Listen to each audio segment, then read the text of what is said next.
Hello, Penguin Operator.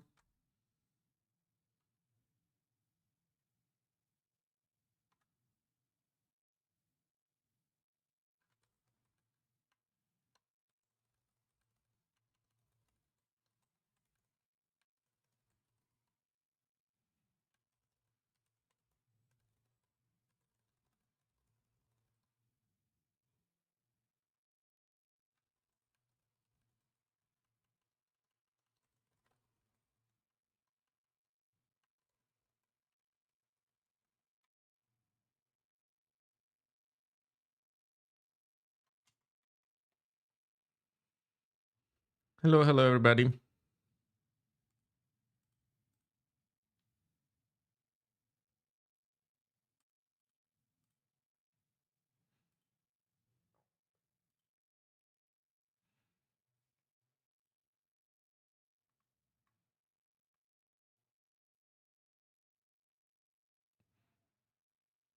Wait a second. Why is this text white? It's not supposed to be white.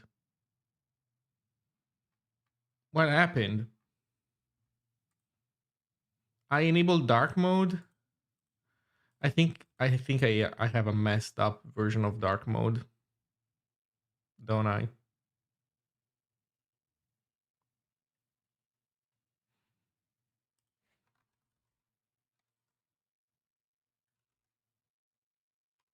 What is it about settings? About config? About flags? Auto dark mode. Yeah, no.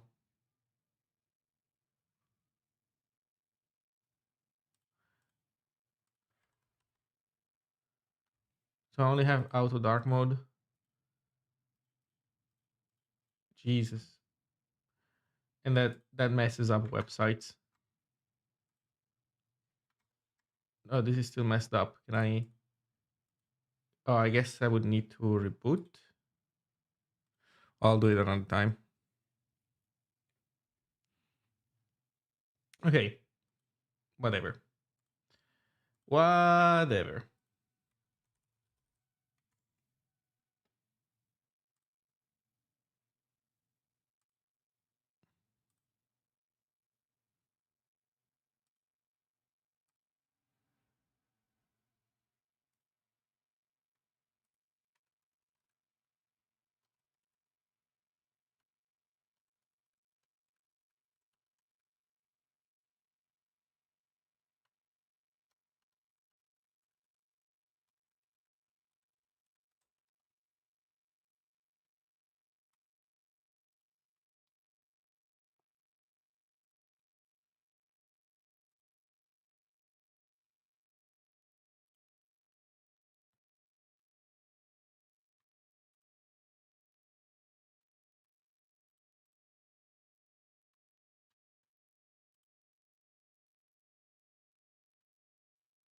Oh shit, this is me being dumb.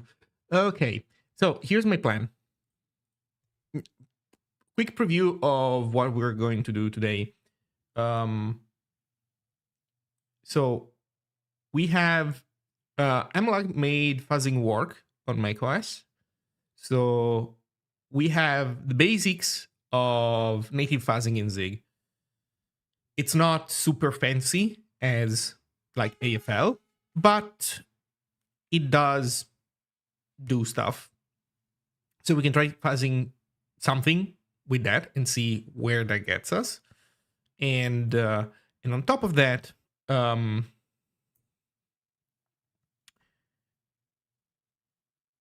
we can build tech for fuzzing, some of which I already have, but it can be improved. I can basically make a new iteration of a piece of tooling that I already had. I can show it later. And the goal is basically to fuzz a little bit, build up some tooling for fuzzing, do some smoke tests to see how the fuzzer behaves as it is right now. And then as more improvements get merged into the fuzzer and it becomes more serious, our tooling will become more effective, basically. This is going to be cool. If you've never done any coverage guided fuzzing, this is genuinely cool stuff that you should learn how to do. There's no excuse. Or rather, I don't know. If you're doing low quality software, your employer doesn't pay you a lot, your customers are dumb and they don't understand what quality is, fine, give them crap. But if you're in a context where you are striving to write high quality software, you need to do fuzzing. There's no way around it. No matter what you're doing, you should fuzz. So this is going to be what we take a look at today, plus a couple issues, also a couple feature requests. Also, let me also change this FMT for elements touching text. So we also want to take a look at these things and then fuzzing. Okay, so I'm gonna put a timer and I'm gonna go make some tea. I'm not gonna stay away for 10 minutes, but yeah, I'm gonna make some tea and be back.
Okay. I'm back. Let's do stuff.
Well, what am I supposed to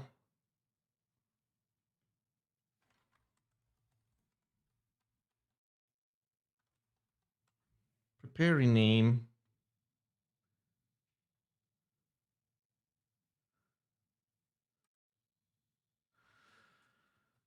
Okay, so I'm returning null, but I shouldn't be returning null. And then there's the actual rename.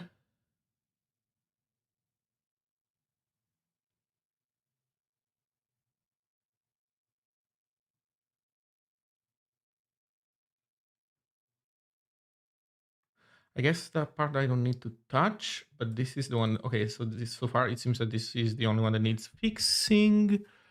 Okay, how do we reply in a way that isn't rude? Because apparently we are kind of returning a rude reply right now.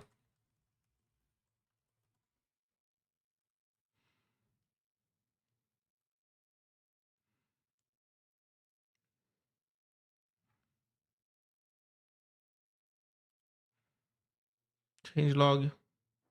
Oh, the last change was in 2022. They haven't touched this in years. That's good. So language features, prepare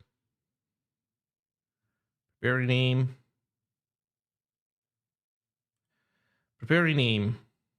range placeholder string,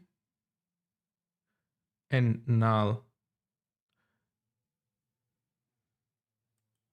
Oh, okay, so I mean null is an option. Oh, come on, ZLS.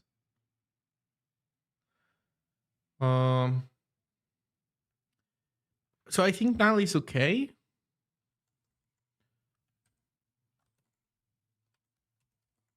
It's just that Helix shows it that way.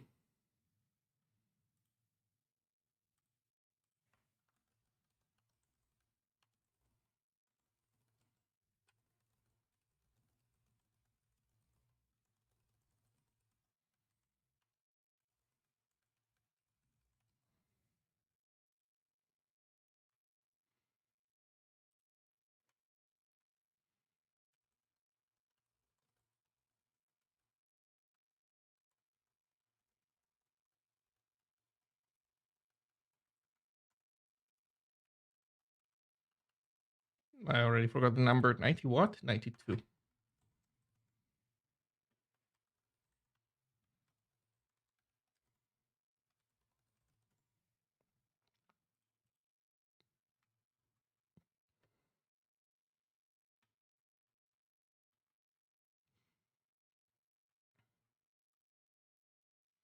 Okay.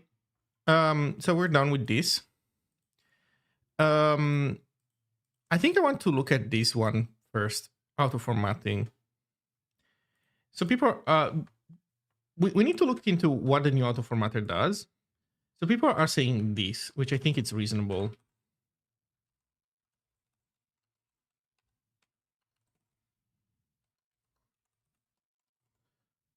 This is not good auto formatting. I think if you have elements that touch text, they shouldn't be auto formatted automatically on a new line. So let's see if we can make this work with the auto formatter. The idea being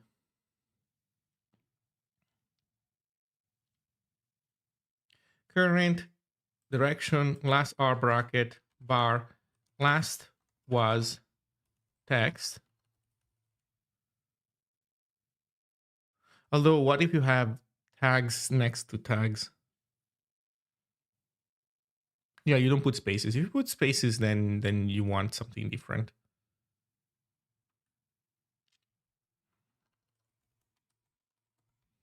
So last was text. How does it work? When we are entering, this is an initial switch for direction.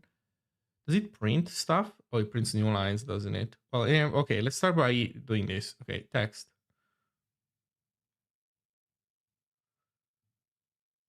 If we see text, we say last was text equals true. And if we enter a comment, actually above here, we can do it like this.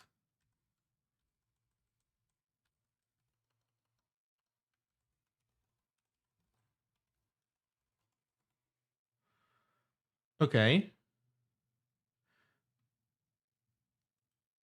Oh, but we need to defer this.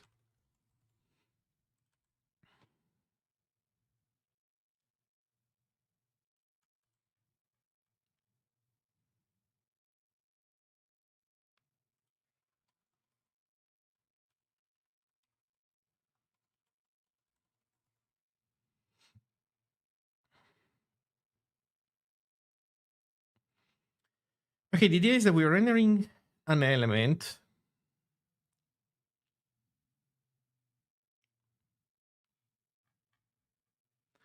I guess this is in direction. If we are entering and we are in vertical direction,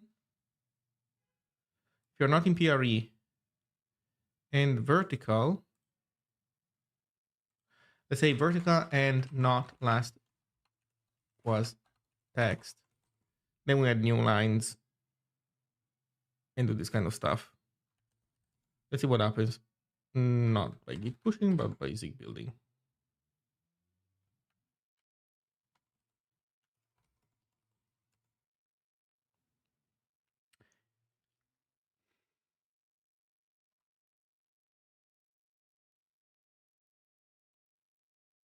This puts hello above.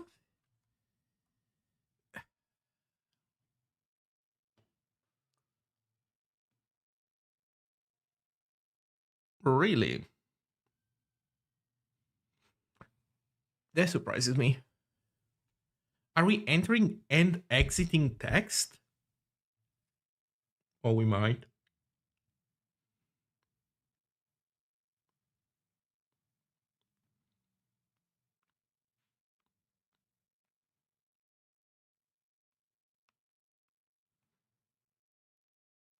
Oh, there's also child is vertical that makes decisions.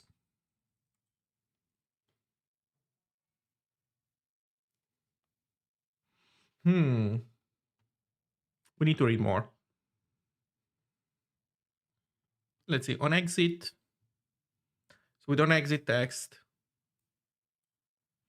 We don't exit void elements, and we don't exit self-closing elements. So that sounds good to me.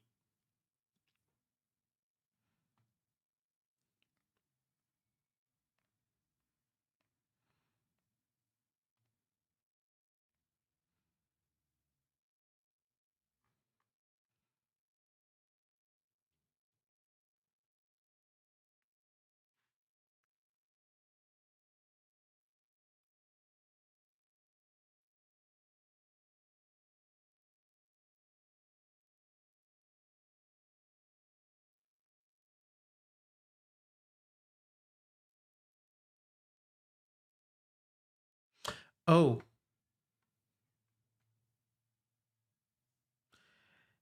We are doing this before assigning current.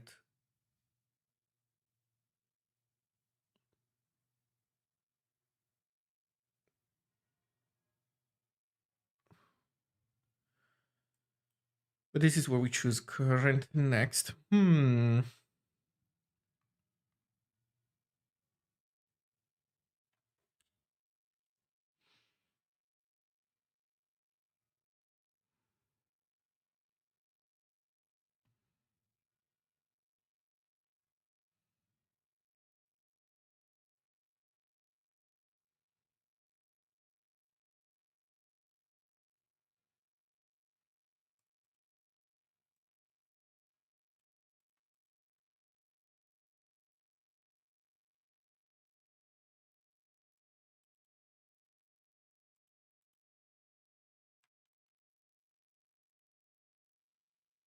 Rendering, enter. Indentation. You can do current.kind and just do the T, and that's it. Let's also do last was text.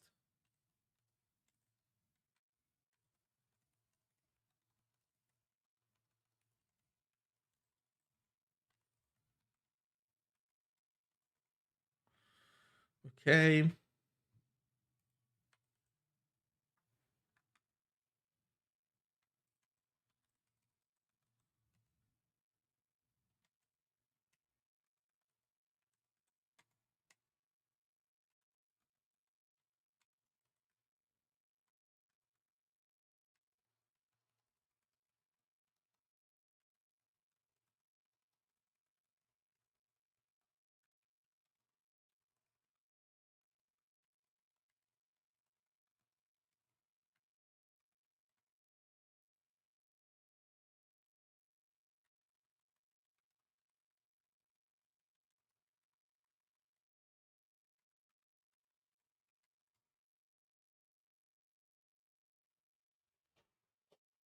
Okay. So I want to see some logging from auto formatting.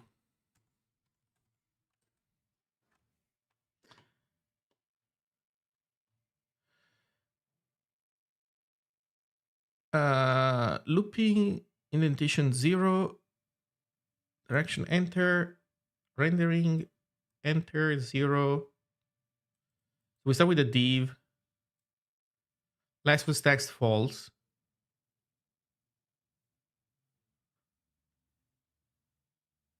Yeah, it's the defer that fucks it up because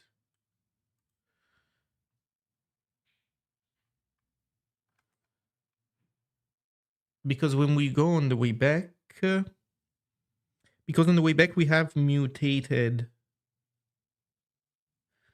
Oh, this is so funky. So the problem is that we have mutated this guy.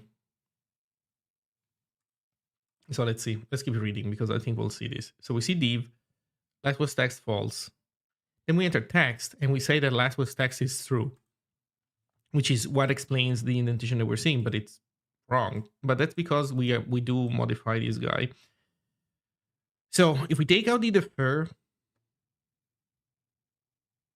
we mutate this too fast. If we need to do it like this, var c equals current, actually const, and then we defer c dot kind. Not great, but this works. Or should. Oh, shadow.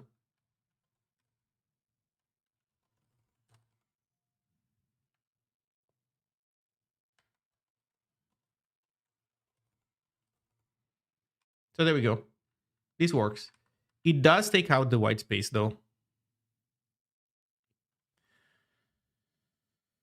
And the problem is that it should not take out the white space.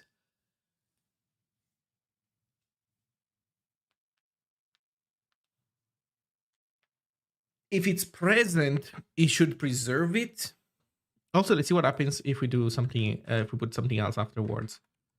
So, for example, this is basically what I think we would like is for this to be left untouched by the formatter, I think.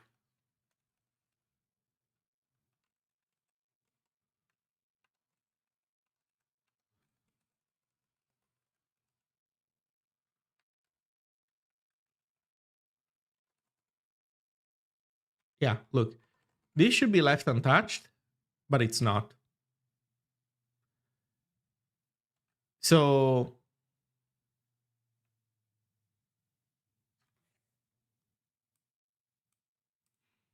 let's work towards that.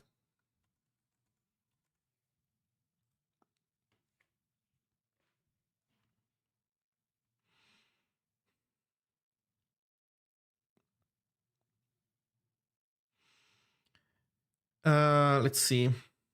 So this is last was text.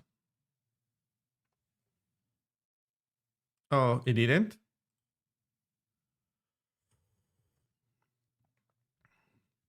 Oh, thank you. I'll look into that in a moment. Let me finish my thoughts here, and then I'll look into it again. Um.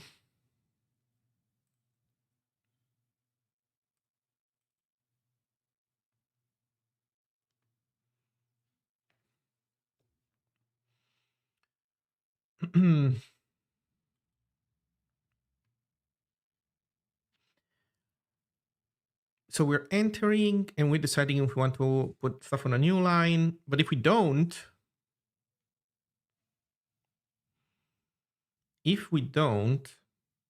I think the reason why we lose that white space lies entirely with how we render the text node. I think the text node trims everything brutally.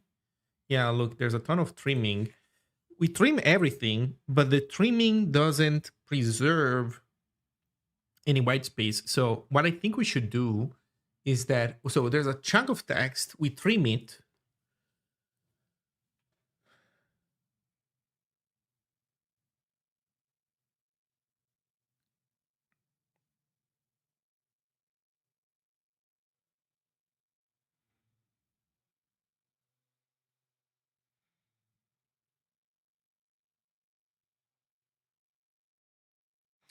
So but the point is that I think we want to preserve some of this white space. We don't just want to trim. We want to trim any extra white space. So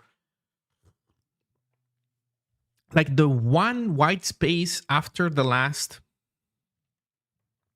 the white space before and the last thingy should be kept. So I guess we can do it like this.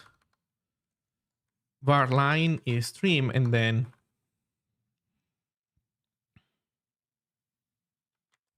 so if we trim it this way, though, we don't know anymore where we are centered.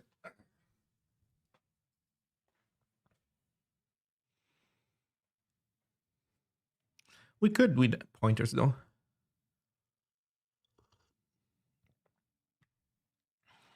Something like this.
So with this, we keep one white space per side.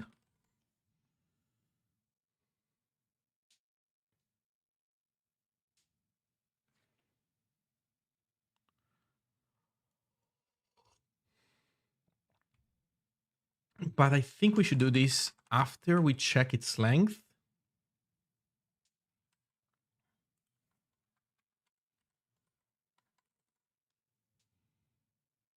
Oh, also the ends with checks go out of whack because that's so annoying.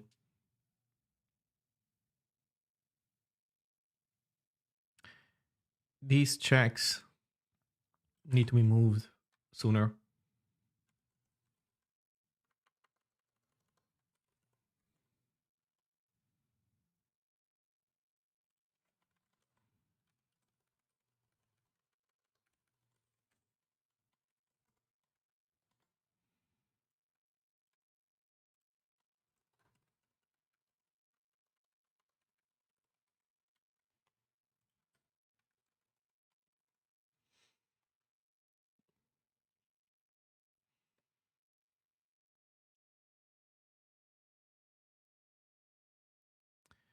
And actually, the space to the left, maintaining the space to the left is problematic. You know what? I'm gonna skip this and see what happens for now.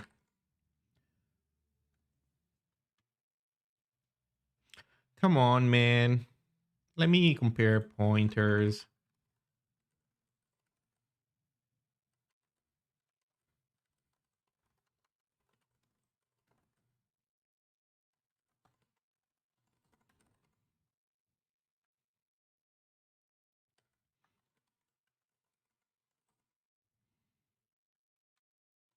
We haven't really gained anything. We didn't gain much. Or at all. Oh, that's no good. Oh, shit. Also, I'm doing this in the style script. So that's the problem. Fuck. So let me yank this stuff. Yeah, we can undo all these changes because they don't belong here. Ah. Where's text? Wait, where's text? Where's non-weirdo text? Oh, here.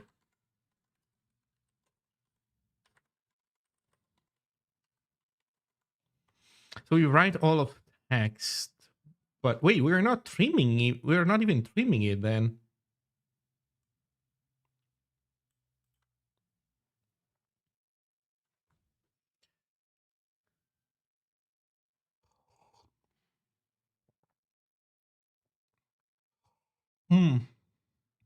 Okay, and I think I understand what the problem is here.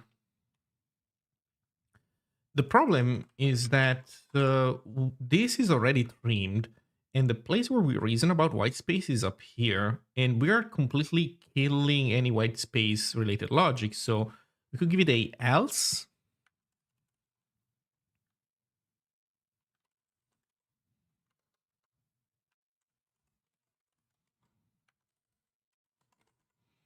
So we could print a space and see what happens. Well, else if vertical.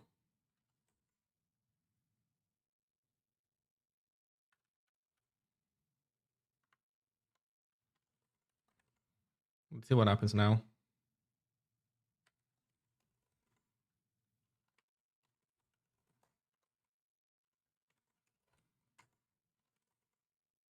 There we go.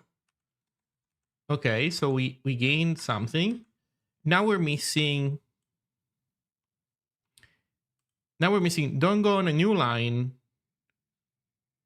Also, let me see. What if there's a bunch of spaces? They get normalized to 1. That is delightful. New line. Oh, a new line though doesn't get respected. So I guess we can.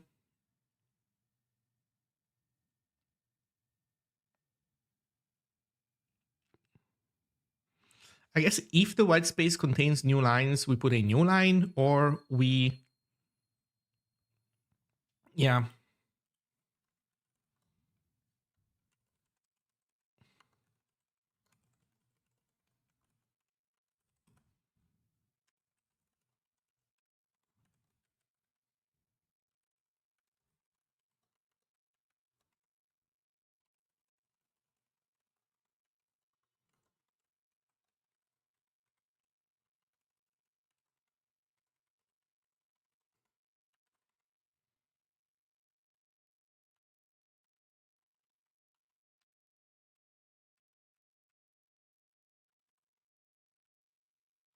Okay. Fuck, why is it not here? Oh, did I restart?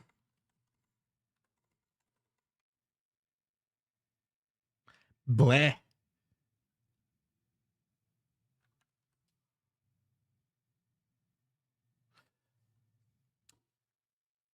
So we want this basically.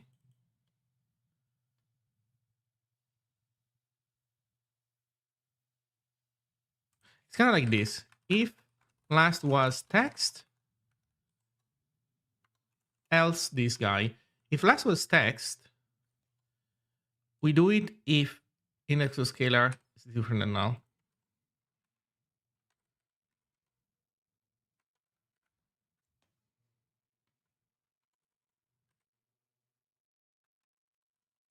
Hmm.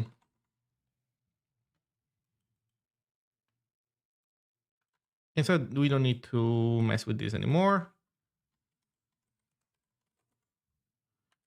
Let's see how this goes.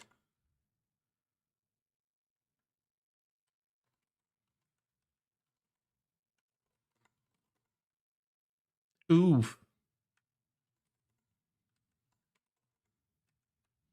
That unconditional space is bad. So we don't want it unconditional.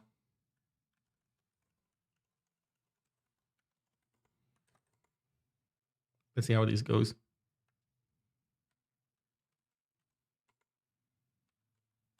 No.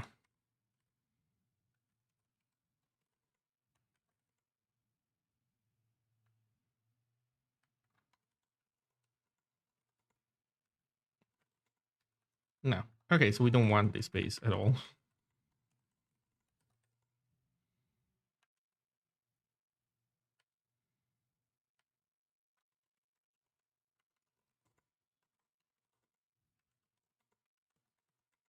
But we lost this space. But let's see if we gain what we want here. We do gain what we want here, which is respecting these new lines.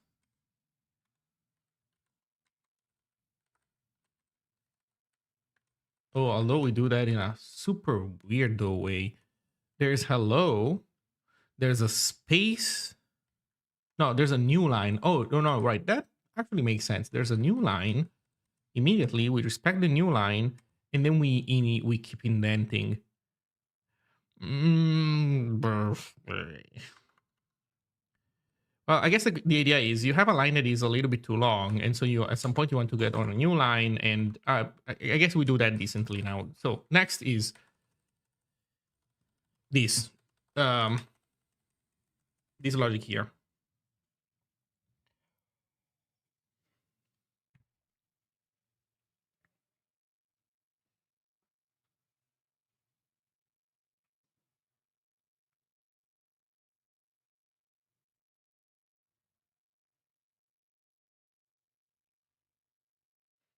One way we can do it is say, well, if there is white space after the text, preserve the white space, don't take it out. So basically, we can say text, we can basically try to print text plus 1. We say if the text has a space afterwards, then we can do that. Cool bed hair. My hair is always like this, not only in bed, not only right out of bed.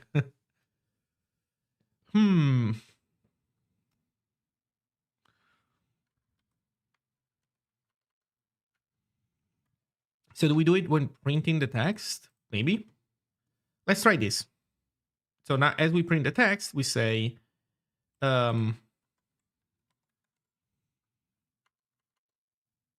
if current dot open dot end is lower than source dot len, and current and source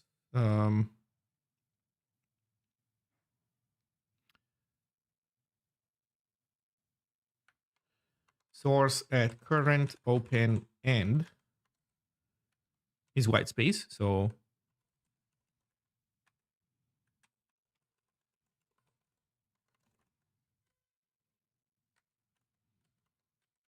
If so, then we print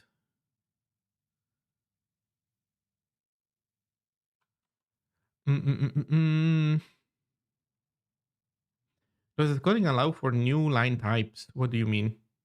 What's a new line type?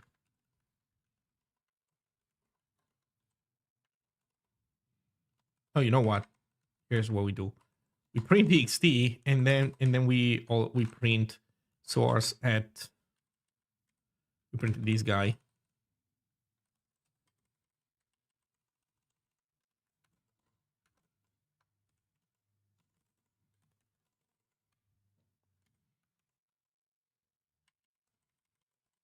Which means that we can do it like this.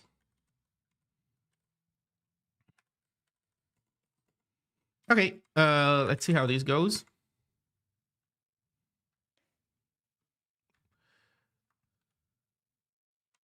Is whitespace as a lowercase s.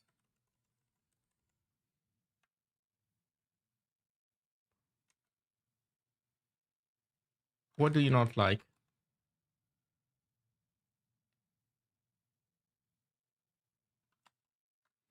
Hey, Emanuele. Expected type constituent found U8 in right all. Oh yeah, well that's actually fair. That is actually fair. I guess we can do it like this.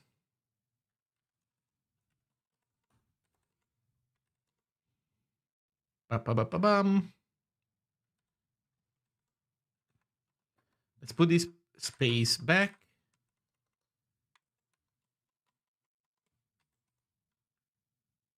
New line carriage returns, etc.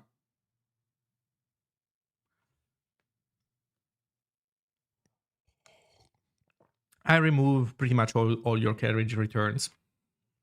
They're inconsequential in any case. So the character that matters is the new line. Okay, so we maybe have something, maybe we don't. Oh, did I restart? Oh, there we go.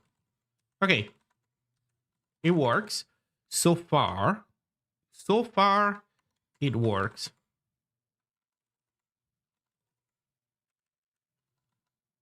Unless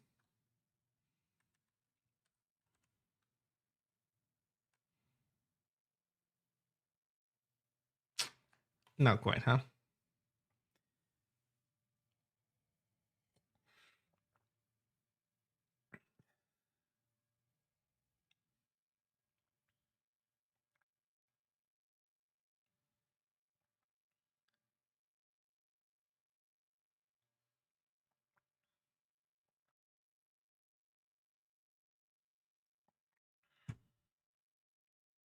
Not quite. I guess we can preserve it if it's... Maybe we can be more precise, only if it's a space. It's kind of jank, though.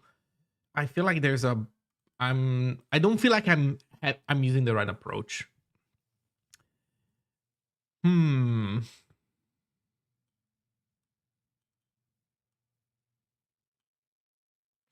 Maybe what we should do is, as we print the next thing, we ask whether there was some white space to the left. And if there was, we try to preserve it. If the thing was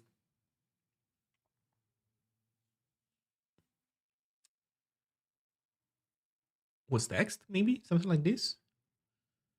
Okay, let's abandon for a moment our plans to print white space in here. Let's go experiment a little bit with printing white text here when we do the direction stuff.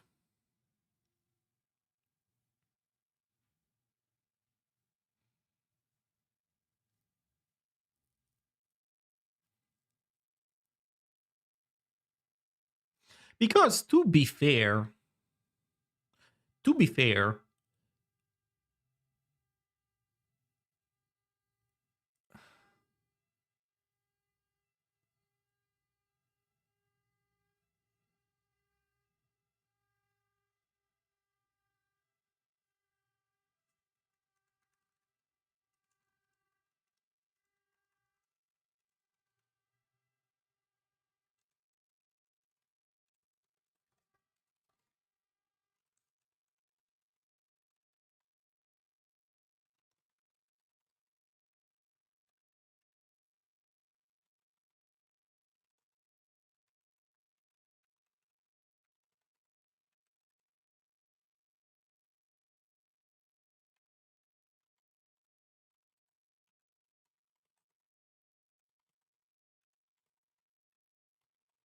Okay. We have it, I think. And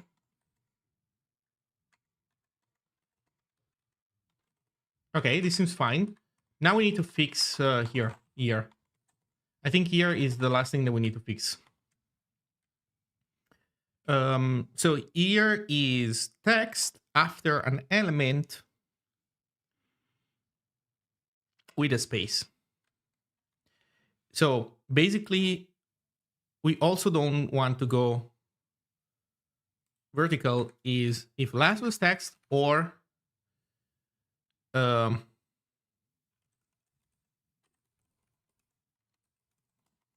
if current is text also we want to do the same. So these should almost work. I'm doing one change at a time. They should still eat the space. Yeah, so this works, but it's the space. And down here we do last was text or current dot kind text is text.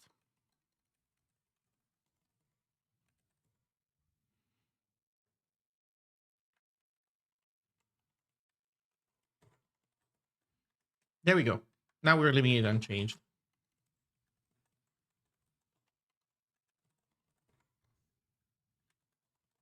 And this seems good. I'm curious to see now how this formats documents. So let's try this on some documents. Maybe ones that aren't like too turbo complicated. So let's take a look at, let's go to my,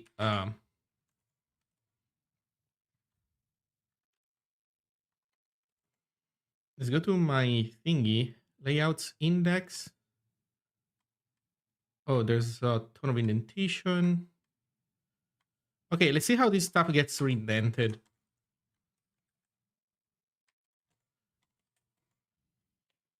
Oh, look at this.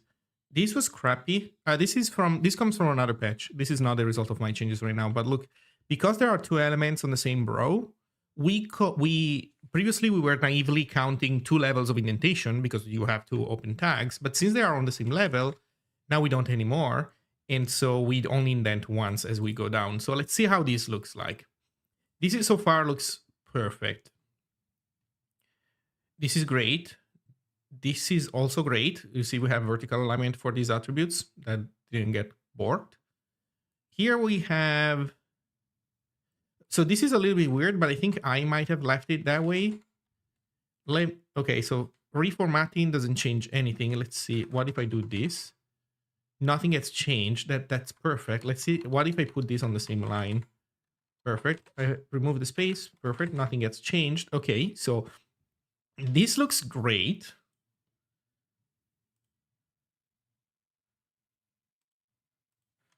This was changed earlier by the previous formatting. I think I would do it like this. Oh, look at this. Extra space between text and tags gets removed automatically. That's delightful. But a new line for this guy is actually warranted. So, comma, and then a new line that I make myself. Oh, and at this point, this indentation becomes part of the text somehow.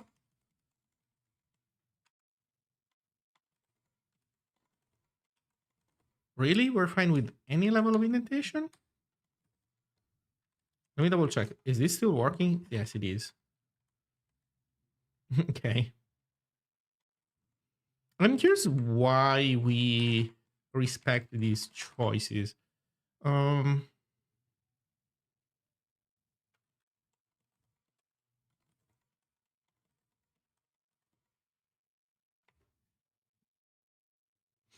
hmm. This is interesting.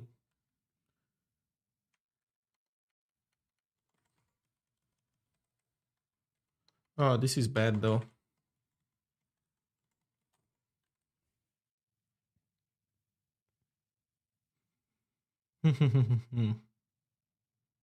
Hey Toggle, hello. The more humanity uses AI, the less able it will be to think for itself.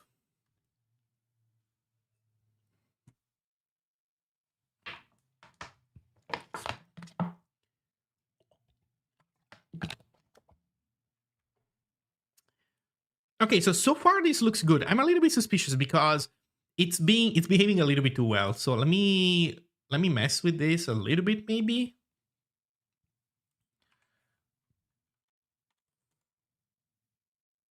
Okay, so between tags it's behaving as expected.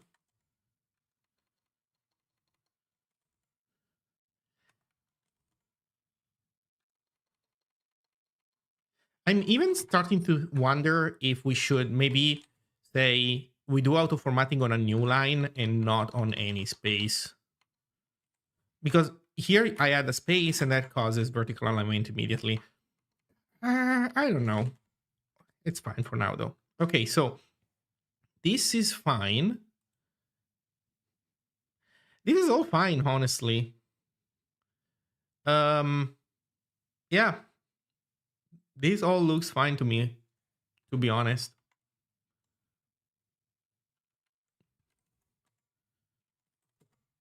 Let's look at base. Oh, here I have a new line. Oh, look at this. Now I don't anymore, and it's respected. I can take this up. Oh, here's the problem though. Right. Perfect. That's actually good behavior. Yeah, I like this. You don't want spaces here at the end and at the beginning, so this is fine. I don't know if this is going to be universally true, but this is fine. You know what? Let's also put some of these things in vertical alignment so that they stop overflowing their line. So this is good. Honestly, this is all pretty good. Oh, this href is horrible. Here's a script, space in there. Oh man, look at this script. Oh man, so good. So good. This is so good.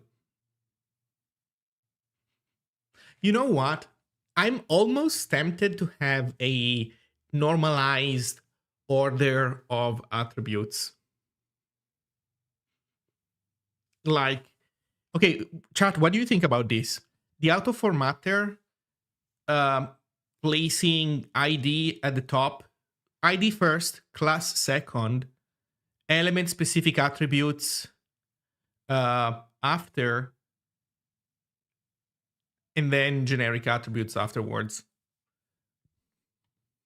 Okay, Toggle says normalize everything.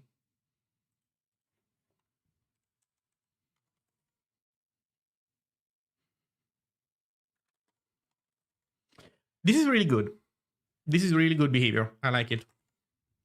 Do it alphabetically. Oh man.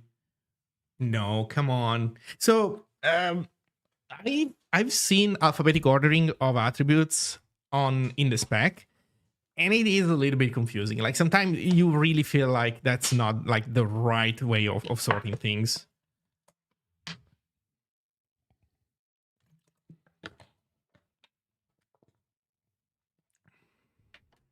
Polyalphabetic. Oof.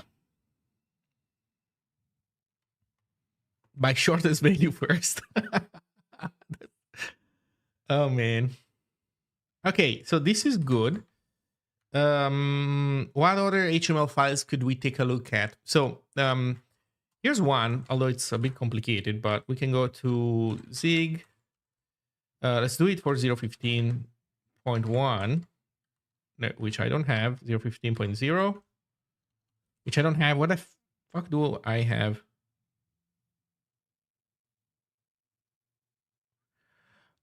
Oh, wait a second.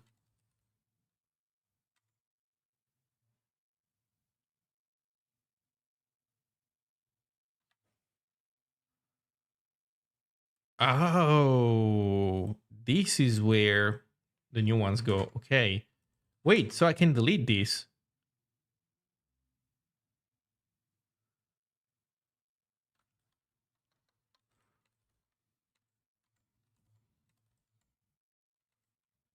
Yep.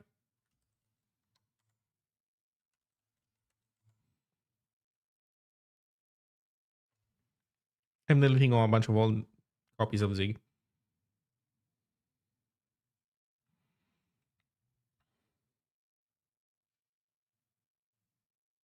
Okay. Okay. Okay, let's see. Files. Line graph. Let me make a copy.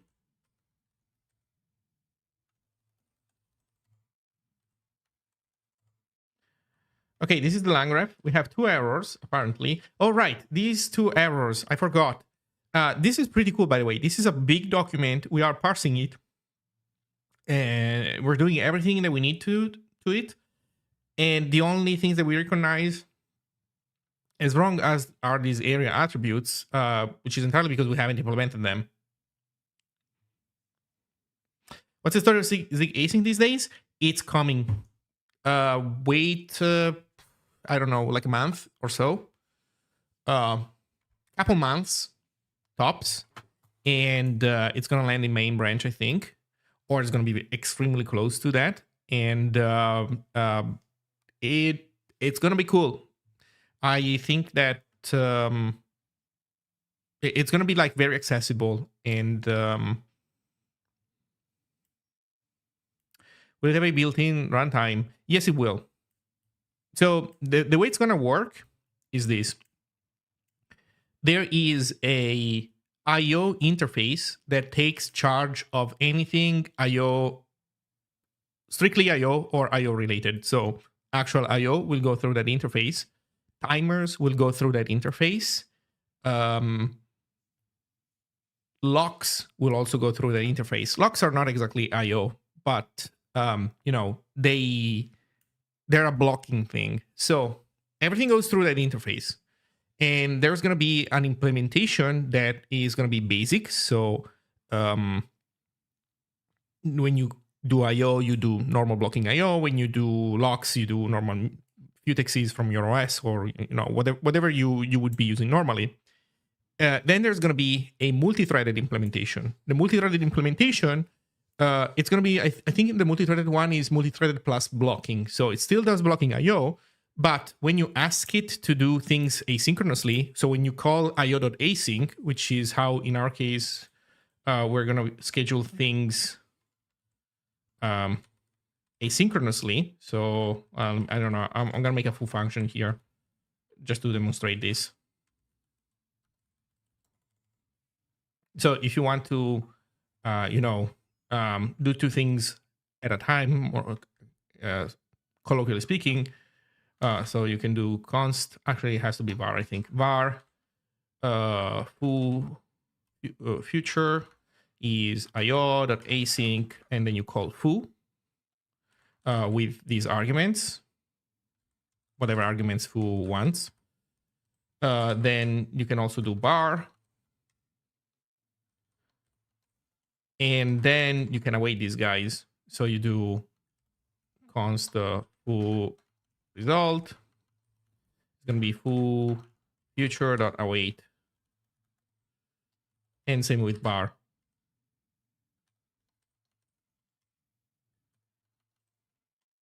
And you need to try. Why do you need to try? Because things can also be canceled. So, well, I mean, the try here also collects errors that might come from invoking the function itself. But on top of that, await itself also can return canceled. So you do this thing. But here's the funny thing. Here's where things become, I think, interesting. Okay, I mentioned that there is a multi-threaded implementation, right? So what will the multi-threaded implementation do? It will take this function and schedule it on a thread. It will take this function and schedule it on another thread. But here's the core point, or rather, I'll add some more specifics to the multi-threaded implementation. The multi-threaded implementation does not spin up threads on demand. The multi-threaded implementation is more specifically a thread pool implementation. So a bunch of threads get spawned up. Well, they don't all get spawned up at the beginning because they're lazy. They get spawned up in a lazy manner. But once they get spawned up, they don't get spun down after they're done with one task. So they still stay around, go back to the pool, and then every time you schedule something with async, then a new thread can be grabbed from the pool and used to schedule a task. But what is important is that async doesn't guarantee that. Async means that I/O has the ability to, has the option of scheduling a function on a thread if it wants to, which roughly speaking equates to if it can, if it has, let's say, available threads in the pool, for example. But it does not guarantee that. The thing that guarantees that is concurrent. We used to call this async concurrent, but we decided to rename it to concurrent, I believe. So you have concurrent guarantees, and actually concurrent you have to try, because concurrent can fail with no resources available. I don't remember exactly what the error code is. But so these two are different. And so what is the point? The point is that you use io.async for things that would be nice to parallelize if it's possible, but that don't need parallelization for correctness. While concurrent is for things that really need that, because if you don't do things in a concurrent manner, then they deadlock. So this is the distinction that we have. Will it begin execution when you call io.async, or does it happen when you await them? io.async. Well, this can be, so this is, at the moment, it's not fully formalized. I guess you can do it either way. Given that it is not formalized now, there might be a case. There has been discussions of doing it when you await for one specific implementation, but these were like, there were general discussions. They weren't too concrete. The implementations that we already have, the work in progress ones, they all schedule stuff when you call async, not when you await. Also in Zig, you have to await everything that you async. So I don't know exactly how that works in Rust. I know that in Rust there's this idea that some things can be dropped or not, or like the drop rate means that some stuff can also get lost without destructors running. In we don't have destructors specifically, but roughly speaking, it is considered wrong to not await something that you asynced. Sorry, you either await it or you cancel it. One of the two.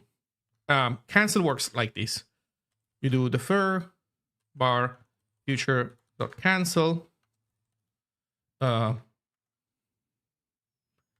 and catch nothing. In this case, catch nothing. So here's how it works. Cancel is the same as await, but it also sets a flag. It's literally the same as await, but it sets a flag that can be observed by the IO runtime. So we catch here because cancel will return io.canceled if execution actually did cancel stuff. But it's not guaranteed. Cancel also returns the same value. It also gives you foo.result. So actually, I think it needs to be like this. Well, you know what? For clarity, let's do it like this. Sorry, this is bar.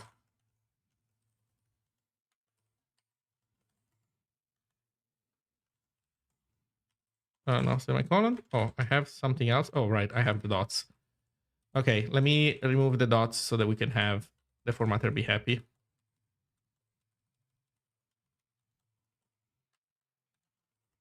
Okay, so you also get bar result potentially.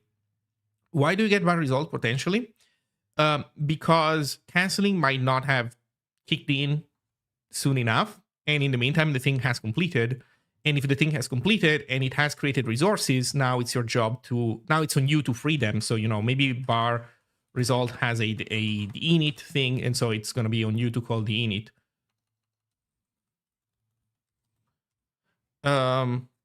Let's say. So, okay, so thread pool is going to work this way. Then there's another implementation with green threads. The green threads implementation basically has a bunch of stacks allocated in memory, and it has still a thread pool, but it has more stacks in memory than there are threads in the thread pool. what happens is that these things are programmed in a way where whenever it's done, whenever it encounters a suspension point or it's done running, it switches to another green thread. So OS threads run multiple things, jump between running multiple things at the same time. And the reason why they want to do this is because this implementation uses non-blocking I/O. So every time you issue like a write or a read, you don't stop there waiting for that to happen, which is what you were doing with blocking I/O plus thread pool, which is what I was describing earlier. This version instead of blocking, yields, stops executing that one green thread and jumps into executing another green thread. Are both available in implementation, or are you guys in the midst of choosing one or the other? No, they are all going to be available. So these are all going to be available. Then there is, for the green threads one, there is a huge improvement that has not been implemented yet, but that is going to be critical once it gets implemented, which is basically this. So green threads have one big problem. You don't know how big is your stack needs to be normally. You just, you have functions that call other functions, you have recursive functions, and so stack size, it's kind of a question mark usually.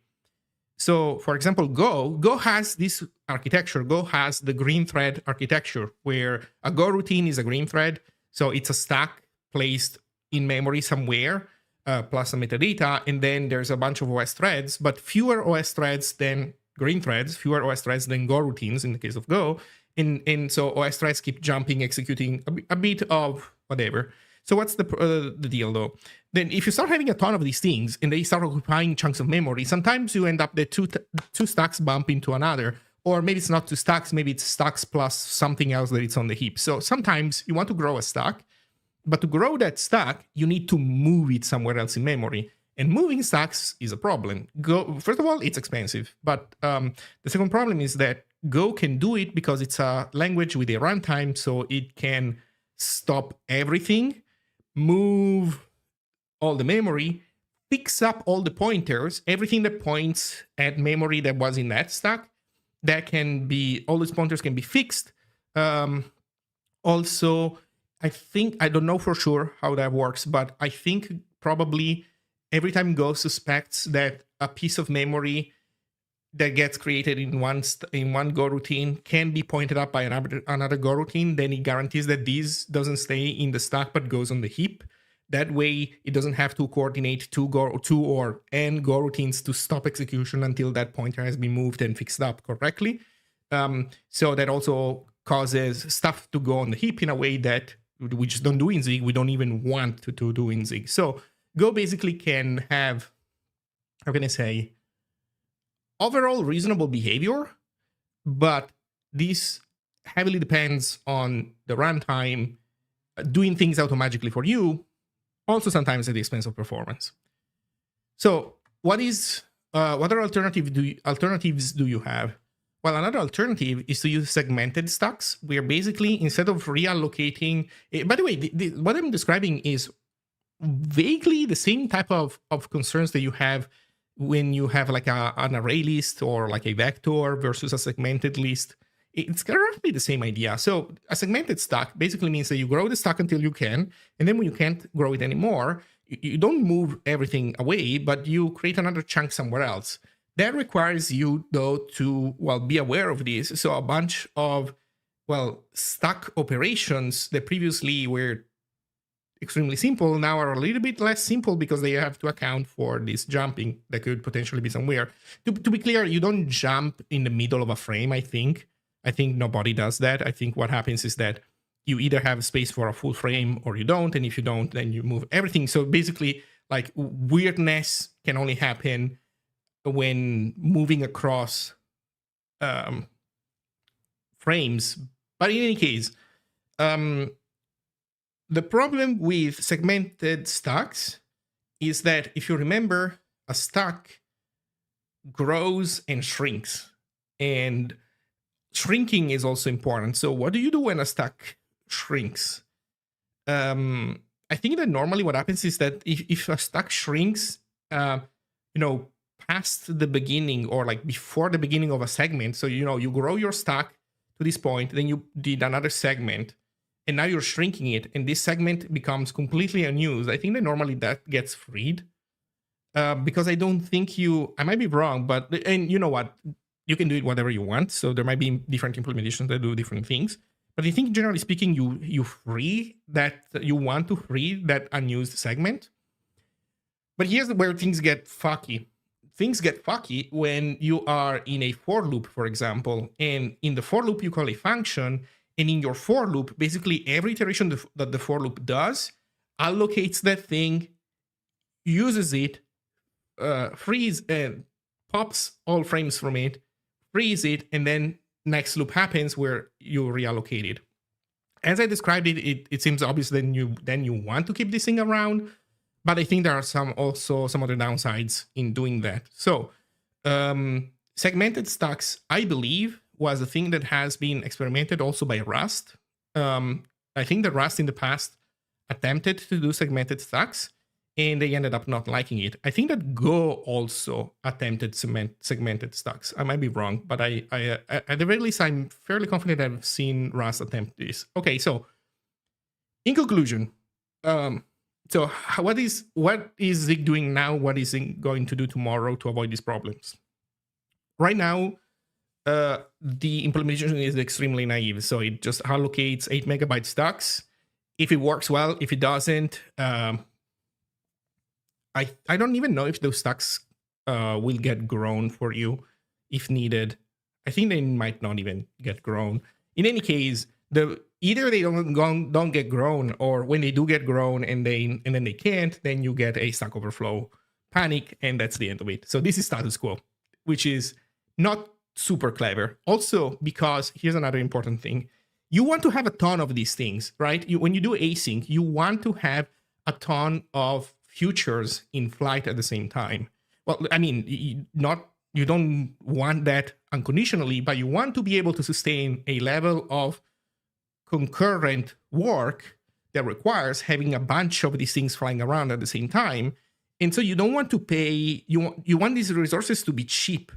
So if every green thread takes 8 megabytes unconditionally, man, that's not good, because, take your amount of memory divided by 8 megabytes, and that's how many tasks you can have at most. And imagine how annoying that would be if in reality your stuff is very simple and you don't even remotely need 8 megabytes.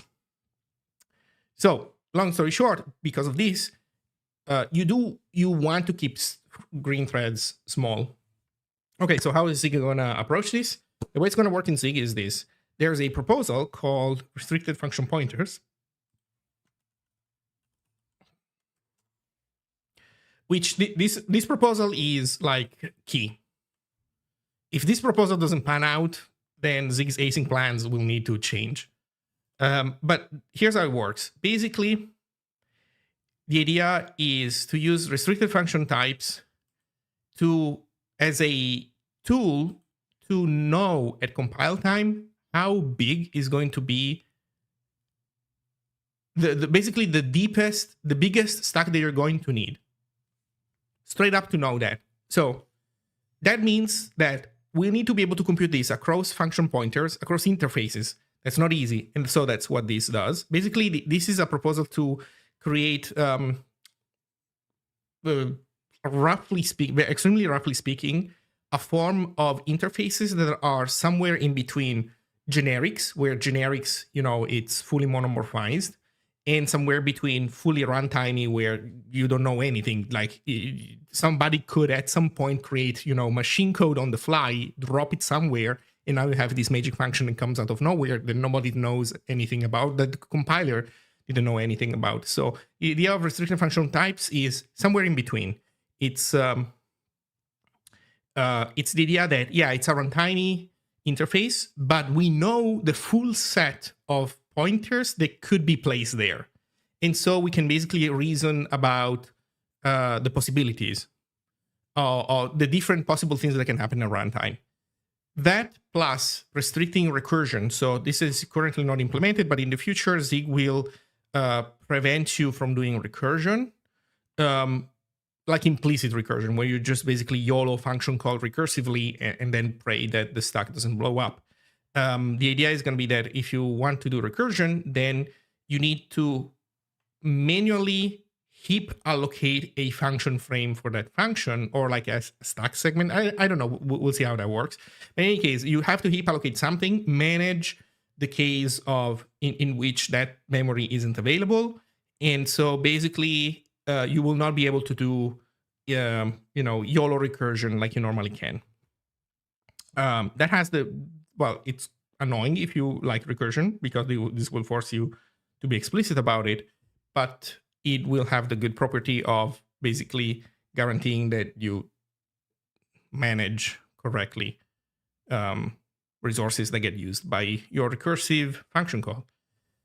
And in turn, that also has the property of allowing Zig to know exactly how big a stack needs to be. So long story short, once this is all implemented, Zig will be able to create stacks that are just right for what you're doing. Okay, end of rant. Hopefully this answered. Oh, no, I'm not done ranting. Okay, or rather, I'm done with green threads. But so, blocking IO, thread pool. Green threads, non-blocking IO plus thread pool. Last thing, and this one is not implemented yet. So by the way, these two things that I mentioned are already implemented. Thread pool and green threads already implemented. But green threads is the simple version, not the fancy version that knows exactly how big stacks needs to be. The last thing is this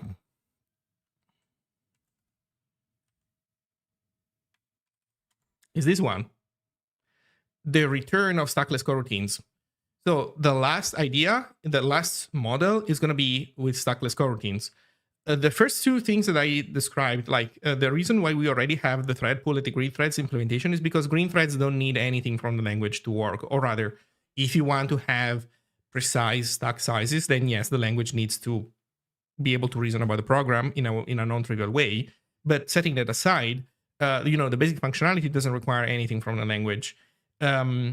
Stackless coroutines are different. Stackless coroutines require the compiler to rewrite your code, to change when you write a function, basically turn that into something else.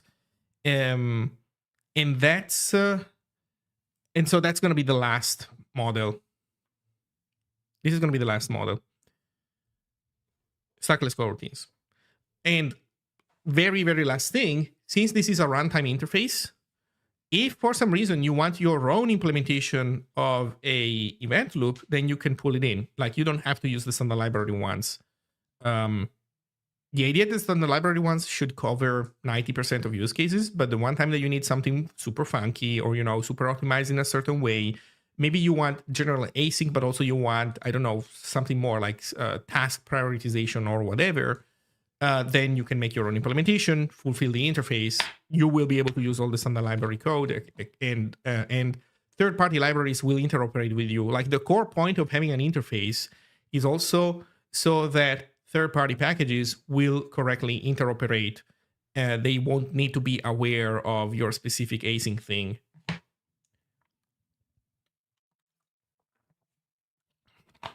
Maybe some UI thing, or even embedded. Yeah, for example. Or I don't know for sure if this is a thing, but potentially I'm thinking also when you're trying to integrate with an existing thing that has a runtime. So for example, I'm thinking when people are doing NIFs with Elixir. So if you are able to integrate Elixir's event loop with Zig, that could be interesting. So you're running native code, but then the integration with the overall like runtime could be made nicer than it would otherwise. To the point where, canceling something in Elixir is able to cancel something all the way down into Zig, where maybe there's a piece of code that is waiting on a lock, for example. I don't know for sure. Like, it's one of those things that sounds really cool. Whether that is genuinely useful, or if there's some gotcha, obviously, I don't know, you would have to do it. But at least on paper, it sounds good. Okay, so this is the line graph. How long do you think these lands? The non-async awaits, the non-stackless coroutines stuff very soon, a month or two. The async await stuff will have to wait. I think the order in which these things will be tackled is going to be, well, the overall IO stuff, which, keep in mind, one reason why it's taking some time is because a lot of the standard library is being rewritten to leverage these things. So there's a lot of work that has to happen to rewrite basically a lot of things: compression algorithms, TLS, HTTP, DNS resolution. Like Andrew was working on all this stuff, so it's a lot of work. Okay, we have reformatted everything in here. CSS. Let's evaluate how we like this. So this stuff up top looks good. CSS, honestly, looks great. If I put a new line, will it be kept? Yes. Perfect. By the way, you will see a delay between me saving and the formatting happen. This is because this is a chunky boy file. These are 15,000 lines, and I'm running a debug build of the language server. So the debug build is kind of slow. So CSS looks great to me. All these indentations so far looks great. These all looks great, no complaints whatsoever.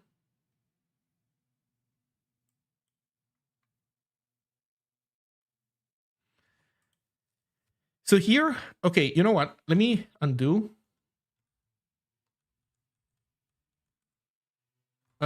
Let me scroll down to that section because I want to see what it is that we did change. So let's take a look at this section.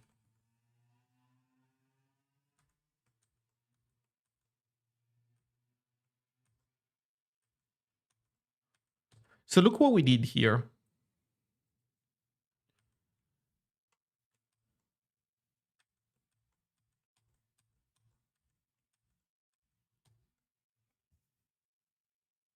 I don't love this, honestly.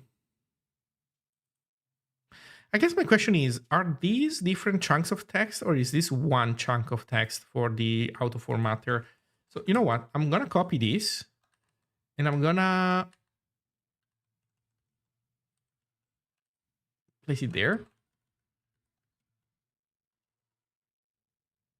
I want to see how this gets analyzed.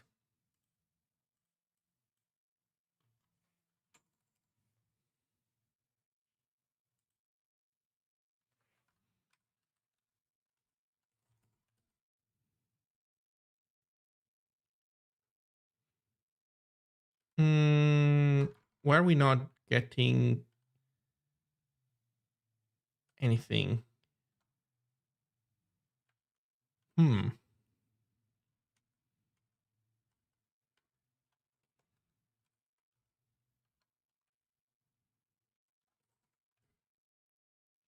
is the auto formatter not printing anything? That surprises me.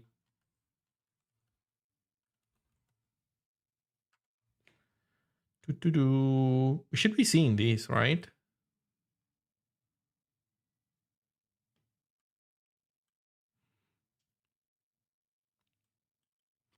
We should see looping.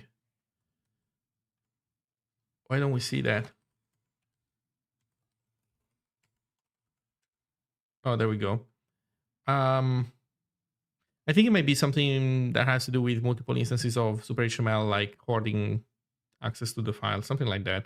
Oh yeah, maybe this is it, because they're doing positional writing, and so that's what fucks everything up. I don't know. In any case, whatever. Okay, we have, let's see. Yeah, look at this. Delicious. So we have div, we enter p, then we exit P, no, wait a second. Element P, looping, direction, enter. We're rendering text. Okay, so we render that text as a single chunk. So here's what I'm thinking. I think we should split this by line and reindent it. Because right now we're not doing it at all. Here, as you can see, we're just doing write all. But I think we should split it by lines. I think so. And we should replicate some of the logic down here.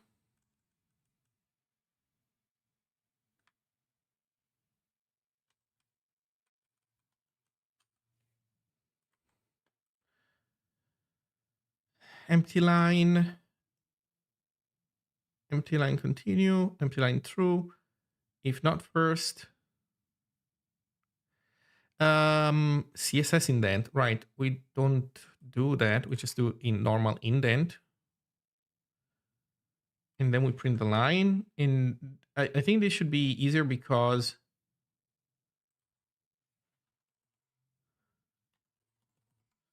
we don't have all these cases where we need to de-indent and God knows what not. If line equals 0, empty line continue. If it's the first empty line, oh, then we do print the indentation in this case. Should we or should we not print the indentation? Who knows? Actually, who knows? Maybe we shouldn't. Okay, and then we print a new line, then we continue.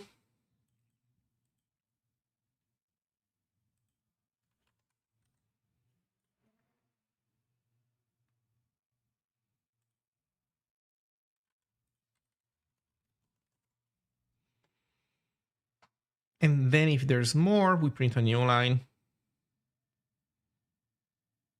first.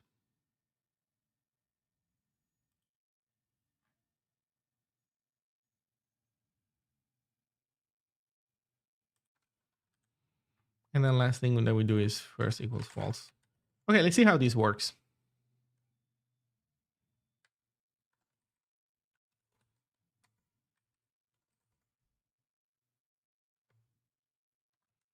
Did I forget to delete a line? Like some kind of very important line?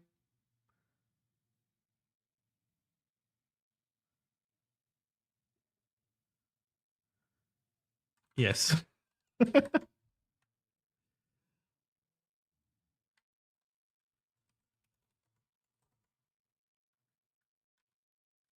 Almost.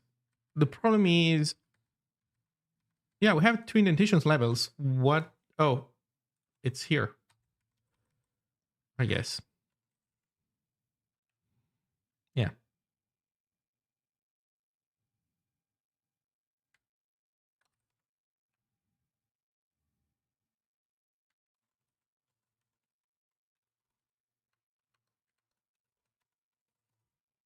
There we go. I think this is good. And now let's see how that deals with this file. I think it's awesome, but I wonder why big companies are not investing in it for its development. What are they waiting for? Well, what are they waiting for? They're probably waiting for version 1.0. Big companies are not, well, big companies, for big companies, okay, if you've ever played Dota, or this doesn't apply only to Dota, but this is where I've personally experienced this the most. If you've been playing Dota or any similar game where there is a form of either economy or any kind of momentum, where basically as you're winning, you're gaining momentum. Economy is one way in which this can manifest. And more specifically, like in something like Dota, that means that if you're winning, you have more money, more levels, and so you have this edge over your opponent because you can buy stuff that they can't buy, and because your stuff hits harder, basically. It's called snowballing. Yeah, I mean, more specifically, snowballing is when you have a steep curve around gaining momentum, right? The more you win by a lot. There's games where you do have a form of momentum, but then you have a very tame line, or you have even what's it called, like rubber banding, where basically rubber banding is a way in which, yes, you do have momentum, but it's very easy for you to lose it on mistakes. Like mistakes for you when you're winning costs you a lot more than they cost the losing team, and so that prevents snowballing. But in any case, that's the same ballpark, yes. So and this is basically what I'm trying to point at, the fact that when you have something like economy and you're winning, then you need to be risk averse. When you are winning a game, like a game of Dota, for example, you don't do risky plays to win even more over your opponent. You do methodical plays to maintain your advantage, push your objectives, and methodically win the game. That's how you should play it. Because if you do risky plays, then you're basically playing the dice, like you are exposing yourself to danger for no real reason, because you're not, if you win, then cool, but we're already winning. If you lose, now you don't have an advantage anymore. So you should be doing objectives. You should be tearing down towers, going into their base, etc. So companies work the same way. They are risk averse, and they are not risk averse because of stupidity. They are risk averse because that is the right move. That is how you do things. So on one hand, you could say that companies are like dumb, so they don't realize what Zig is, but at the same time, they're not dumb. It's fine. They should not be betting on a random non 1.0 language, even though it has some potential for, making software development nicer. This becomes less true when it comes to startups. Startups are definitely not winning the game while they are in the startup phase. So they need to do risky plays in order to gain an edge over their competitors. And you can see some startups, for example, using Zig. So another reason, like another answer to your question, what are they waiting for? So one answer is, I would say probably the main answer is, they're waiting for Zig to hit 1.0. They're waiting for Zig. They're basically waiting for somebody else to make the first move and roll the dice and take on the risk. And they want to come in later once it's already proven, once it's obvious that Zig is the right choice.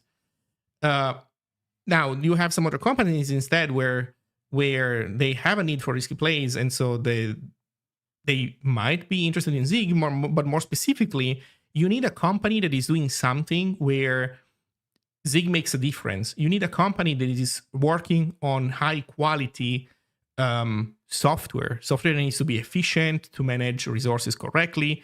Not a lot of companies are doing this. Like, you can think of Tiger Beetle, for example. They're writing a database, and so they are choosing Zig. They chosen Zig because they do get a material advantage by using Zig. But if you're like a random startup doing AI chatbot slop stuff, what's Zig gonna give you that you can't get from, I don't know, Ruby on Rails? So actually, Ruby on Rails is probably way more. Sorry, I know that Ruby on Rails is not a language, it's a framework. But my point is, you don't even have Ruby on Rails in Zig. So like, chances are that what you need is more than a like special language. What you need is a web framework. That's going to make the biggest difference for you, probably. A good web framework, which Ruby on Rails might or might not be. I don't know. That's not my point. So yeah, not a lot of people are working on cool software. Think about it. Think about how much crap our industry is pumping out.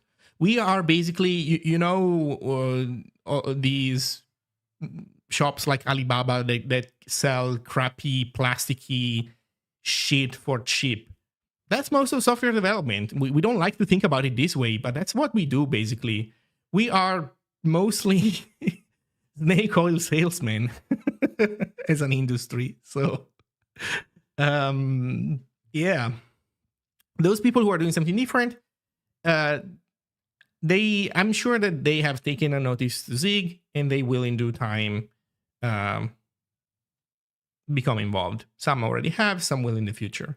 But like, I don't know, like what does Facebook do with Zig? Like, what is Facebook advantage going to be if they use Zig?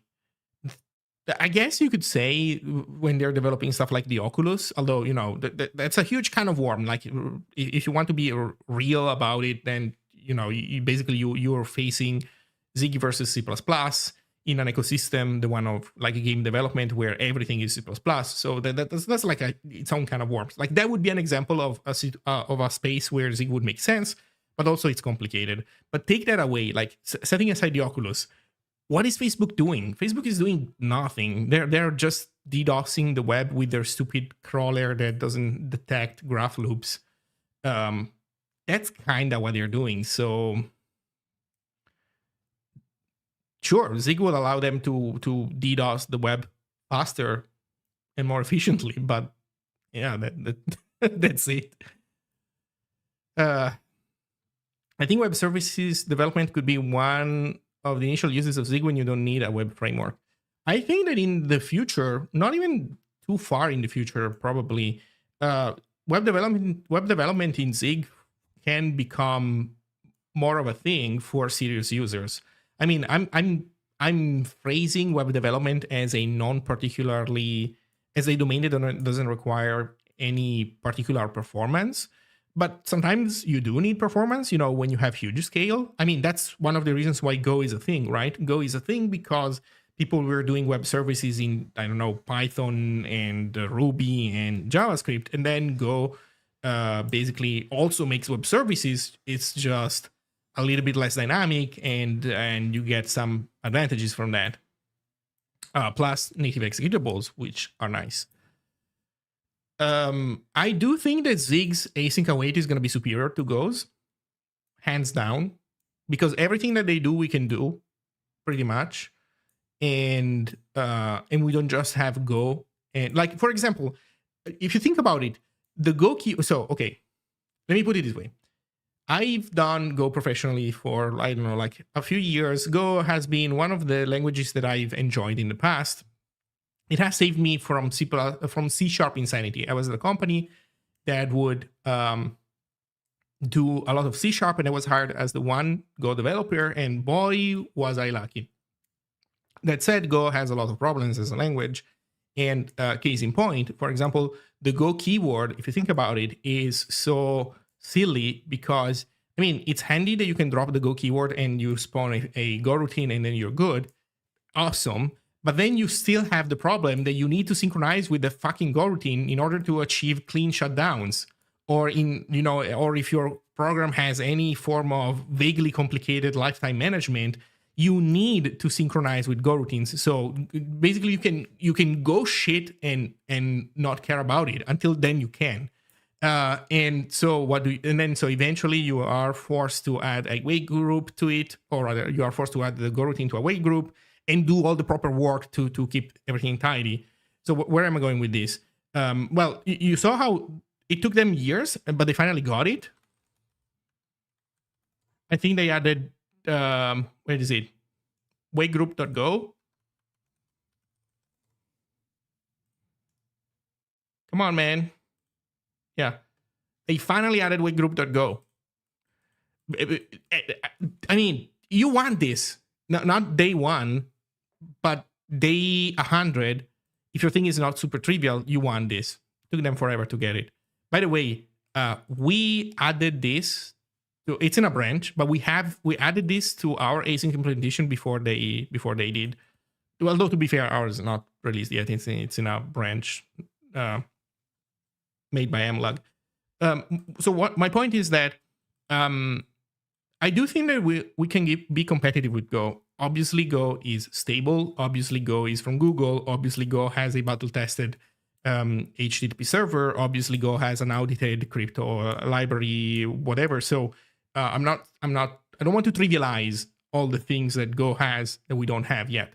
But in terms of like the baseline infrastructure, we are in a pretty decent position. So I can see in the future people picking up Zig to do web services where performance matters.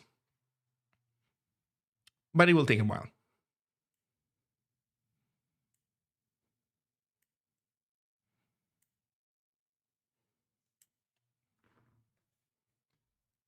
Zig might be strong in areas where like embedded software where you get 50 different MCUs and the C compiler is horrible. Yeah, I don't think you're wrong on that. I mean, I would totally love to be able to build the framework of my keyboard using Zig instead of the shitty GNU API. GNU tool chain that I'm using right now, or that I have to use. So I think we're good without formatting. Let's take a look. Oops, I should have restarted.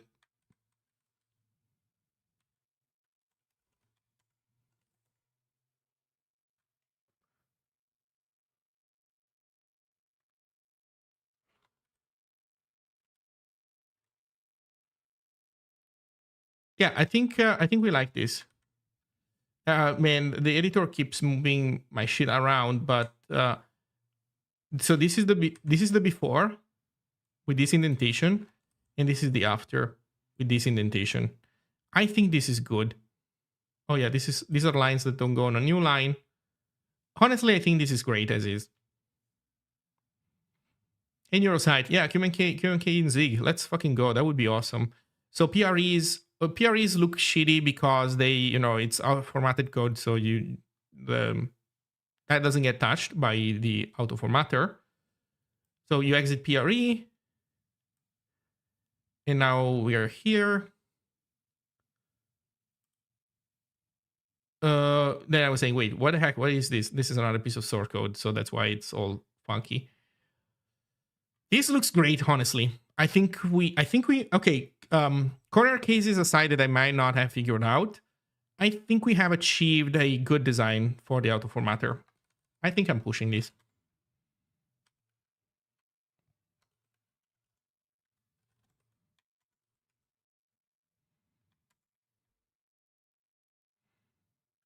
Mm-hmm.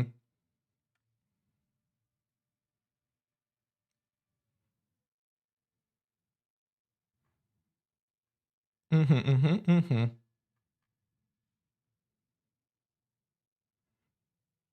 Zig can never fight Go. Go is a dead language. I mean, there's a bunch of software written in Go that is actually used a lot. Like, I don't know, that thing, what do they call it? Kubernetes? Terraform? There's a lot of cloud shit that runs on Go. I wouldn't call it a dead language. It's bigger than Rust still. Rust has made a lot of progress on it. I was surprised to see like how quickly it caught up, but Go is still big.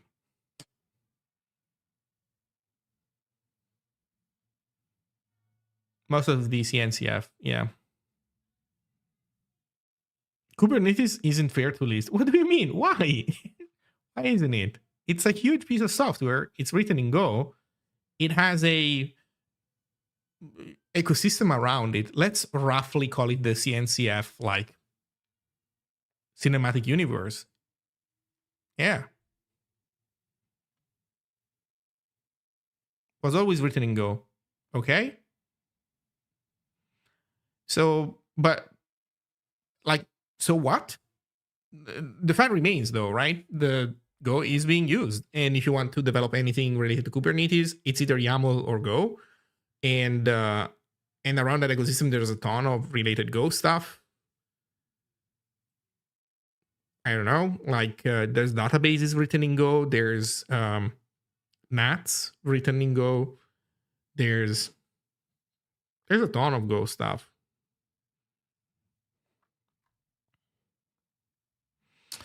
Follow-up question: how big a donation may affect the speed of Zig development to hit 1.0? When it comes to donations from individuals, so I'm not going to answer your question directly because I think there's a better answer, which is what effect do donations have in general? And that doesn't pertain on strictly hitting 1.0. Although, of course, that's obviously one thing that you would like your donations to affect, right? So fair. But the idea is this. We use donation money to pay the salary of core team developers. If we had 10 times the resources that we had, we would definitely have a bigger core team. and I'm saying that definitely not because more money, you give me 100 times the money that we get and then we have 100 times bigger core team. Obviously not. But because still at this point, there are people who would be definitely qualified and interested in doing full-time work with Zig who can't because we can't pay them to do that full-time. So having more money right now would definitely speed up that. That said, the yearly salary of a software developer that works full time in Zig is, it's a lot of money, obviously, right? So normal people won't be able to donate that, obviously. So when it comes to donations from individuals, personally, I think that there are two aspects that we like. One is the fact that the donation is inconsequential for the person and that they can keep it on for a long time. Basically, all donations have over time, there's a form of churn where people set up their donation and then they turn it off after a while. And so donations go up and down because there's constantly new people that donate and old people that go away. Since we're not like we're not like MBAs who love jerking off to graphs and do projections and whatnot. The reality is that we kind of like when the graph just stays flat as possible, as in reduce the amount of churn. And if that means that people donate a lower amount of money monthly, then that's fine. So from that perspective, I think that the best donation is the one that is inconsequential to you, and then you can just leave it there and not think about it. Like, so for example, if you do a $50 donation, but then in like 2 months, you say, well, fuck, I want to, I don't know, get Netflix or something, and I want YouTube Premium, or I want to subscribe to Amaranth, and for that I'm gonna disable my ZSF donation. Then my suggestion would be then don't donate $50, donate $5, and just leave it there, assuming that $5 isn't consequential to you. So there's that. The flip side of this same perspective is that we want our donations to be diversified as much as possible. So we do have companies that sponsor Zig, startups like Tiger Beetle, like Bun, but we don't want them to be the only ones to donate, and we definitely don't want them to be our main donor. We want to have a good balance between donations that come from companies, rich individuals, and also the general community. So that way, basically, the one day that we have to cut ties with one of those people, we can do it, and it doesn't mean that somebody has to lose their job at the ZSF, or that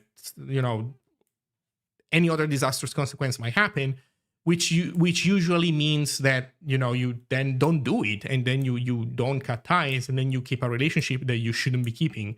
And some of it boils down to maybe I don't know, human dissatisfaction, as in it is annoying to have to keep up a relationship that you don't want to keep up. But that also can have negative consequences in the project direction overall.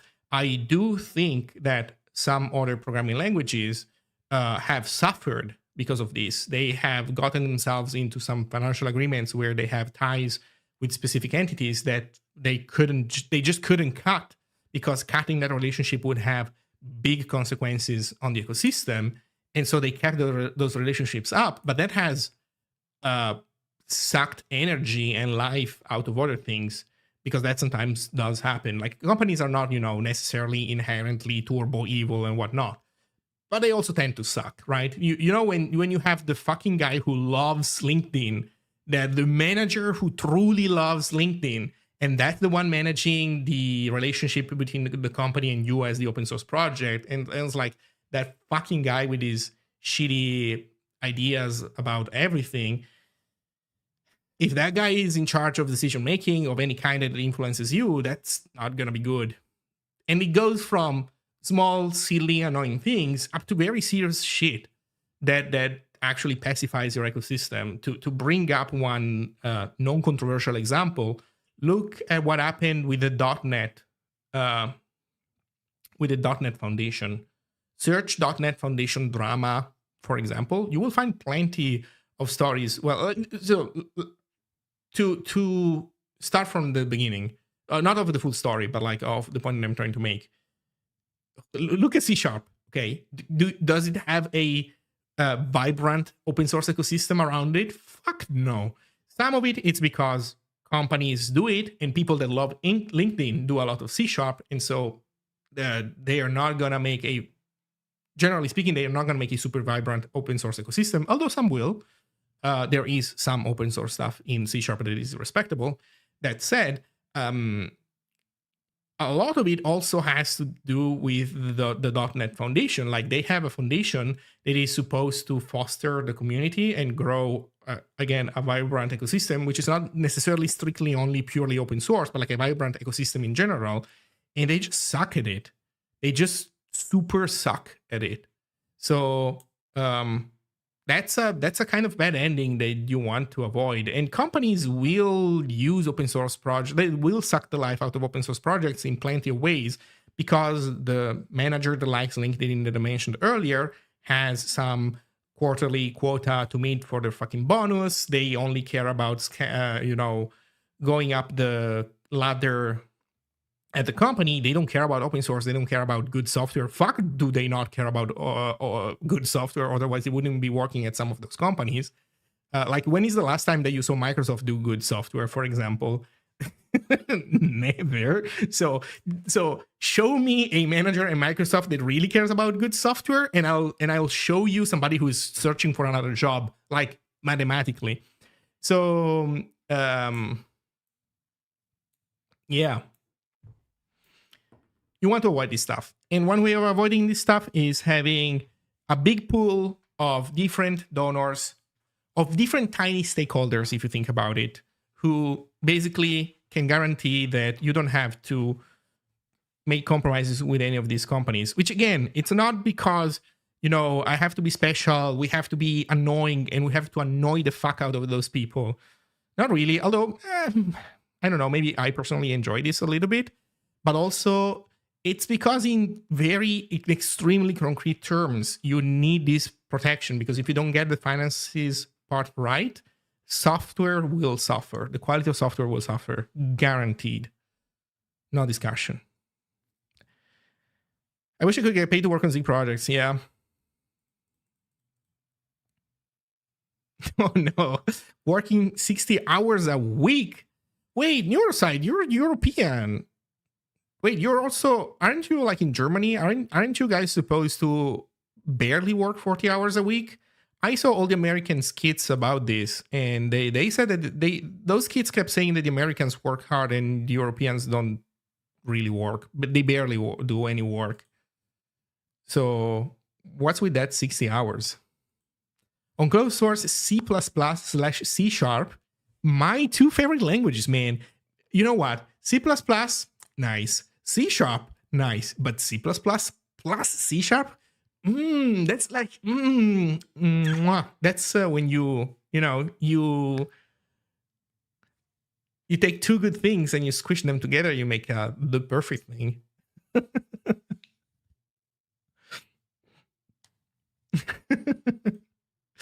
Okay, sorry, I was trying to commit this.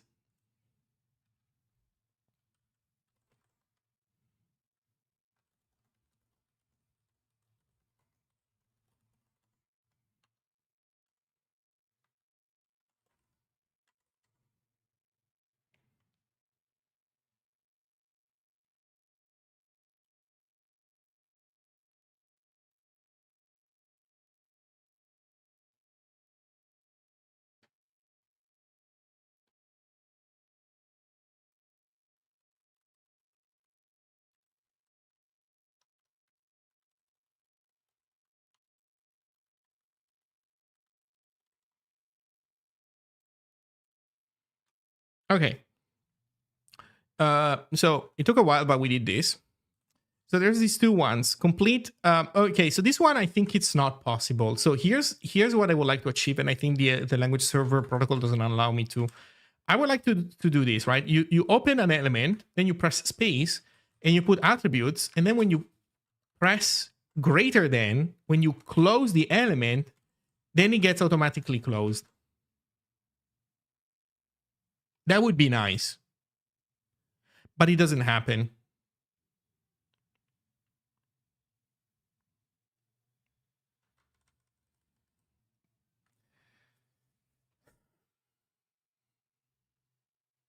And I don't think we can do that. I think the only thing that we can do is that basically we autocomplete address, not as the word address, but as address space closing tag / address. And we just add this unconditionally every single time. And actually, I'm not even sure we should put the space, because I think the user should put the space so that they trigger. Also because they might not want to have attributes now that I think about it, but also because that might trigger auto completion. I think we should experiment on this. The problem is this: what if you're adding? We're basically what if you're like what if you're in this case, right? So we are in this case, and you do A. In this case, you obviously don't want all that mumbo jumbo, right? You only want the tag name. So we need to differentiate between when it seems safe to add the extra stuff and when it doesn't seem safe to add the extra stuff. Although, to be fair, this sucks because the perfect moment for doing this would be when you type the closing parentheses, but I don't think there is a way to do that in the language server because on a character you can trigger an autocomplete request, but the autocomplete request can't immediately issue changes to the text unless you hook into it and then you do weirdo stuff, maybe. But that does not seem to be like an intended use case at the very least. I don't know. So here's what I'm gonna do. I'm gonna take a quick break. I'm gonna make myself a cup of tea, and we're gonna work on these two next issues and to-dos here, and then we're gonna do fuzzing. I'll be right back.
Okay, I'm back. Let's see.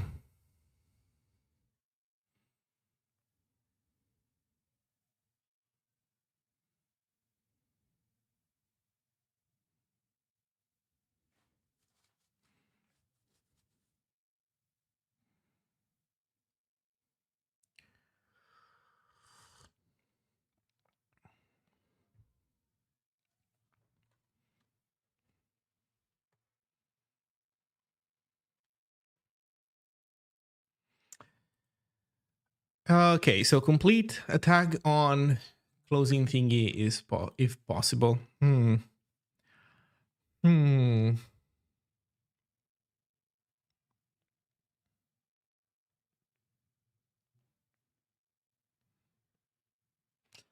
know what? This one is complicated. I'm gonna leave it for the future. Let's do this one. So just good end tag names. So you're in here, and oh shit, we suggest this, and if there's a slash, wait, if there's a slash, I get all these suggestions from Helix itself.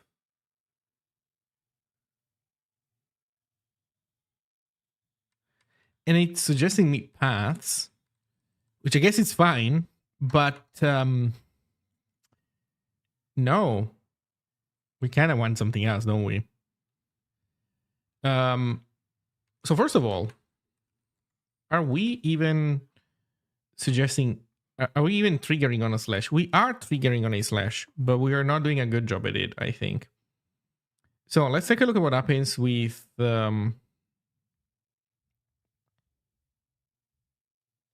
completions. Also, right, I just remembered. Apparently, we didn't fix references.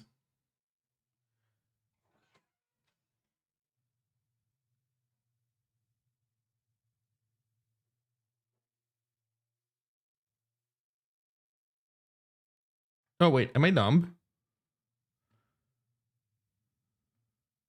I think I might be dumb. Prepare rename. Wait, why is this not committed? Why does this show in here? Okay.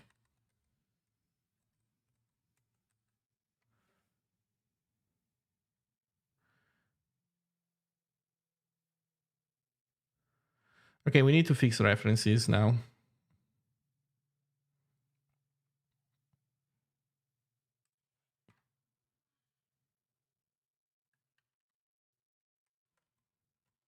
Find node tags ID X.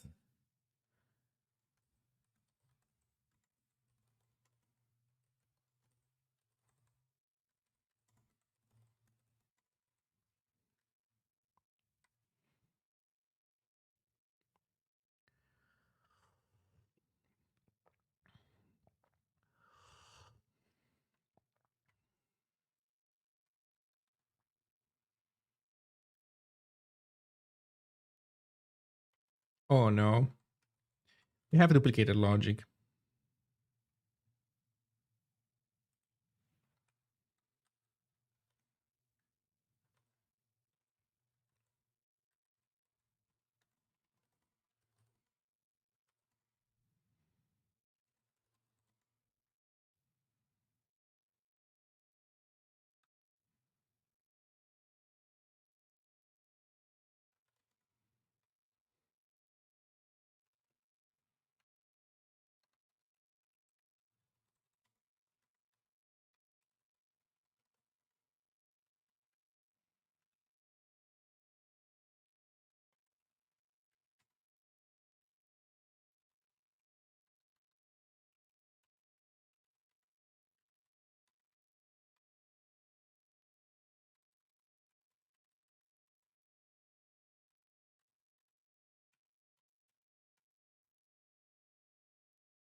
Okay. So with this, I should have fixed what was missing. Oops. No, what am I doing?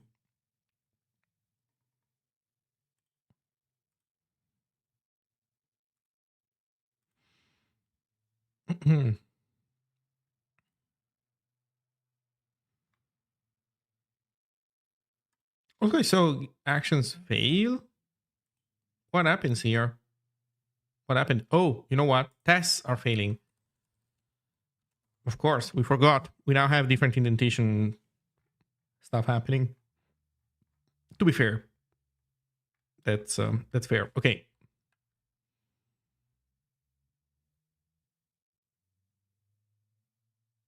Oh, interesting. Okay. PRE test text. Let's see. Oh, actually, wait. What? Well, this is bad. So,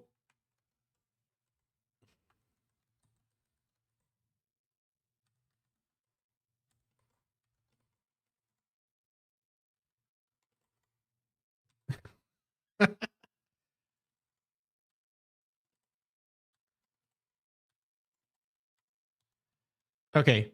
We have some fixing to do. Mm, mm, mm, mm, mm, mm. AST, function render. To be fair, we did not touch exit at all, and maybe exit also has some trouble, huh? I think that these last was text stuff also needs to happen in exit.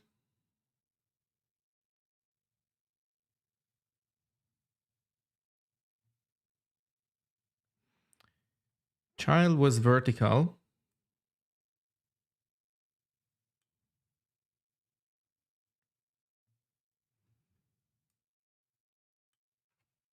We look at current child and we say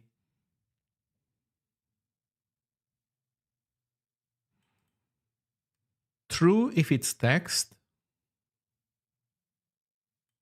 This might be the problem because this was true maybe in the past, but this is not anymore.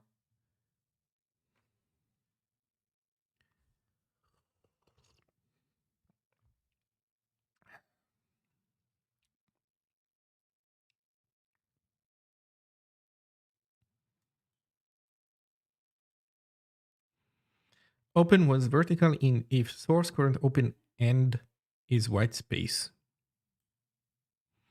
So we're exiting. So we're entering the exit tag. We're before printing the exit tag. And we ask if the child was vertical. And that does indentation removal.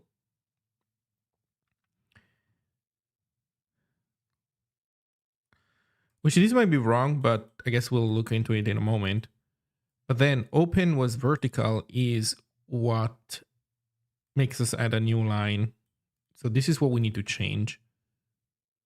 Current open end contains white space.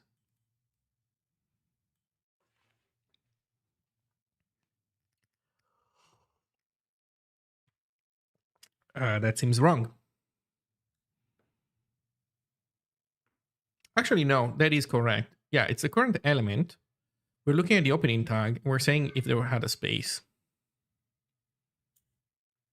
And the answer, if it is white space, and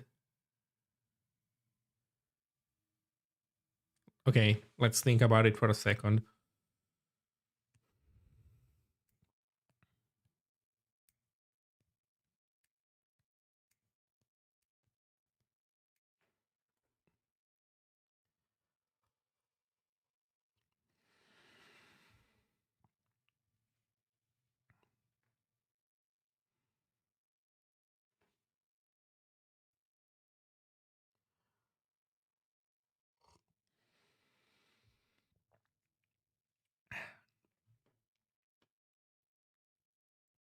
Yeah, we need to change this logic, definitely.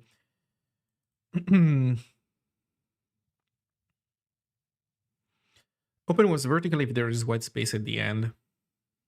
No.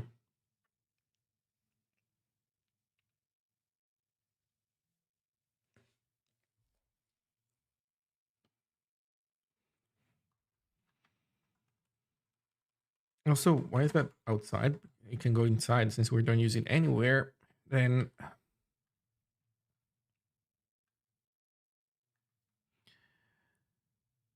if it's vertical, if there is not just white space, but if there is either there is space and the first child, it's an element, or rather it's not text.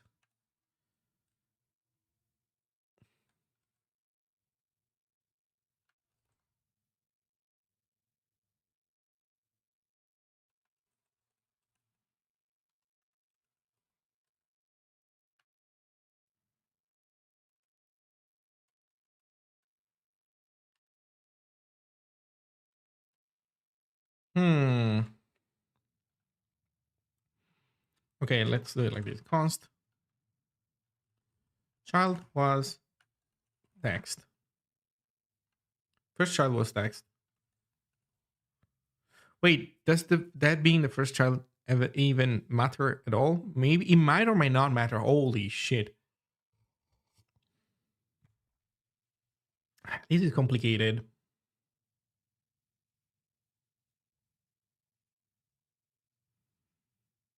This is really complicated.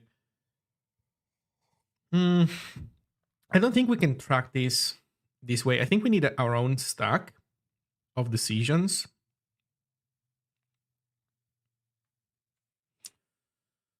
Because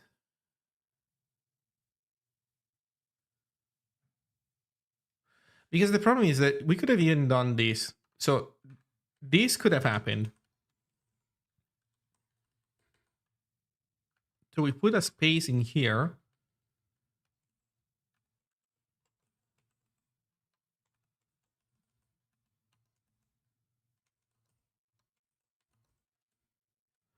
Then we do this.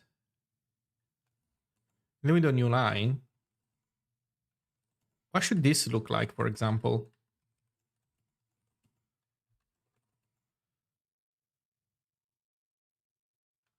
Right now we're leaving this as is.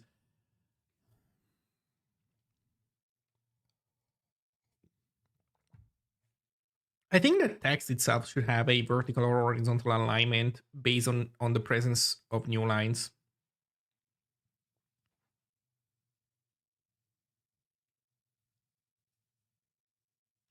The problem is that you see this is a problem that pertains not the first element, not the second element, but the last child. Sorry, I said element, or I should said child. This is the third child that has this new line, and so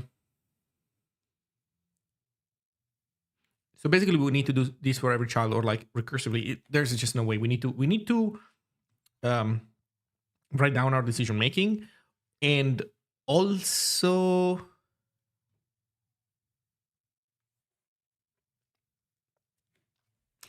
and also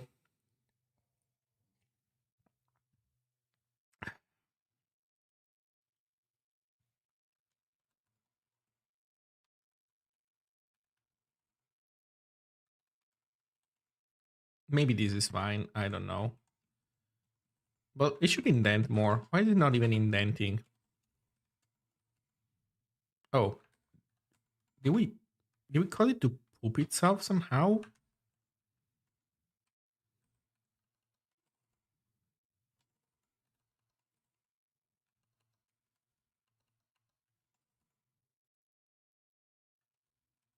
So now we're doing this.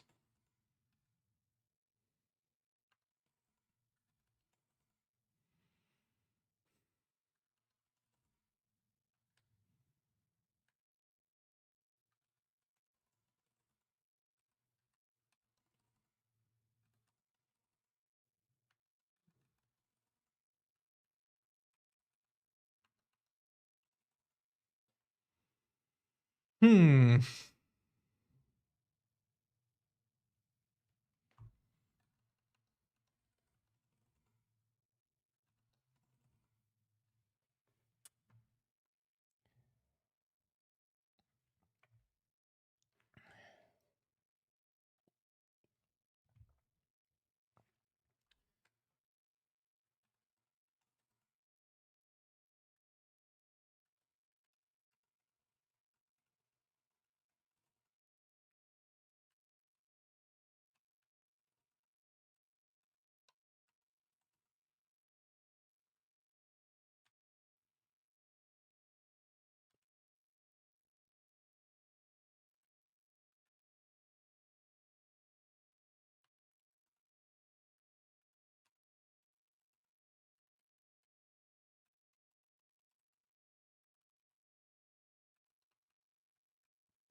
Okay, here's how I would say it. If there is a new line, for now, if there is a new line between not only any space, but if there is a new line in that space, then that's vertical, otherwise it's not. I think that's a decent starting point.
We need the child though.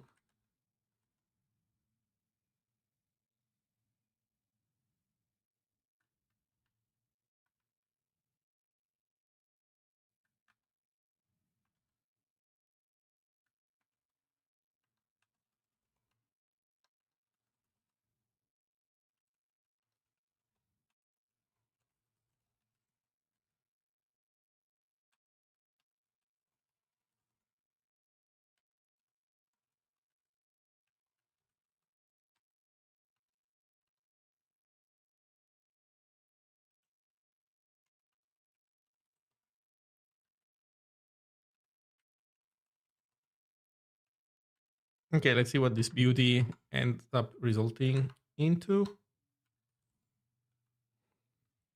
Quick OT Zig question. I have a big mesh vector library. I need both F32, F16 version of most stuff instead of passing around float type everywhere.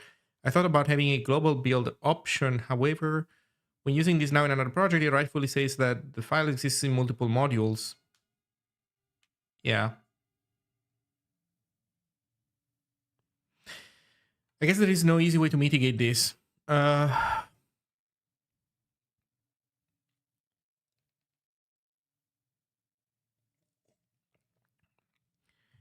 Maybe there is, but yeah, you're walking a problematic path. Like, even if you make it work today, I think there might be a problem in the future. So I would say that if you want to use F16 and F32 in the same project, like in the same build, then yeah, you should go generics. And you know, it's probably not that different compared to what you're doing right now, because I mean, you'll need a factory, I guess, quote unquote, like a function, a generic function that produces those types. But then you create the two instances, like you create the two concrete instances, and that's it, and you're done.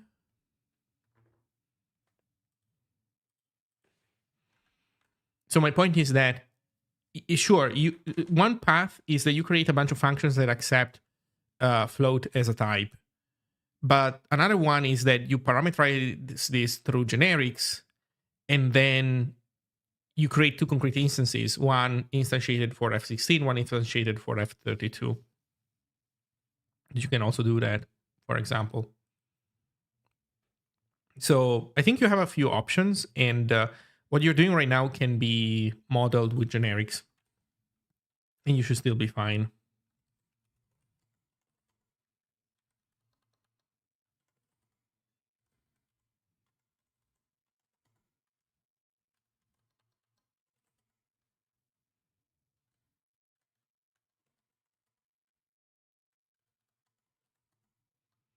Okay, I think that this behavior right now is fair. Let's go back to the original example before I added all the extra stuff. So the original problematic example was just banana with a space.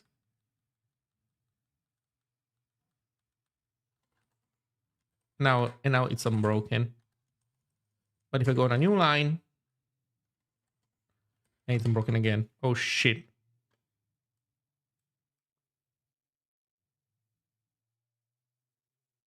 Field tag name when while field parse error is active. Oh, there we go. We made it poop itself somehow. In attribute 854.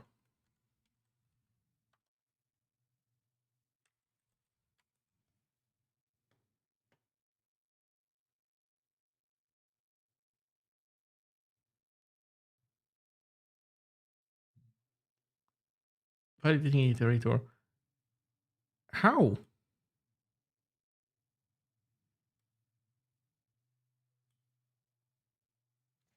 We don't call this stuff.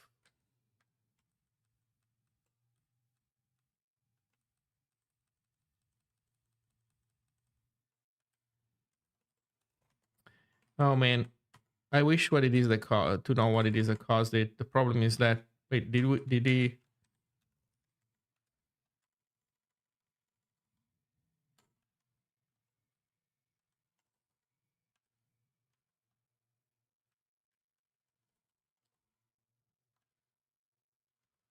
Okay, so this is our build. The problem is that's not the behavior that we want though. Okay, we're still missing something. So right, because we still need to fix this. First child was vertical, so first child is text. Open was vertical. If first child is text, then there has to be a new line.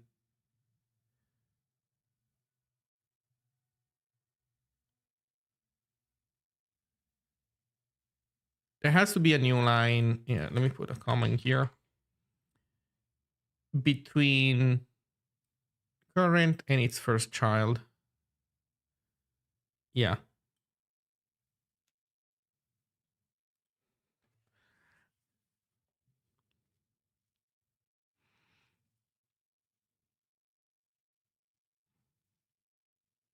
No, I should say index of.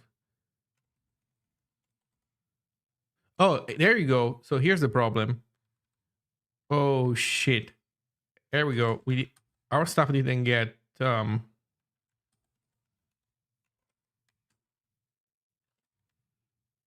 I should do reload.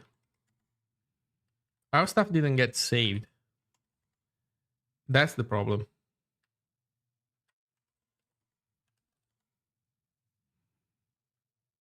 Also, I don't know if you noticed, there's a progress bar now in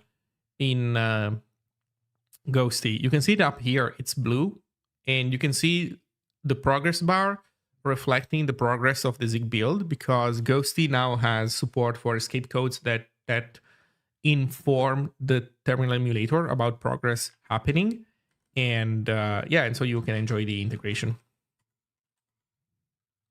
Okay, so this is happening now. The question is, should we respect spaces at the end before the closing tag? That is, I don't think we should. I think this is debatable. Maybe we should, maybe we shouldn't. New line, because it's a new line. No new line, pulls it up. I think this is fine.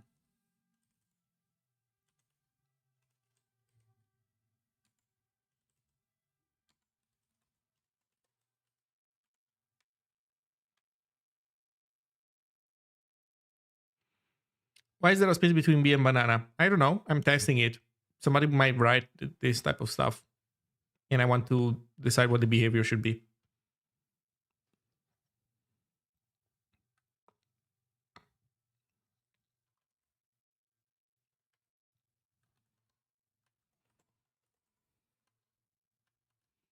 Although, you know what, maybe it is true that it should go vertical, even in that case.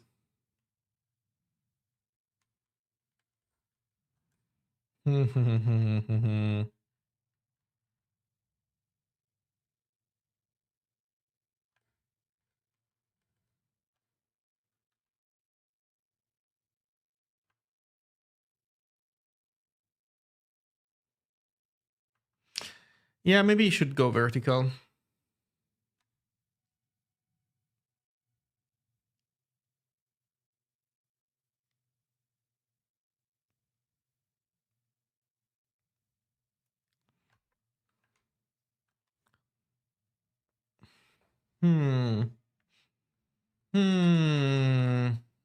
Maybe a space should really cause it to go vertical anyway.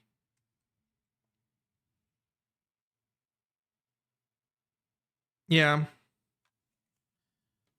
I'm starting to think that it should. I don't think we should be looking for new lines. I think we should be looking for spaces. So when we are entering a tag, we're entering text.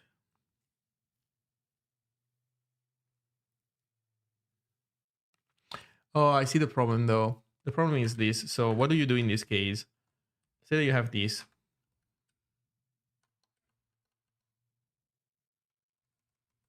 Okay, let me think about this. So what this should stay here. Okay, you put a space in here.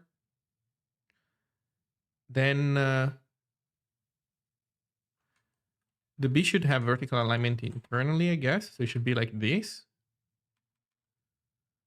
I guess.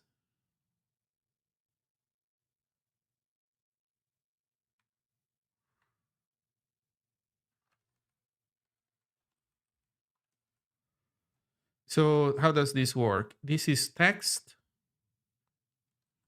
This is current kind that is text, where last was not text.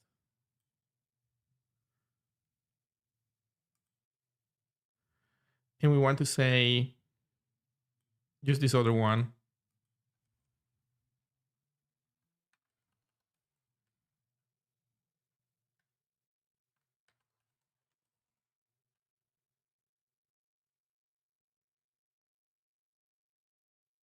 Last was text.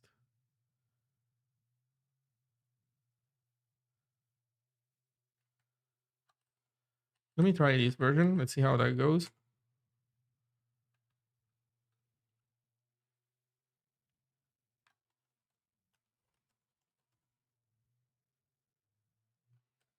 Yeah, but then this does not, because there is no space here, this doesn't do vertical alignment. Wait, what? Oh. Okay, I think this is because of down here.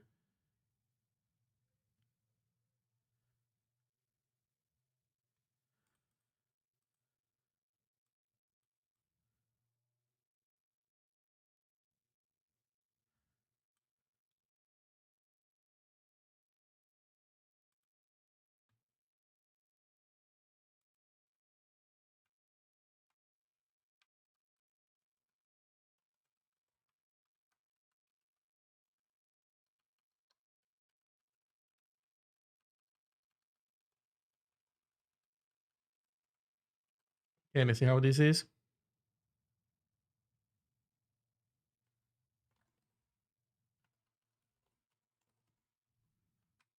And with this, you have this.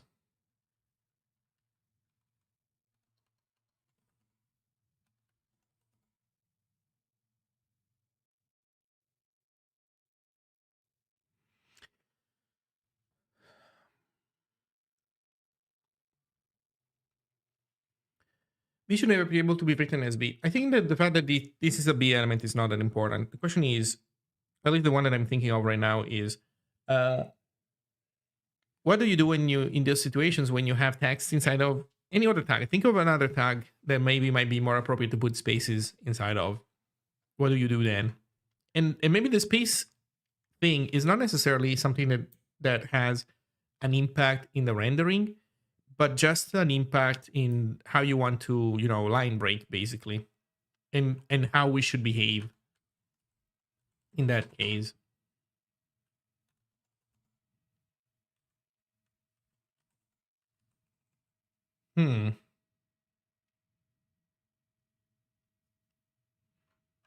Let's see what happens with our tests. HTML doesn't care about line breaks. HTML does not care about line breaks when rendering, but when you're creating HTML as a, the person that makes the changes, you might care about new lines because you want your HTML text to be manageable in your editor.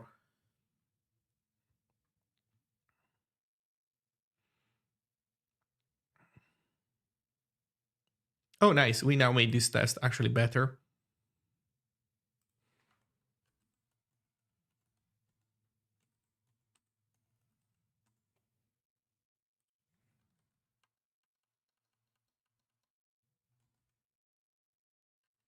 I think this is actually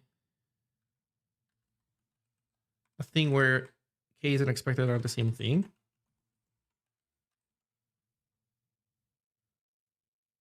Yeah.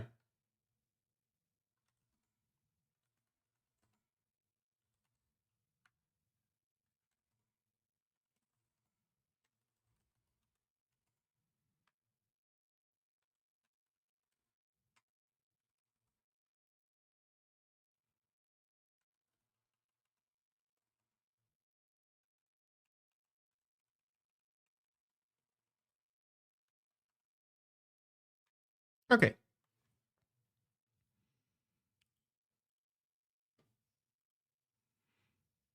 I think this is a reasonable compromise.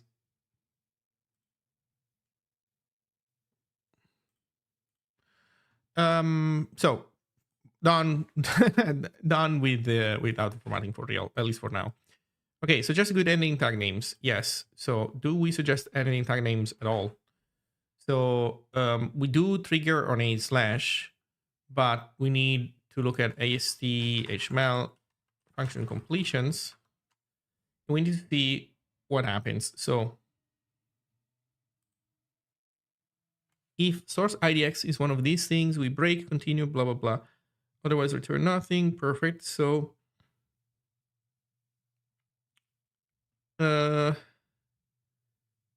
let's see. So we're looking at errors.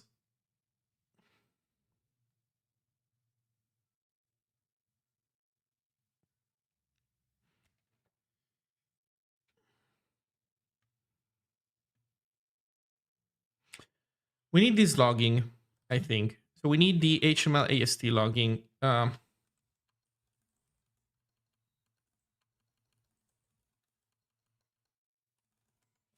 think this guy needs it to have its own login, though.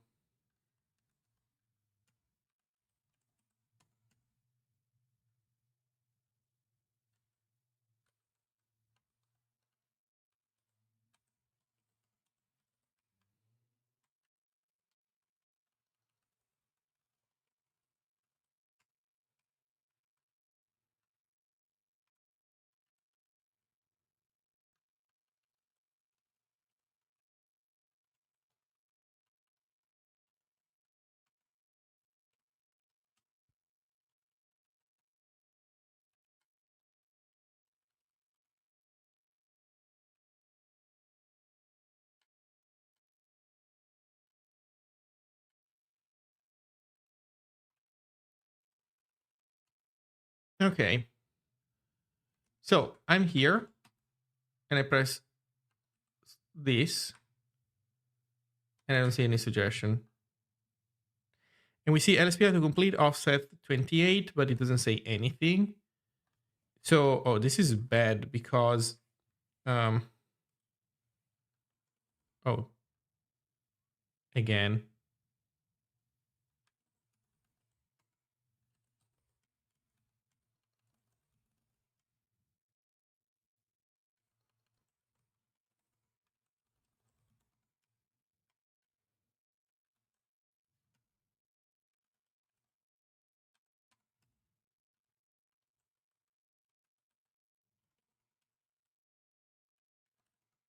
Okay, let's see now.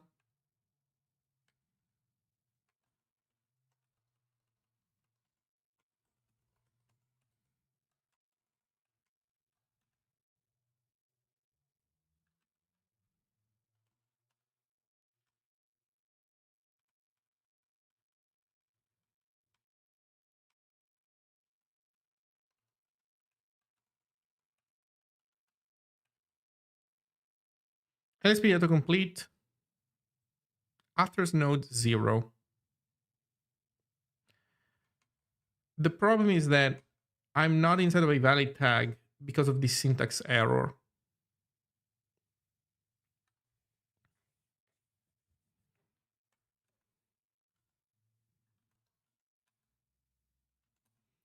So in this case, there's a syntax error, but we do suggest something. In the other case, we don't. So, if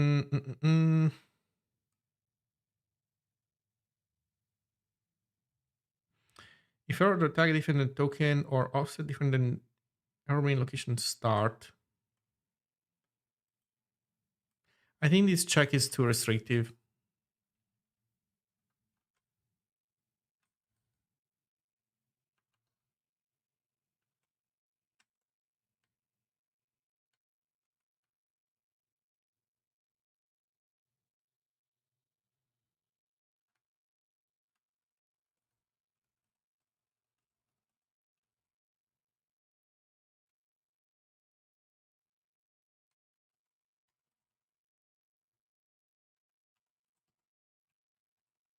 Okay.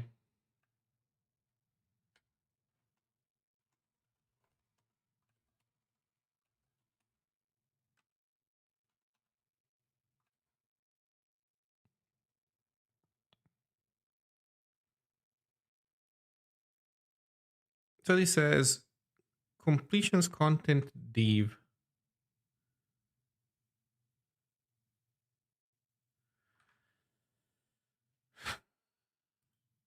Parent node kind of div.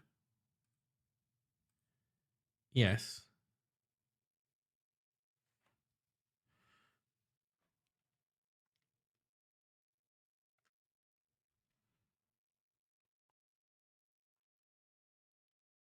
And so content.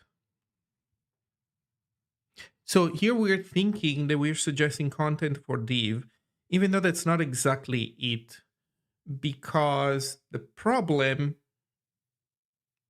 is that we are in a construct that is trying to create a closing tag. So what we should be suggesting is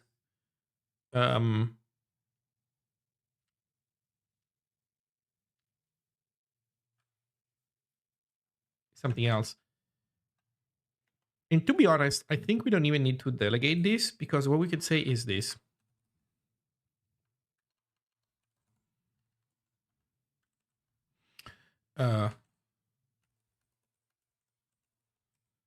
So the idea is if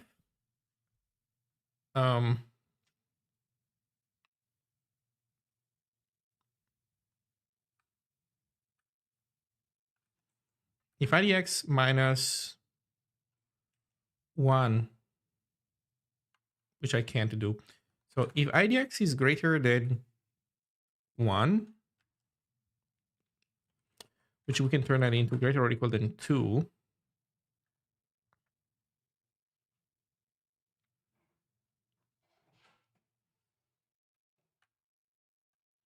then we can perform this test. We can say if, well, we can do this. Source at idx equals this, and source at idx minus 1 equals this.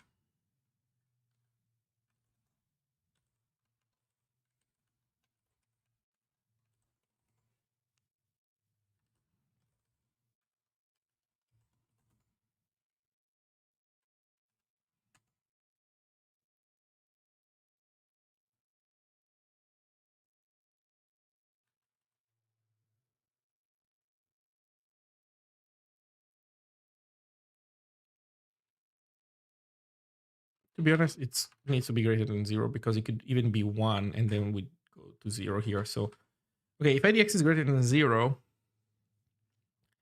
and we are in this case, then we want to also suggest closing. So var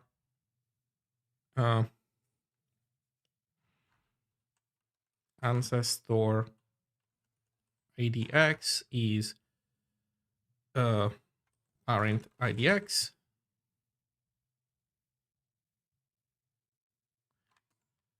while ancestor idx is different than 0.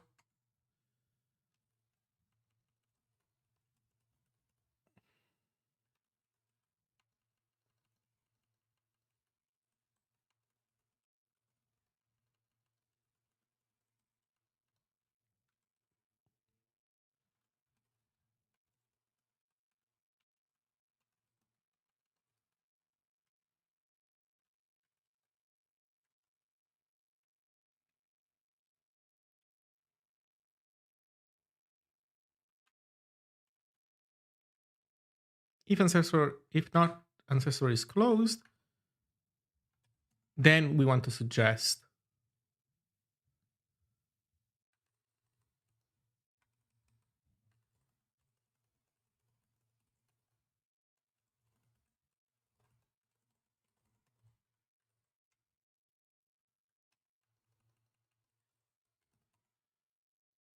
if it's closed, then we want to return. What is it that we want to return specifically? An array of completions.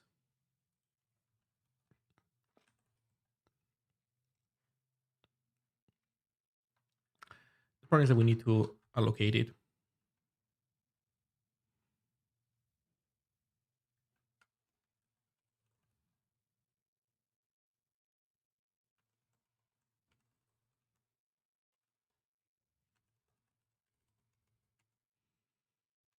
Okay, what's in a completion? Label, description, value, right?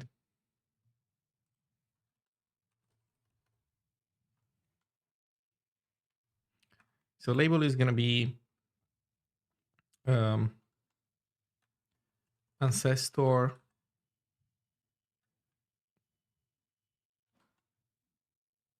dot span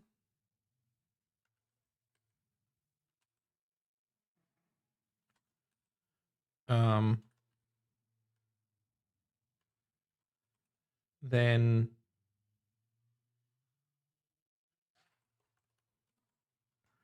description. I guess nothing. Do you have to fill it out? No, can be left now. No description. So this is a starting point. Let's see how this goes.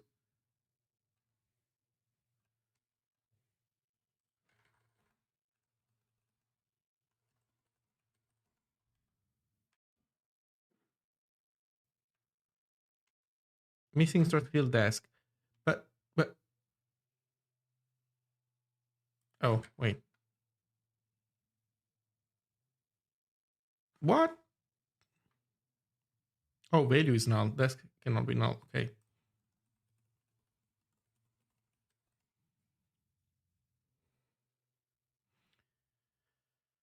Expected these found that, yeah.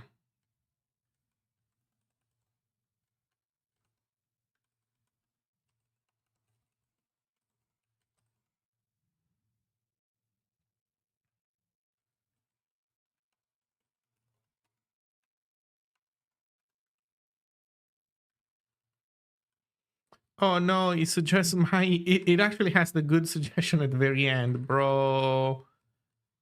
Bro. Bro. How do you do this?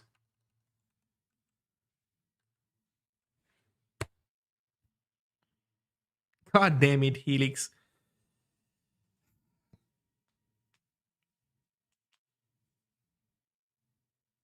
So we are doing the suggestion. It's just the Helix is being asked about it.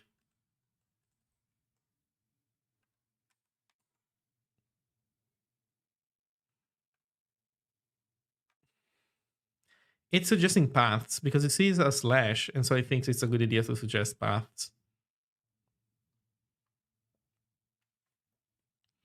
There is a form of priority, which I don't know if Helix will uh, respect, but to do completion proposals.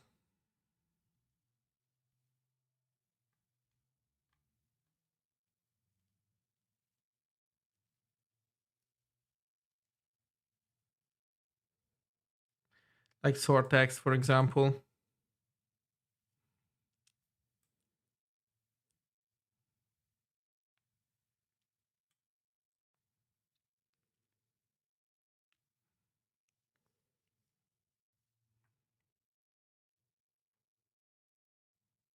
Oh, there's also, wait, there's also preferred, I think. We could use preferred, maybe. There's another thing, pre-select. Yeah, I think we can pre-select it.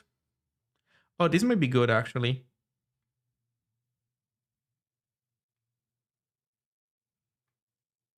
Okay, this, I'm having trouble reading this as documentation. Let's go in here and see if we can do this at the LSP level, and then we'll find a way of pulling that stuff down. So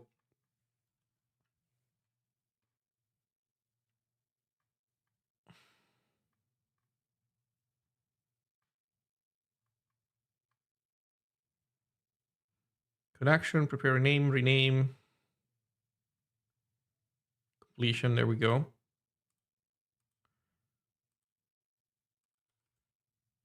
Oh shit, CLS is failing.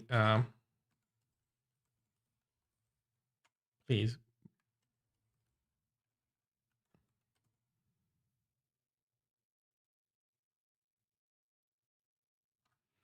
Oh.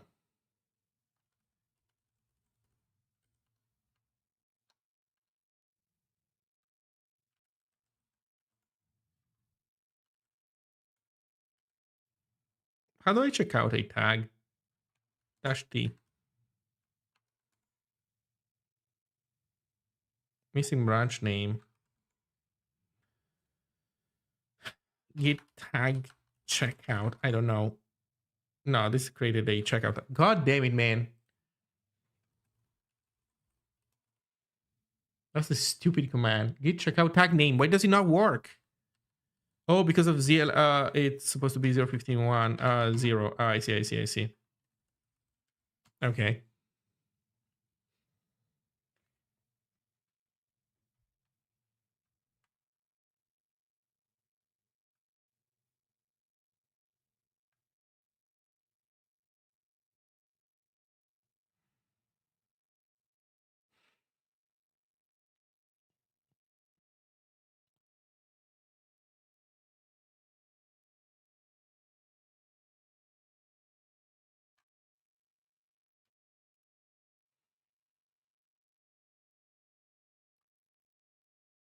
The response, let's see, is incomplete.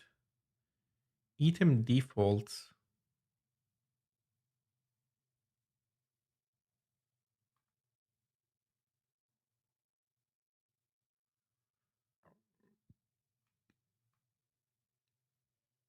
Label details kind. Tag detail documentation deprecated. Pre-select.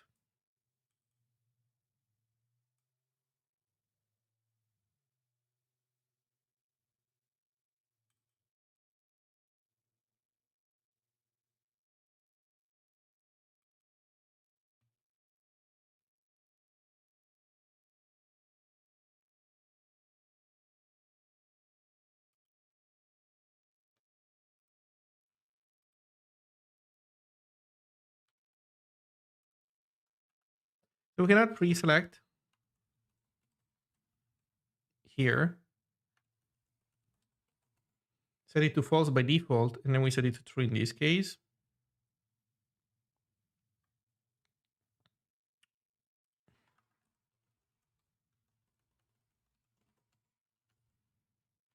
And then we go at the LSP layer, and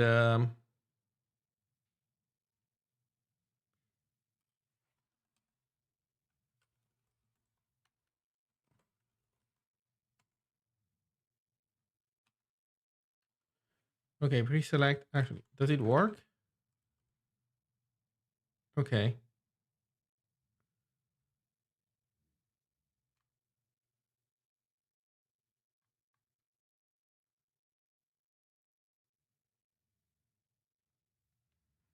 Yeah, pre-select and sort text are the two things that we care about. So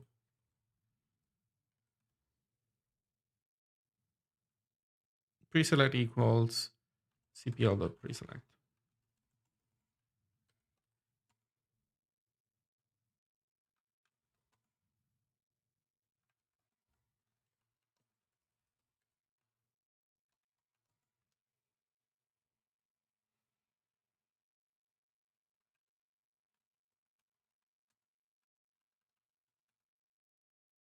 Yep, there we go.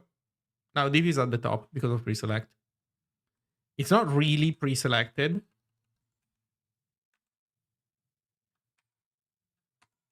but at least we have it. At least we have it. And also in reality, we probably would want to suggest closing open tags anyway, no matter what. Now that I think about it. You know what? I think that this special code that I'm writing is wrong because now that I think about it, we don't want to deal with it this way necessarily. What we want is, okay, any point in time where you are suggesting a tag, if you have open tags above you, you also want to suggest slash closing those. So wait a second. Um,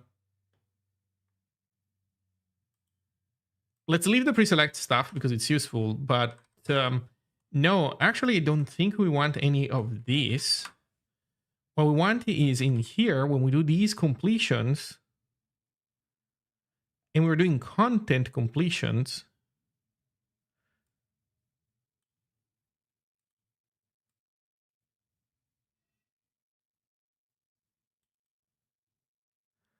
yeah, here we're basically delegating everything.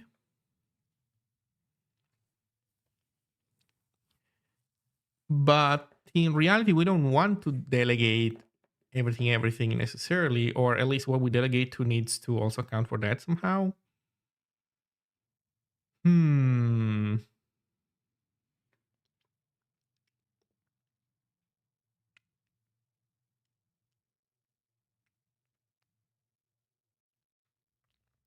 You want to possibly suggest closing those as highest priority when at the end of a line, or suggest new tags at highest priority when not at the end of a line?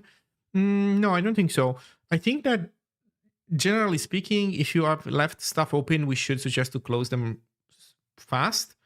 Also, in general, I think that it shouldn't be very common for you to have left around unclosed tags because usually what should happen is that as you generate a new tag, you should also generate the closing tag right away, and so you're moving that around. So it should exist. It shouldn't be missing. It will occasionally because people do things, but I also think that it shouldn't be. This should not be the primary way in which you close a tag. Um, and although at the same time, to be fair, we do not generate closing tags on auto suggestion completion in the LSP right now. So um, there's also that.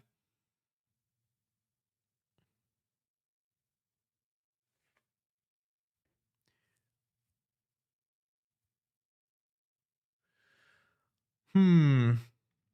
So the way we do this here is like you literally attribute dot completions. Yeah, the problem is that we literally have to look at into all custom completion functions and either do that work in each and every one of them, or we do it here as a reallocation, which sucks, but at least it's a centralized place.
Wait, what the fuck is going on? Am I stupid? This is UB. What the fuck am I doing here? All elements, sure. Anything is going to be an array of these guys. Oh, I'm not stupid. It's because this is computed at comp time. I see. This is a comp time thingy. Jesus. Oh, that's fine.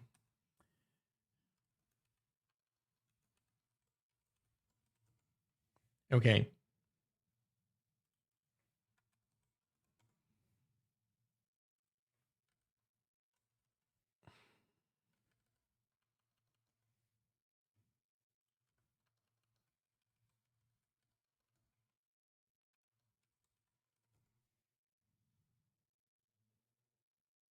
Okay. So once we have children, then we need to make an array list.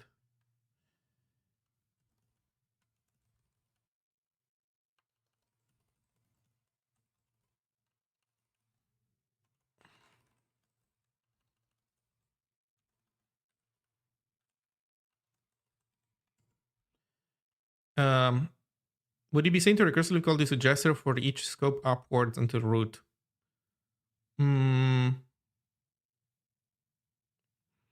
No, you don't have to do that because you can derive the correct list of suggestions from the children itself, except the only like upwards thing that you have to do is only to check for tags that are still open.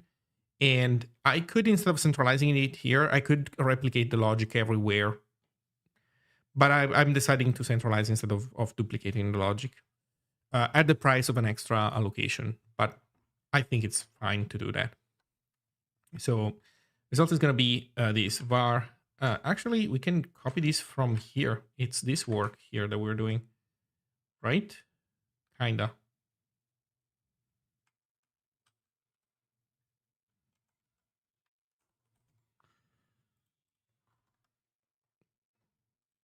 Basically, we're saying for each ancestor, if it's not closed, we append a completion. So we do result try result dot append.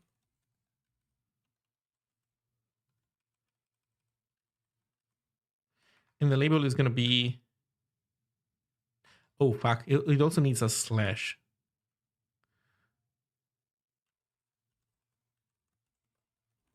Alloc print. It sucks, but it is what it is. No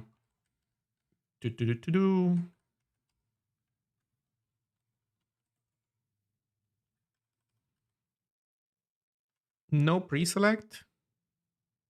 Or you know what? Yeah, we do pre-select. Let's give pre-select to all these guys. Fuck it. Why not? Okay, what's going to be our node IDX?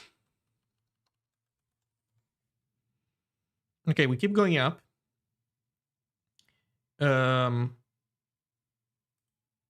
It's arena, I guess.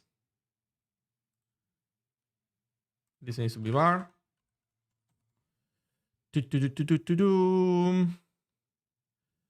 So we don't do this, don't do this, don't do this, don't do this. Yes, this can be turned into this. This needs to be tried.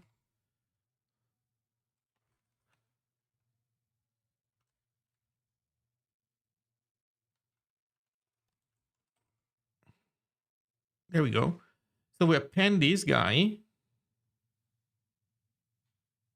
Ooh, also, actually, whether we do this or not depends on our offset, on whether like we have a slash in there or not. Do we send down the computed index or do we send down the row original stuff? We send down offset. Oh shit, we don't send down IDX. Okay, so right now we don't know if we're on a slash or not. So there could be a slash, but actually that's fine because that should be computed as a prefix by the client. So that should take care of itself.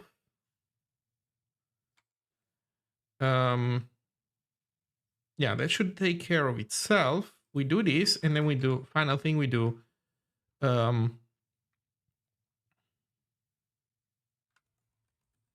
result dot ensure total capacity.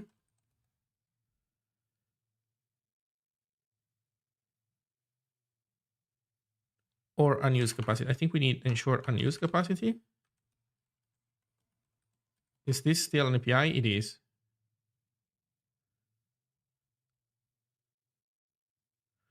At least additional count more items. No. We want total capacity.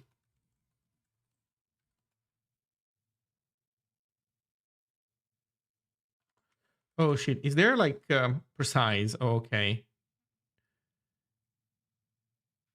Is there ensure unused capacity? Expand to capacity. No. Ensure. Hey Matt. Ensure unused capacity. But there's no precise version. Okay, ensure total capacity precise. So that's gonna be result. Well, arena. New capacity is going to be result dot items dot len plus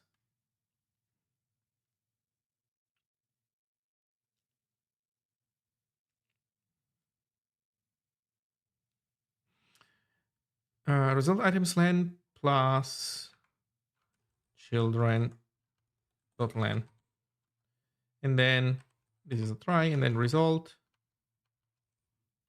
append slice assume capacity.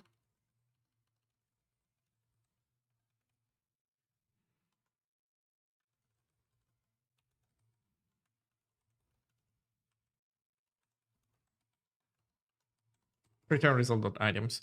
Okay, so with this we should be prepending this stuff. Error union type. Oh shit, because these guys all need to be tried, huh? I mean, that's fair.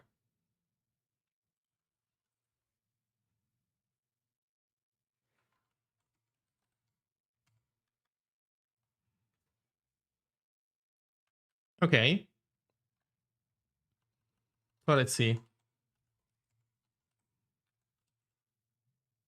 Suggest /div first. That's fine. That's good. So let's see. This is HTML. And there's a div. Then there's a P. Then there's a B. I don't know. And we're here. And we're deciding what to do with our life. So we do this. Oh, actually, you know what? This is actually delightful. Now that I think about it. No. No. We don't do the entire stack, right? I mean, we can do the entire stack, but what is the point of suggesting the entire stack, right? I think we should suggest only the latest open tag.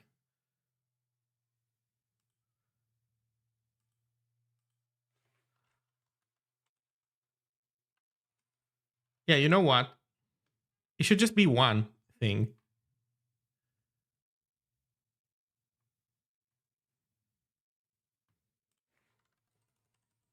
That's it. Let's see. Is Zig gets native fuzzing on macOS? You gotta do a release. It's almost there. Like I'm gonna look into it now after I'm done with this.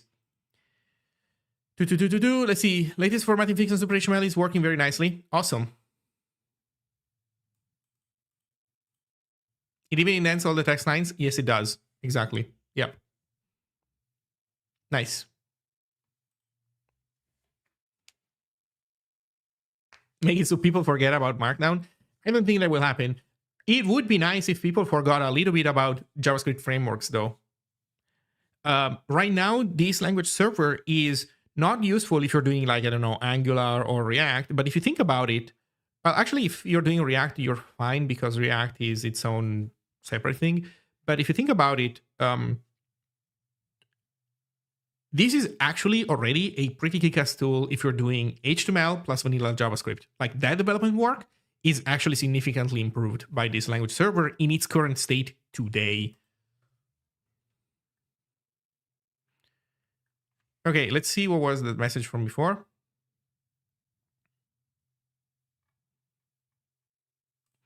Hey, Loris, quick question. Since you're also using macOS, any idea why I can run Zig out bean super HTML, but as soon as I copy it into local bean in my path, if I have a ZSH kill super HTML when I try to run it?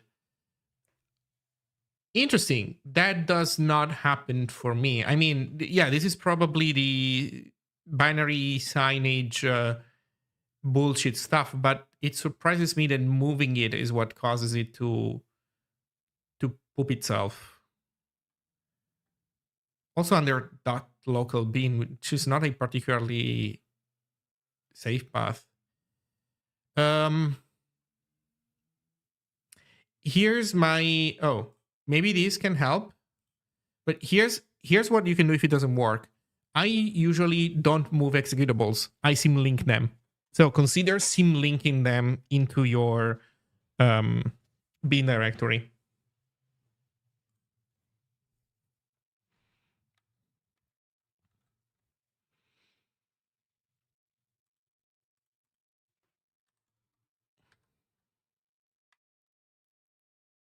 Moved, it worked. CP'd, it didn't. It didn't.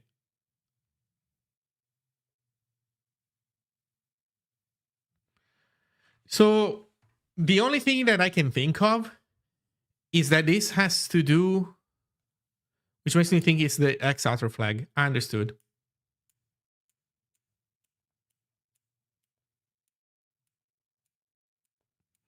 Well, glad that it worked out.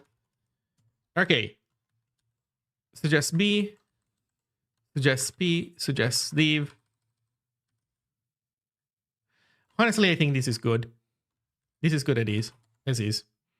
Git status GA source slash CLI slash LSP source slash HTML.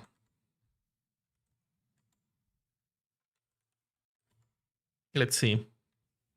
We have the concept of pre-select, normally false.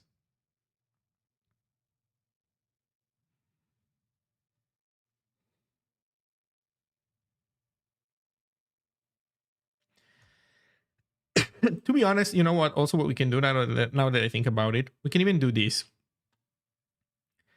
Okay, check it out. Remove pre-select. Remove pre-select from the type, since nobody uses it. And then in LSP, pre-select is this cpl.label at 0 is slash.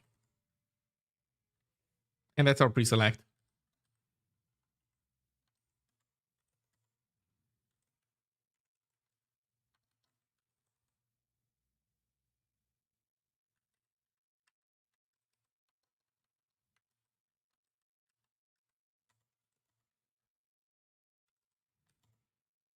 Let me Zig build and test that it actually still works.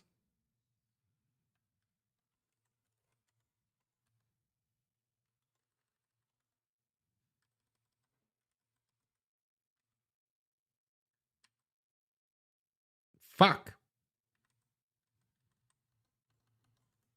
If you put a slash, we suggested bad.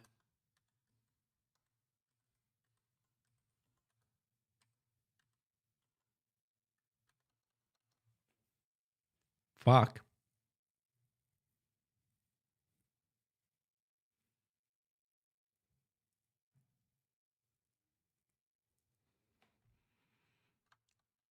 Maybe we can fix this.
No, you know what? I think this should be different. Basically, label should always have this.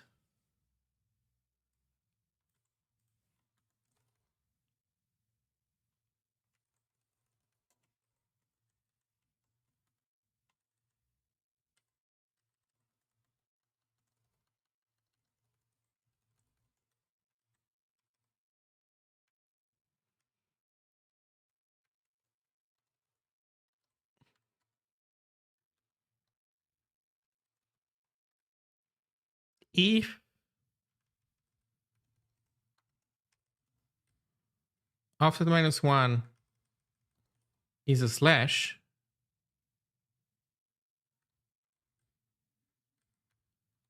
the name else slashed.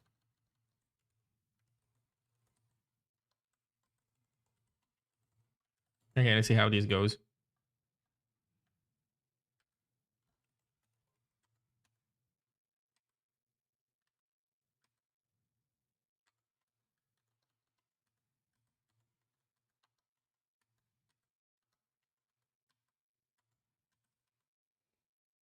Not bad. Uh, we can also do the closing tag. So basically,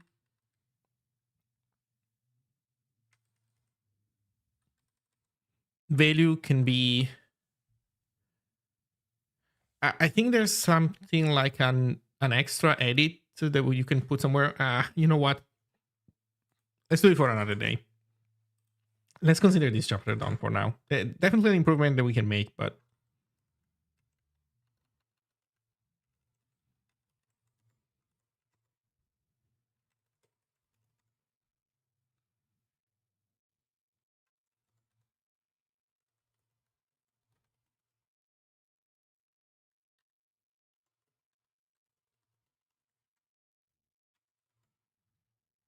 okay. Now it's just closing tags. Okay, let's look into fuzzing a little bit. So, um, my Zig 1 is a build of Zig in a special branch.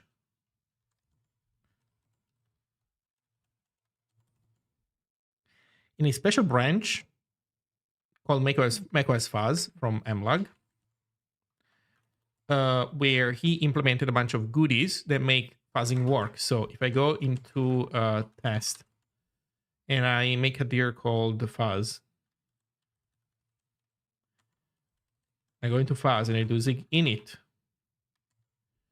I should use Zig 1 though. For init is fine, but I should run Zig 1 for everything else. So in here in main, we have this can you find me password thingy.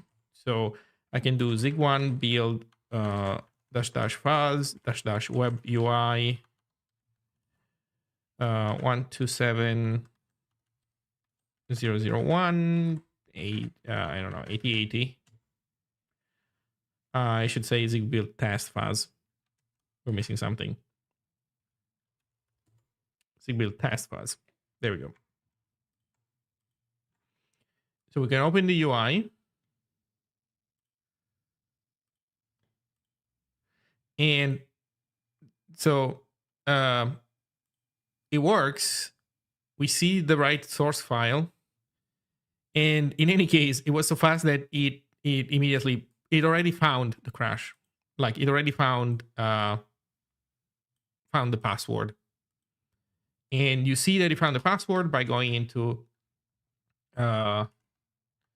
cat zcache f. And then this file contains the input that crashed, and it contains can you find me. So this is it. There obviously it would be nice if like the UI told you what is the input that caused the crash. For example, also when it crashes, I think once it finds a crash, it dies. It doesn't try anymore to find more crashes. But still, this is a starting point. So what do we want to use this for? We would like to use this to test, obviously, super HTML. So one way of running this is to test the tokenizer and feed the input from the fuzzer directly into the tokenizer and see what comes out of it. So let's start doing that. Although we did fuzz the tokenizer a lot in the past, and we did find a bunch of crashes already, and we haven't had any trouble with the tokenizer in a long time. The only changes that I made recently was changing slightly how it reports error ranges just to make it nicer, because it was reporting shitty error ranges. And maybe I introduced a minor bug there, but nothing crazy.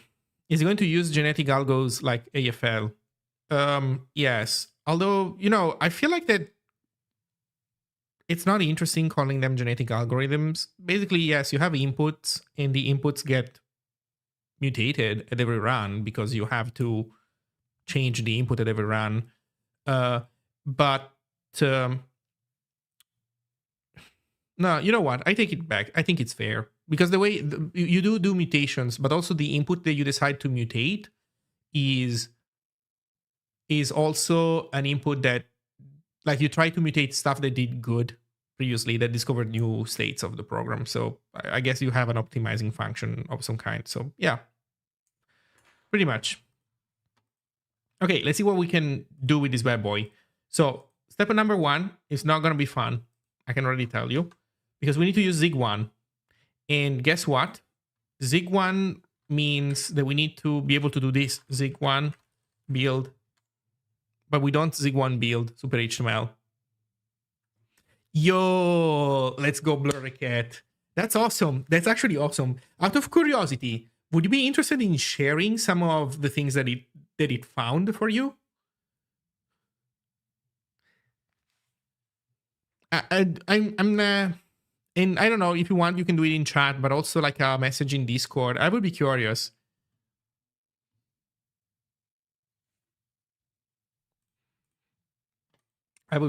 So we need to make this stuff work. So LSPKit is old. So we need to update LSPKit, which we can do. Although we need to be careful because let's see if updating LSPKit keeps us compatible with 0.15.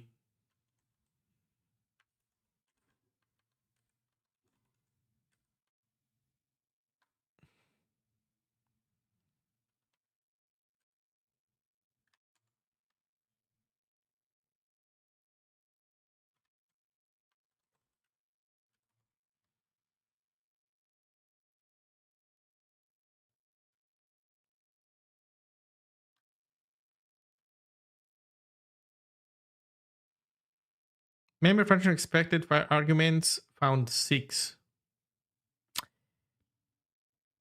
We are not going to be compatible with 0.15 unless we had a bunch of switches, which I'm not going to do. So I think this work goes into a branch. Either that or we bump up super HTML to 0.16 dev. Probably not a good point in time though to do this. I think I'll do the branch work. You know what? I have contributors now. I'm not going to fuck them up as they're contributing. I discovered that you can't put UL inside a P. Cool. Nice. Let's see. I didn't put the H in ATR in Mighty Head, for example. Nice. Used a lot of the closing when I shouldn't have. Discovered that you can put UL inside a P. Cool. Cool.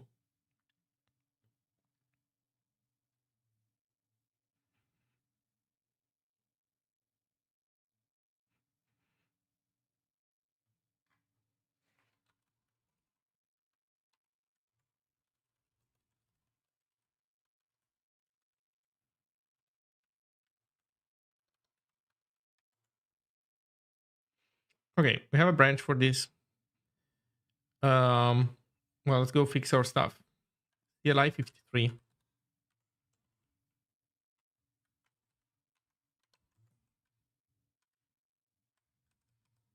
Oh shit, recurrent stack trace. Expected 3 arguments, found 4.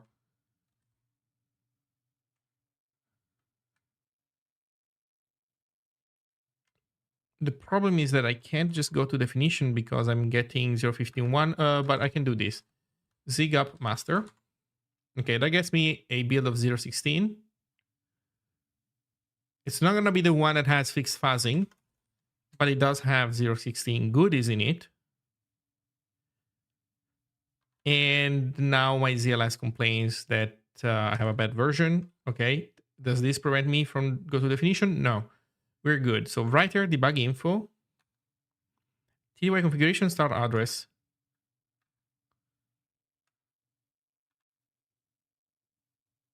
Wait,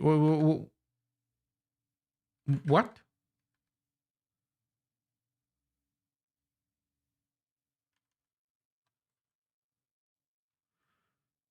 This is a 0.16 0 blah blah blah. Oh no. This guy has 4 arguments. Why does mlogs have 3 arguments? The heck is going on?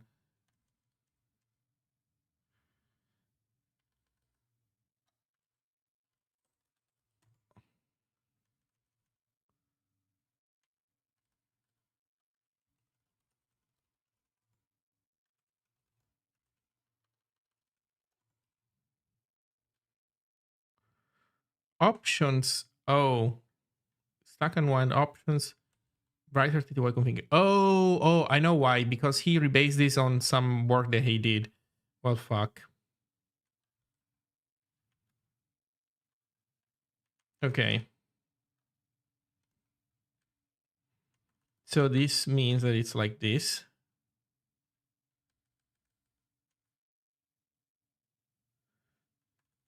Options writer TTY config.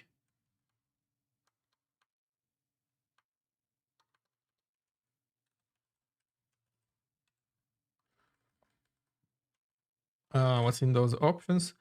First address. Context allow unsafe unwind. You know what? I guess I can leave it empty and call it a day. And it should be fine. Next problems. Unused local constant. Yeah. Okay.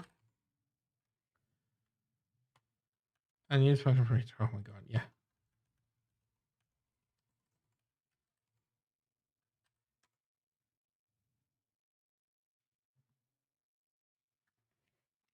It chokes a bit on my templates though because, well, they're templates, so there's a lot of non-HTML in it. Yep.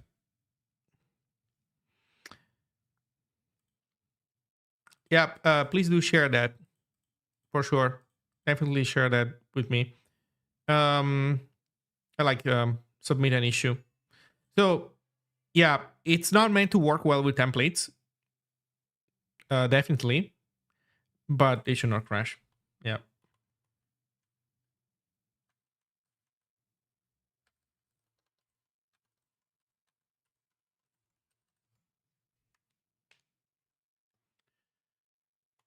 Okay. Read file unlock options.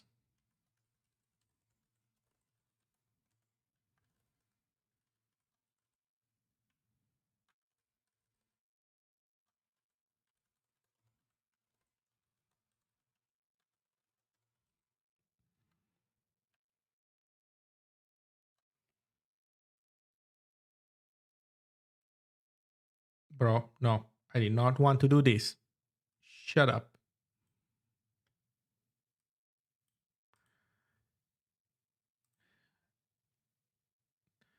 Directory. Subpath. Before the arena? Bro. Bro. Limit.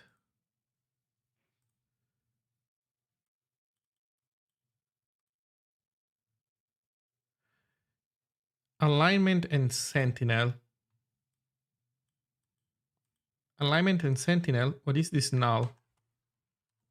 It's the suggested size. Okay, so I need to take out null.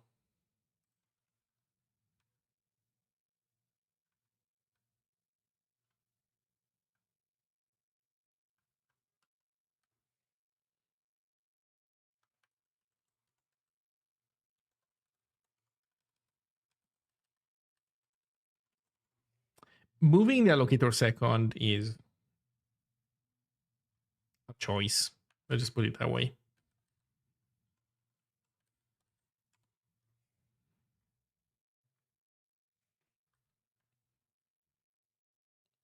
Oh, right. Also, the max size stuff is different, huh?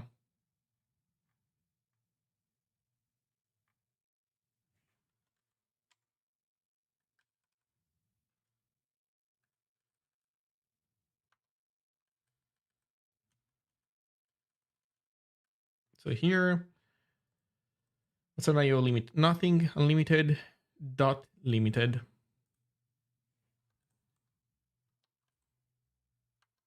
Wait, is that a function? I think it's a function. Oh, hell yeah.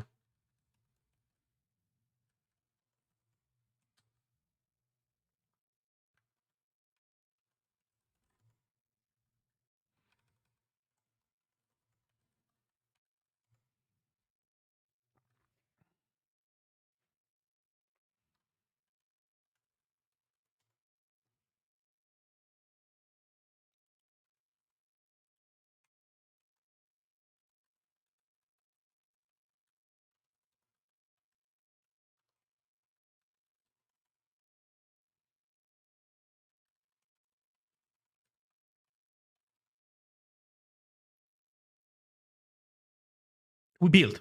Okay, so we are now capable of building. Awesome. So now what we want is to make a fuzz test that tests the fuzzer. So we basically want to do this. We want this, but in Super HTML. So in ast.zig, for example, well, let's start with the tokenizer. So we go into the tokenizer. There's a fuzz example. So I don't know, just fuzz tokenizer, or I guess we can just call it fuzz. So fuzz. What do we do to this guy? With this guy, we tokenize the input and we assert that we don't crash. That's it, I guess. By the way, you know what we can do? We can try to add our own crash in here, like on purpose. We put something that a mistake and see how easily we can find it. So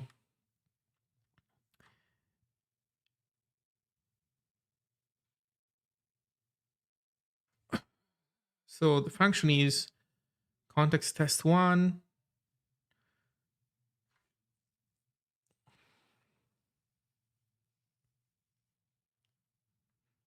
Okay. So what do? We do var t test tokenize with state expected tokens. Well, we don't expect anything, so we're gonna do this. We're gonna create a tokenizer. Let's do this. Let's do this directly as an underscore so that we can even remove that line. Tokenizer language HTML, and then we do while,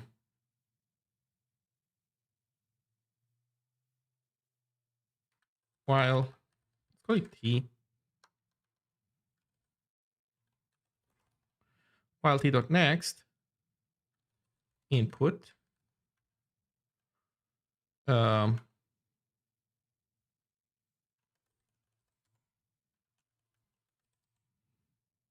just keep calling next, and that's it.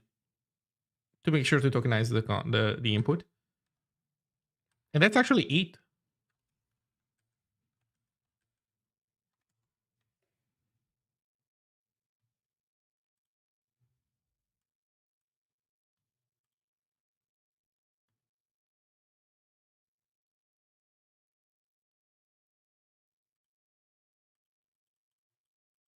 It's not good at showing my source code, huh?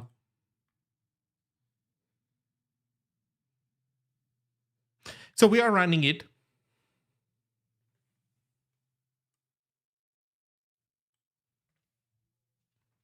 Issue opened. Thank you. Okay, so we're running the fuzzer. It's not going really fast. It's doing, oh, you know what? Yeah, that's on me. Fuzzing should be done in -o -d optimize equals release fast. Sorry, no, release safe. That's how you want to fuzz.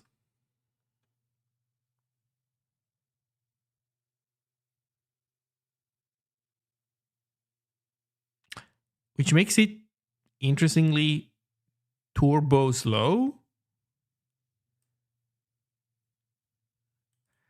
I think release safe is doing bad things to the fuzzer.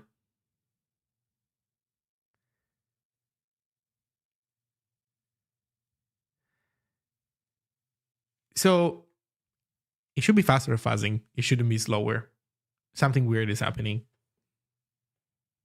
Definitely. The fuck? Let me answer a couple messages.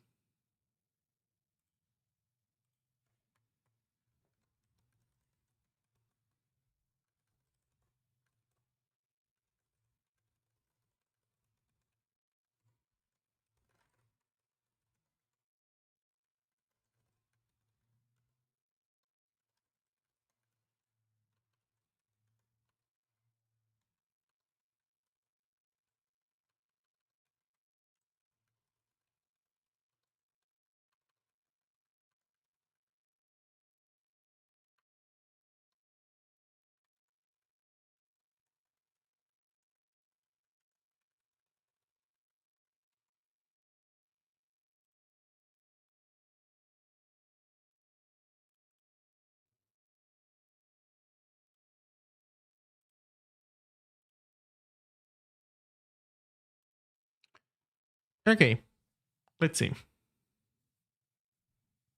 It's shocking original HTML. Sounds good. I mean, even with templates, it should not crash. Like, I mean, no matter what you feed to it, crashing is 100% something that should not happen. So this is not, this is weird. This should not be happening. Release safe should be good, not bad for the fuzzer. I'm actually surprised. Oh, wait a second. This is slow again. Why was it reporting? Wait, what the heck is going on? Are we?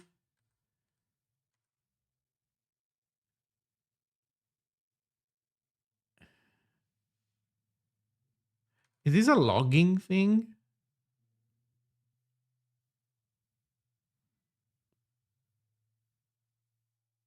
Yeah, it was much faster earlier. I don't know what happened.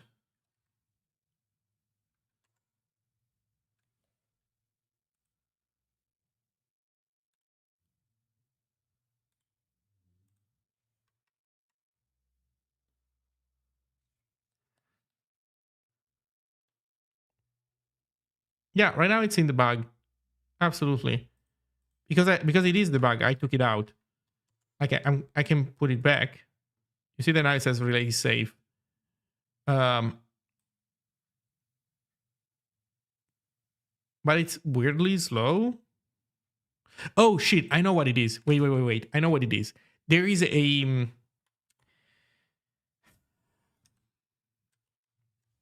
there's a bug in loading files from disk. So when you restart, also I should be using Zig 2, not Zig 1. No, yes. Now that I think about it, it's Zig 2. Okay, so let me use Zig 2.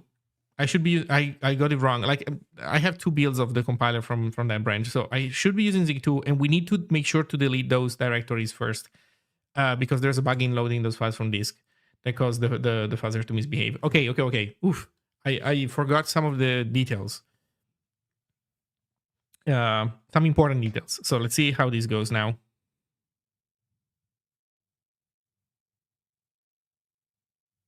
Oh wait. Also, wait. Dash D optimize release fast. Release safe.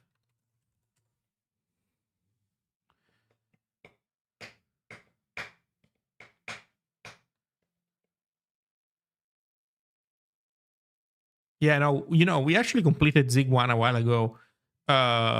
We also completed Zig 2. We're working secretly on Zig 3.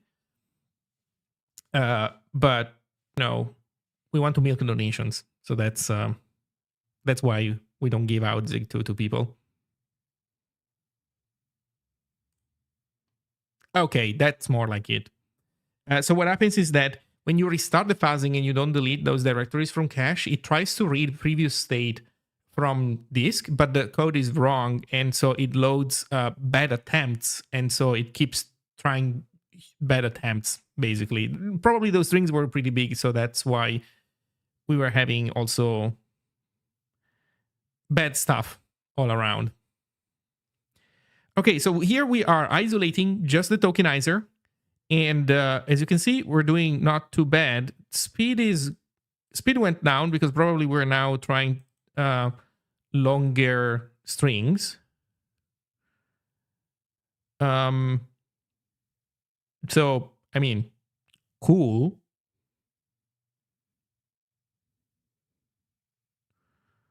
Coverage is not huge.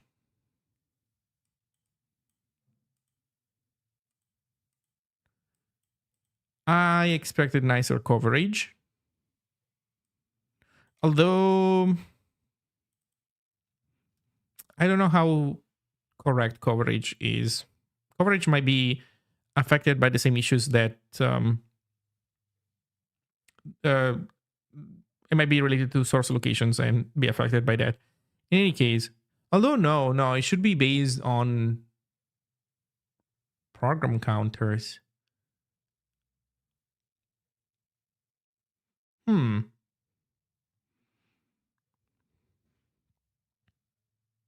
Okay, so we're not finding a crash. This is expected because, as I said, the tokenizer has already been fuzzed a bunch and it's good. So that part I would not expect to crash. Let's introduce a crash and let's see if we can find it. So let's introduce a mistake in this thing. For example, let's say that if you enter the state of unexpected null character, let's see, missing end tag name. Missing end tag name. It's not too complicated, not too trivial. Let's see if we can turn this into a panic.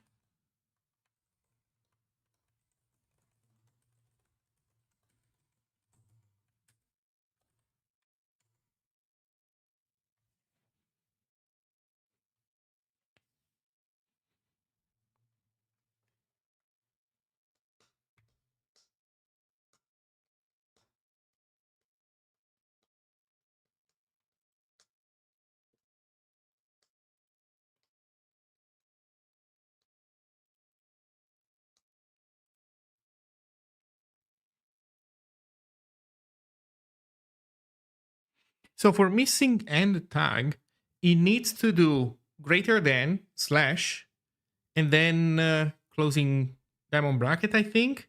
Let me double check that this is even, I don't even know for sure if this is a reachable state. But it should be. End tag open. Yeah, there's end tag open and then immediately a closing. So it's open diamond bracket / and closing diamond bracket, I think. Here, I guess we're expecting the name, right? Yeah.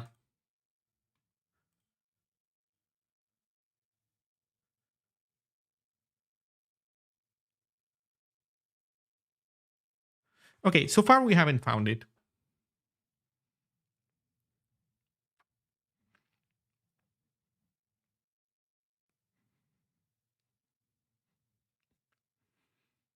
Panic on valid HTML. Well, this is just a tokenizer. So when you say valid HTML, you mean more structure than what this guy concerns itself with.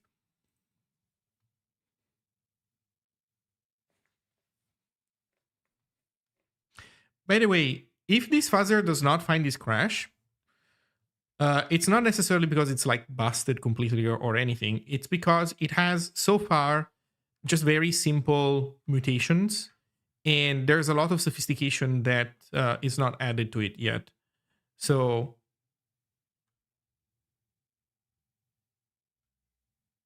it should find something. Maybe not this one. I don't know. Maybe this one is too hard, but it should be able to find something.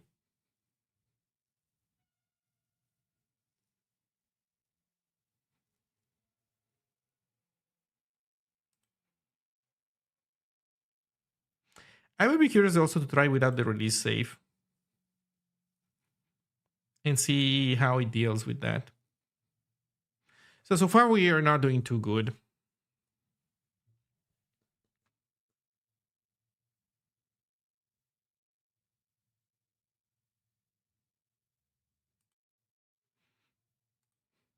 And just to double check, this is basically it. We only see syntax error because I'm masking the specific errors that the tokenizer gives you, although we could do better than this, to be honest, if we wanted.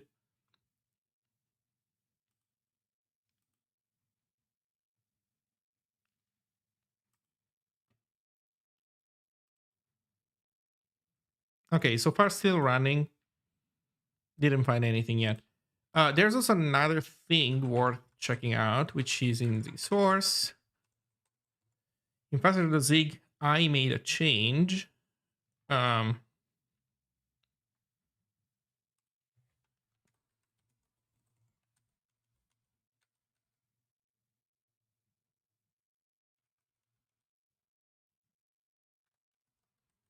Okay, let's see how it deals with my change.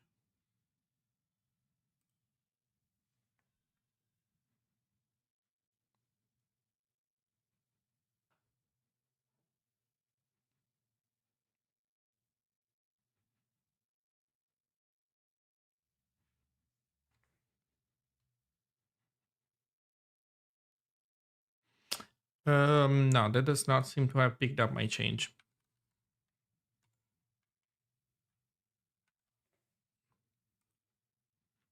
Why did it seem it did?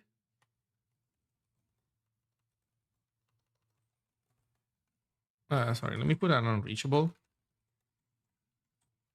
here. Do we hit the unreachable right away? Or at all?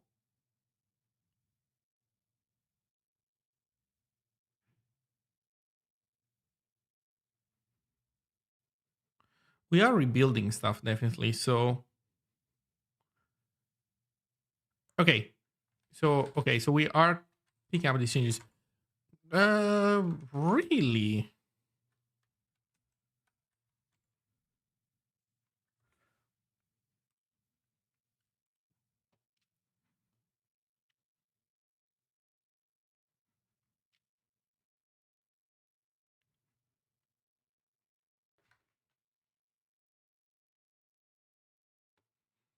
Okay, so the fuzzer is running.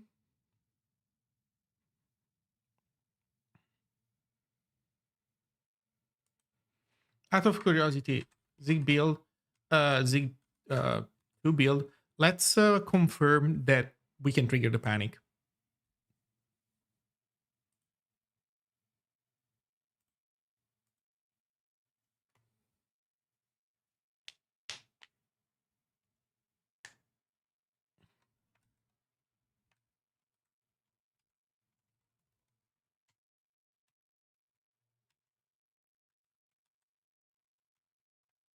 We're not triggering the panic.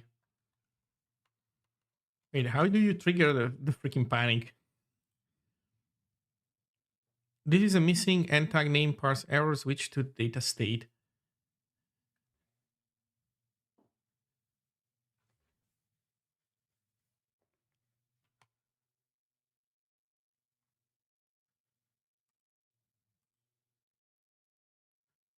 So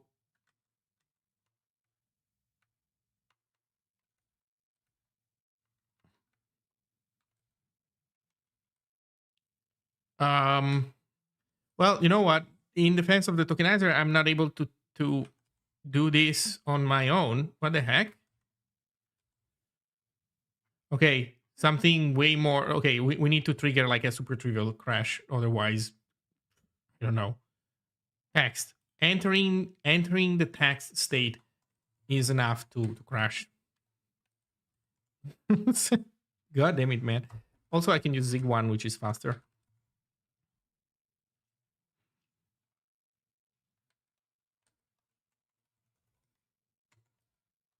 Okay. So with this, we crash right away. Let's see how the tokenizer, sorry, how the fuzzer fares. It should find everything fast. Wow, this amazing animation for MLag. Holy shit. Okay, boom. Instant crash. Panic found me. Delightful. Okay, so we can do things. See data, row text, plain text, and tag open. I don't know. God knows what that thing was. Unexpected null character.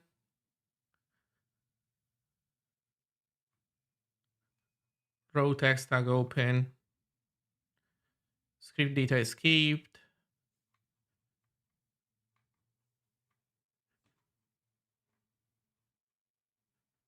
Before attribute value. Oh, there we go.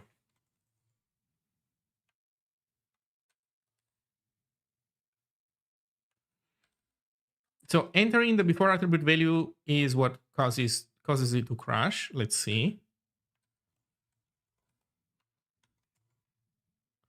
So before attribute value means that we have a name, an equal sign, and that causes the crash. So we repro the crash in here. Okay, let's see if the fuzzer.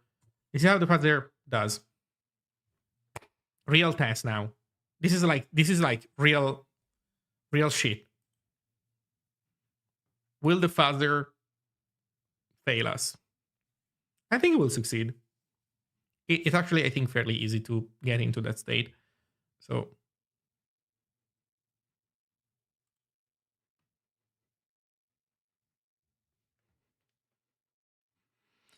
and if it doesn't, we can try to play around with some knobs.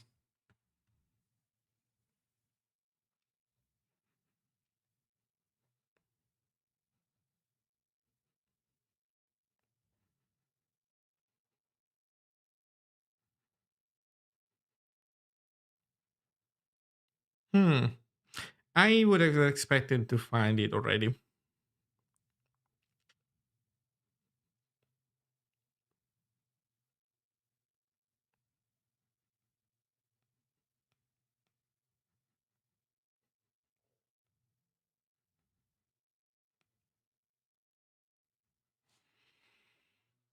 Okay, let me see. What did we put here last? Oh, this is not my logic. Okay, let me put my logic back. Let's see how it deals with this.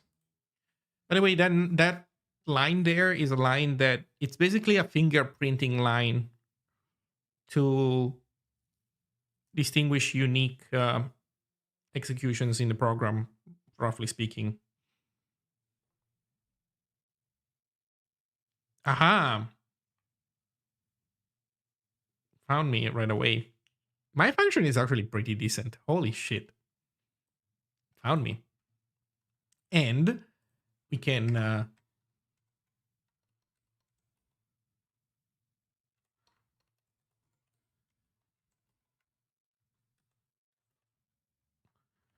cut the cache /app/ oh, I found some.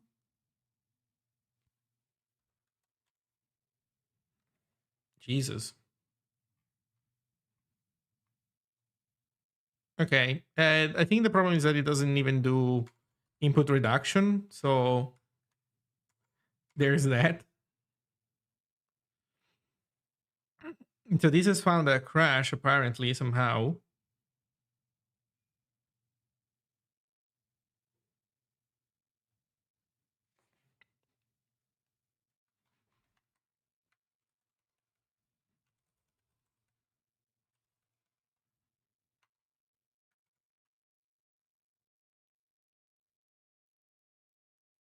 Hmm.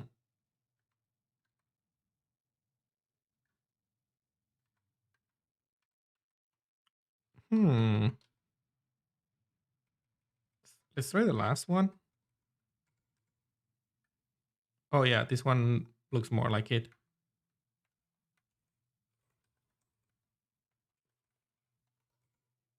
Yep. So this is the one that their triggers found me. Which interestingly gets printed twice, but okay.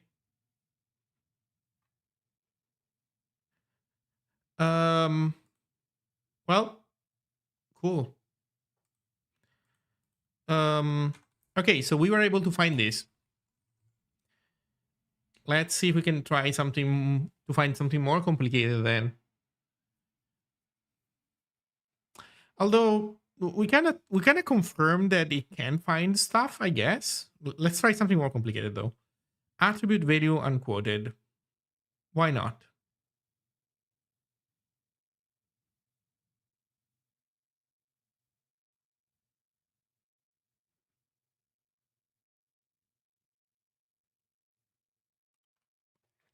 Attribute value unquoted with an ampersand. I don't know.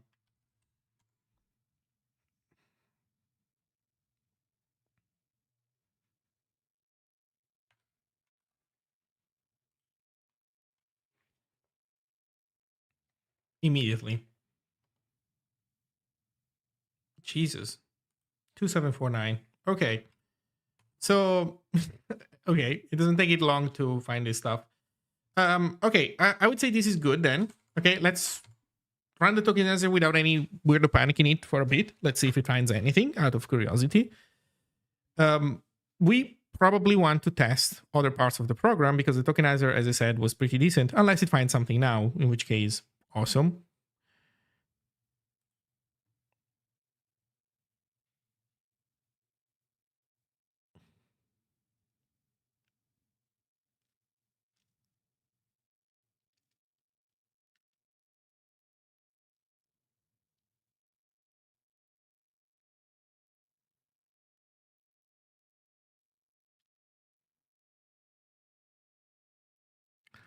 Okay.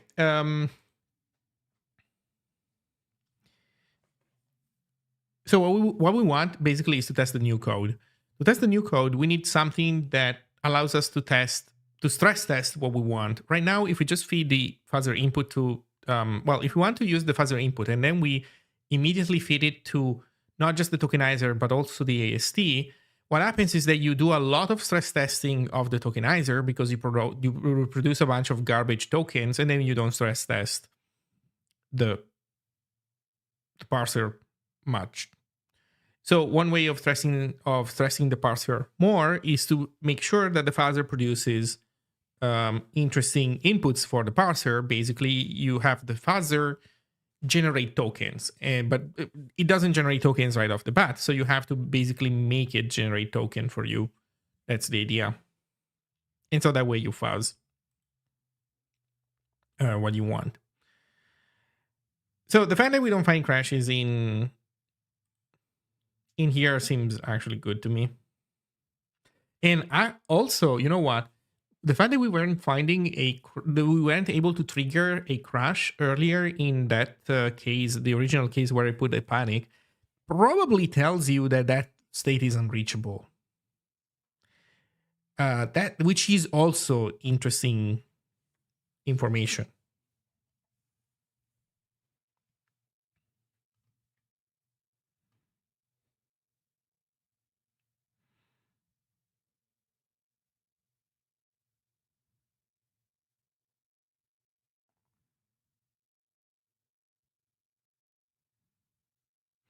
Also, I think that this is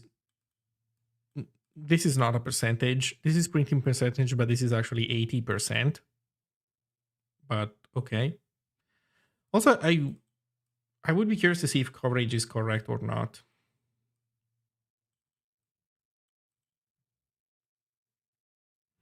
Because we really don't have a lot of coverage.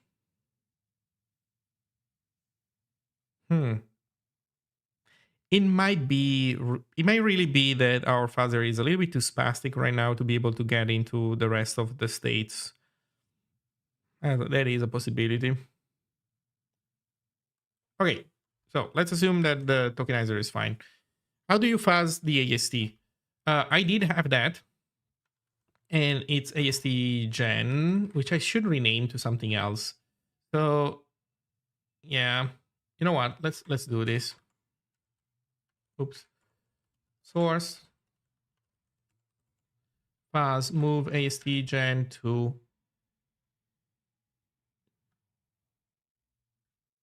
HTML gen. I'm gonna call it HTML gen, and then we're going build.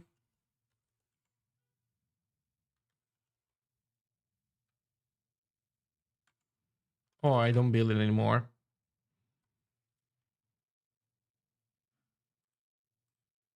Okay, let's build it then.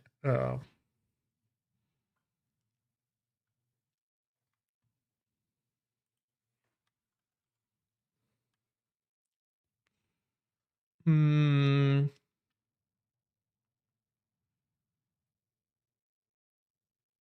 So we can add a command.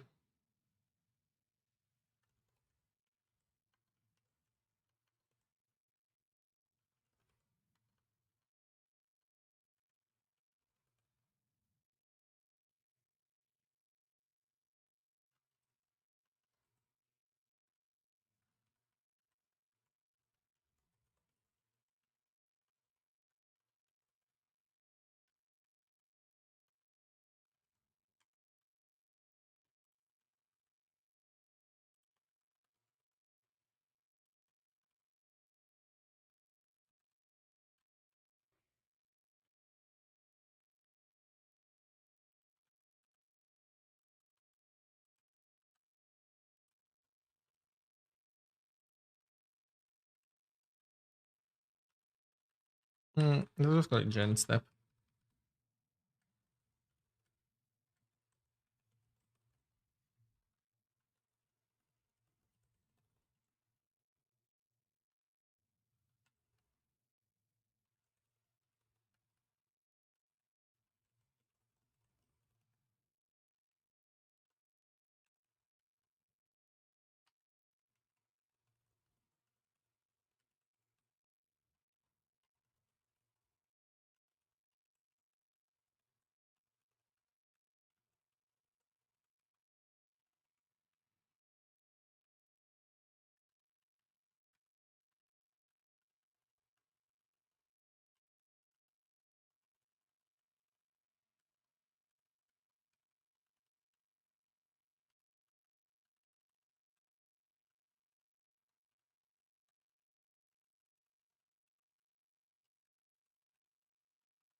Okay. So with this we can do Zig one build gen.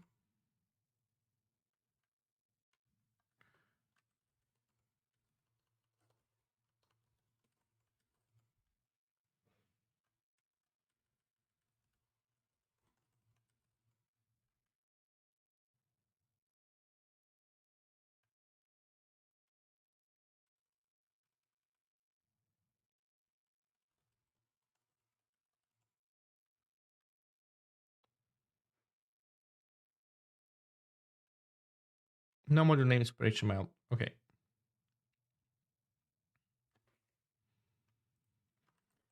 We also need super HTML.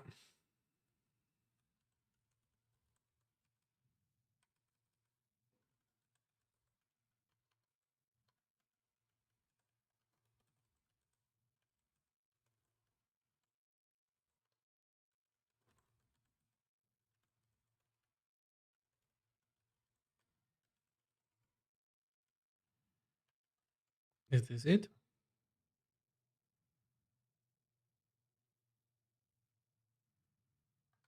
Okay.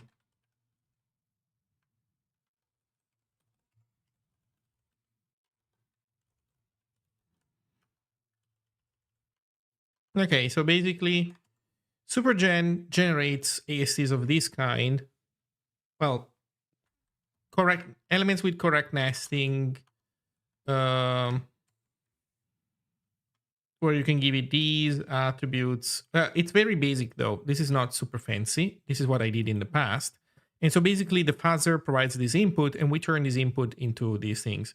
This is not super efficient though, because right now this means that this is like nice to use for humans, but not nice for use for fuzzers, because the fuzzer will produce inputs that don't map nicely because some mapping, because the mapping is not one-to-one. It's not like every bit corresponds to a different tree, which is a property that you want to have for maximum performance, but we can do that as well. So it's going to tokenizer.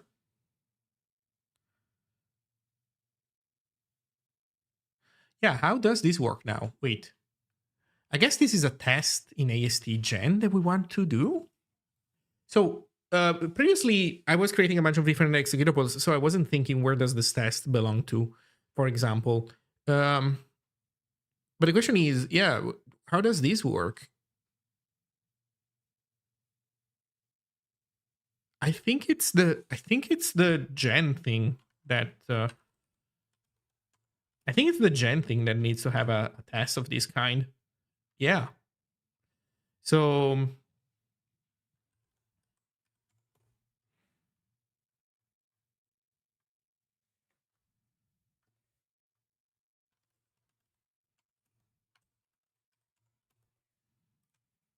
copy these. Go in HTML gen. Fuzz. Just fuzz, I guess. Also, why is this basic?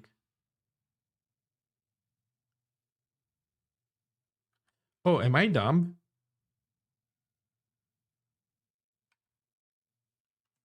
I never deleted that line. I'm also so fucking dumb. Oh my god.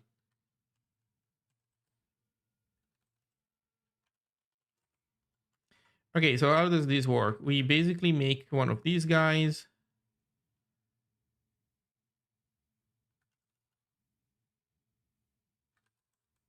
Source is gonna be try build GPA.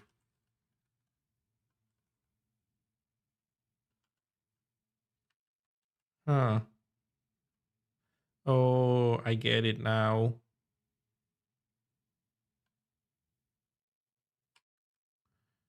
So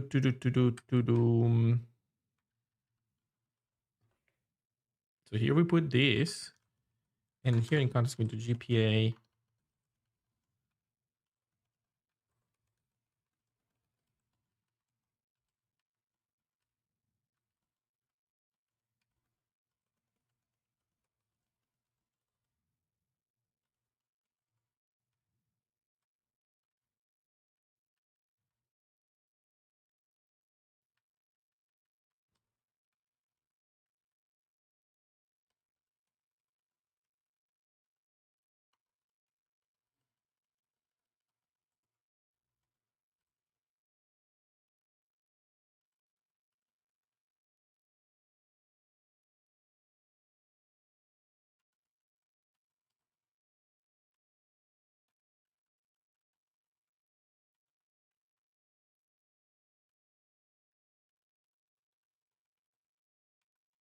Okay. For now, let's just print source and see what happens, just to see it. Now I need in the build script to also add testing for this guy. How does it work? Do I really want a fuzz step?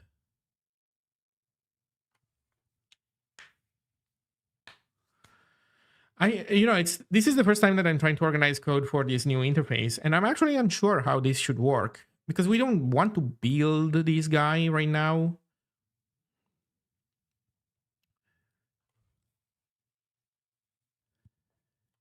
So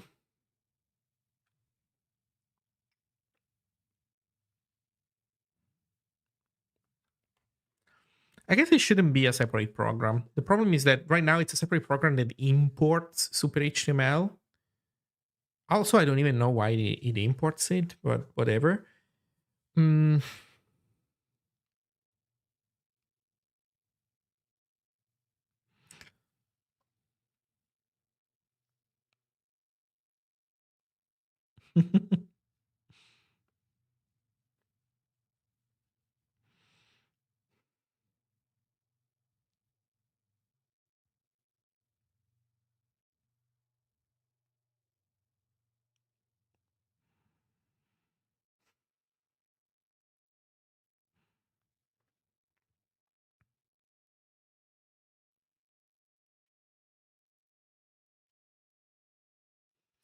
Okay, now I'm starting to remember. So you want this generator as an executable because you need it to turn fuzzer input into actually input that you can observe for reproduction purposes. So you want the executable. I think that for Gen, you want the executable and you want to run its tests, basically.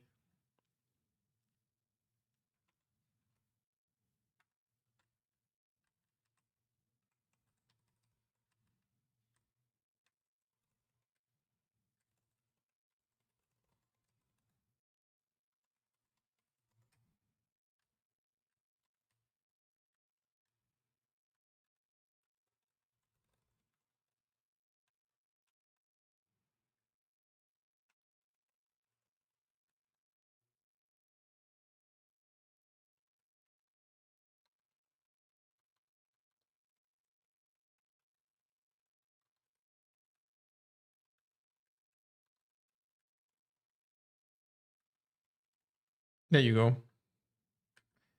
And so then you do this. Or here, you do Zig2 build Gen. Let's see how that goes.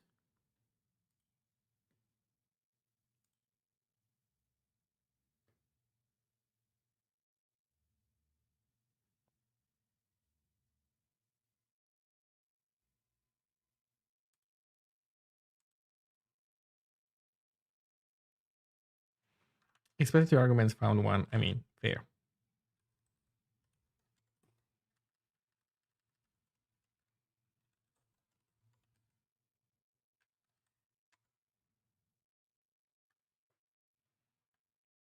Unable to resolve content value. Oh, I'm turbo dumb.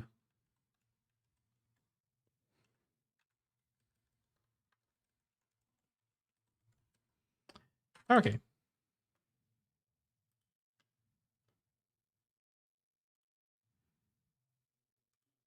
So now we're building it.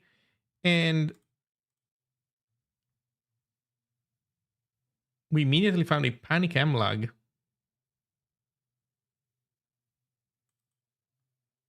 Well, that's funny.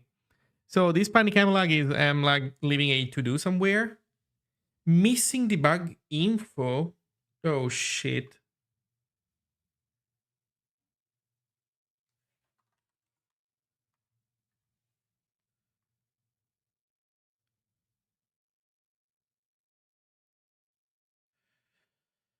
So this is okay. So this is caused by the fact that I have multiple modules going on at the same time. You fuzz the fuzzer. Yeah, we should fuzz the fuzzer, shouldn't we?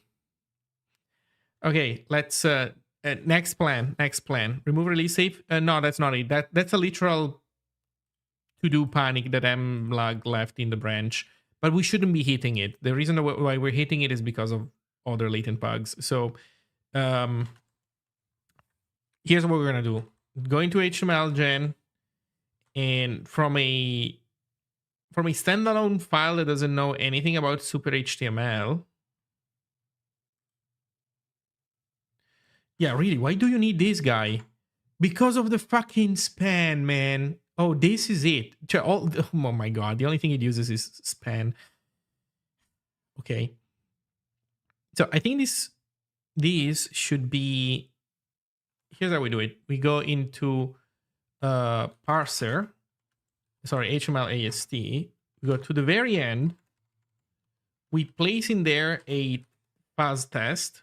So you come with me, you go down here, and in here we say we import const HTML gen is an import slash fuzz slash HTML gen.zig. And so here we do HTML gen.build.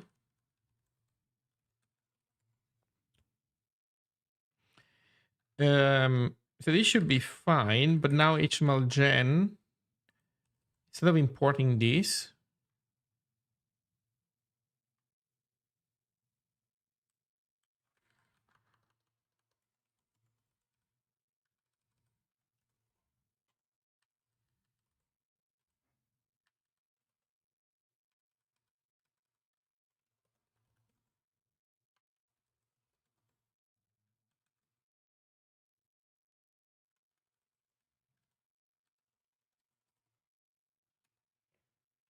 okay.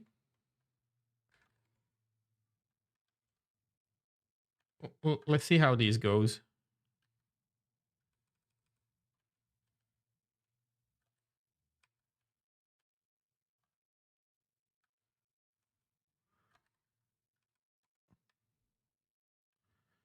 Import file outside module path.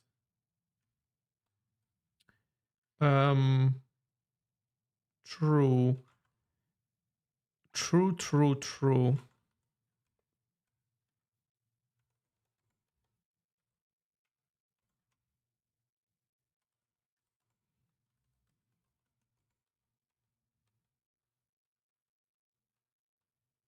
Man, I don't even call functions on them. Okay, so this span is absolutely unnecessary.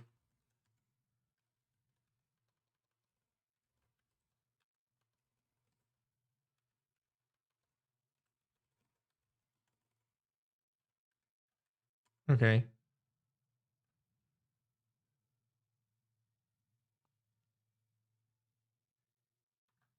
No fast test found. This is correct. So now it's just the normal, build test.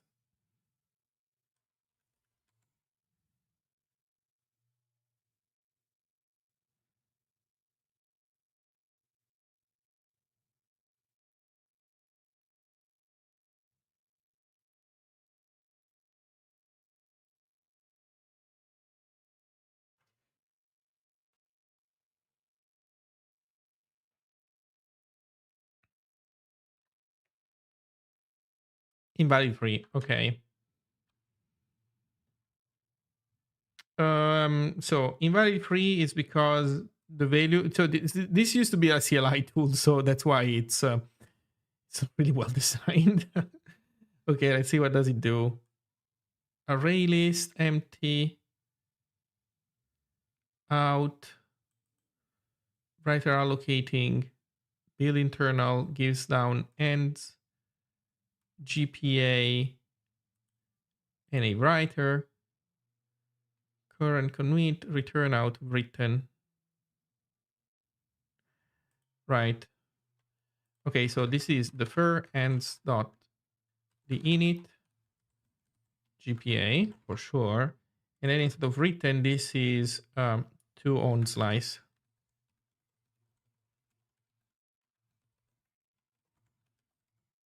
Actually, it does not need GPA.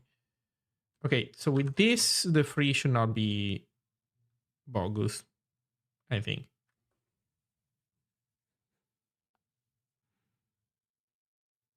Maybe we can also add some prints. Actually, I think we're still printing, so let's see.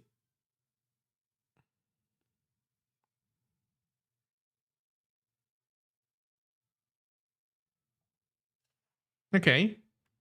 Oh, this is also running the tokenizer. Well, fuck, I don't want to fuzz the tokenizer.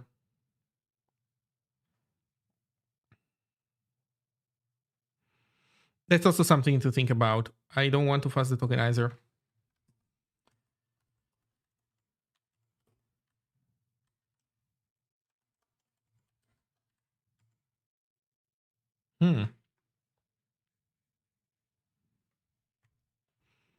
And also, yeah, we're not seeing the output.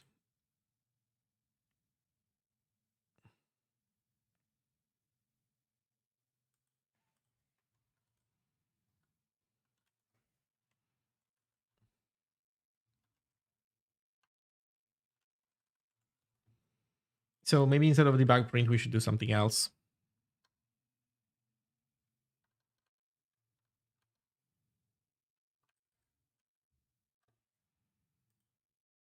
Okay, with this, we're running the other guy. So that's good. Still can't see the source code, but I guess could be worse. Okay.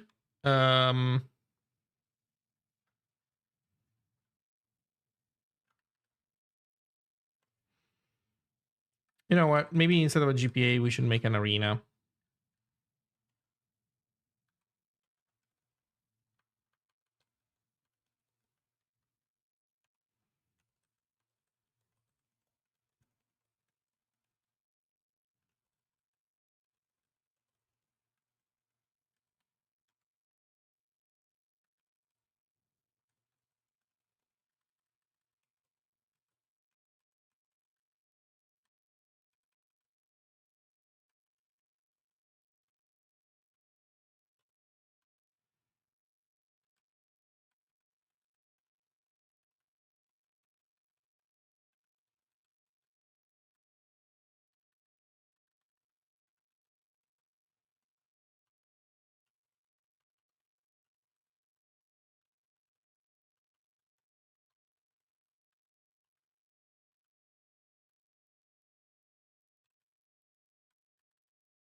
Okay, so with this, we should be printing to start out. Hopefully, we do see the output well once we get to a building state. Expected file writer found, file writer. Oh, right, it's interface.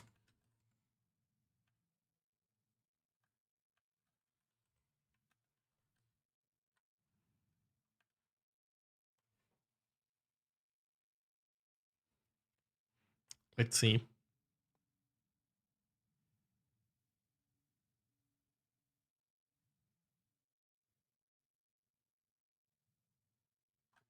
Yeah, we still don't see anything. Oh man.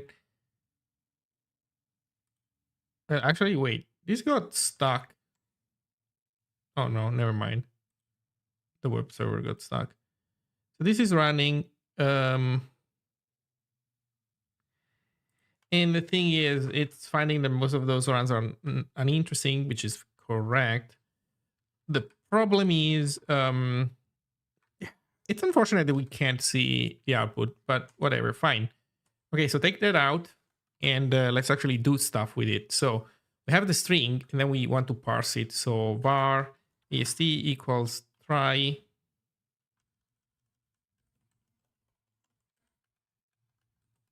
init language HTML. Oh, source strict true. Actually, you know what? For strict, we can do false for now. GPA.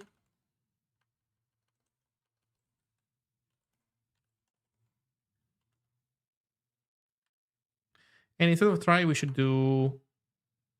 Actually, no, we can't try because it will return an error. So then we throw away AST. That's it.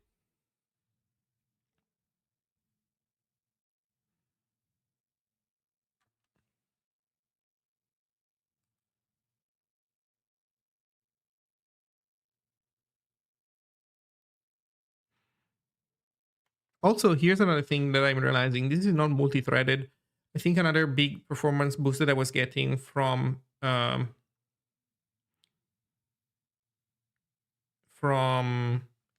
was that it was multi-threaded. Here we would need to, I don't know, like somehow manage multi-threading ourselves, although it would be nice if there was a way to tell the fuzzer to I don't know, somehow take care of that for you.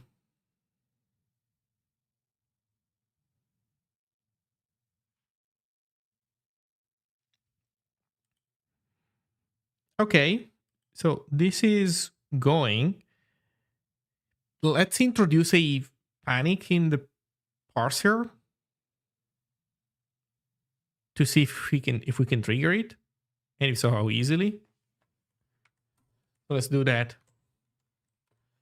So if a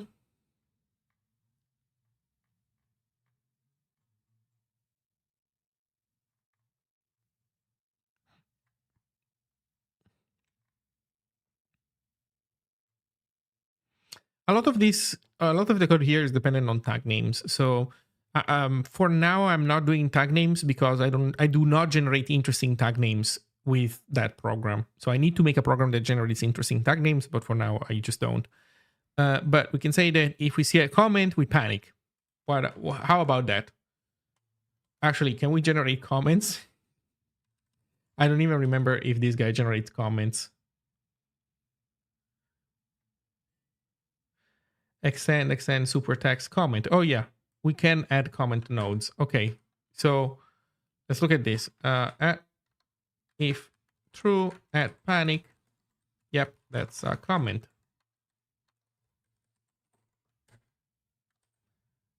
Okay, let's see if we ever get there.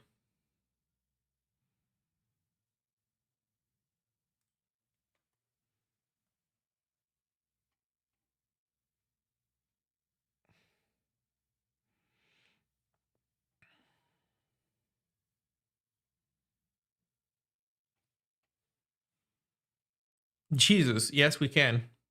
Yep, that's a comment.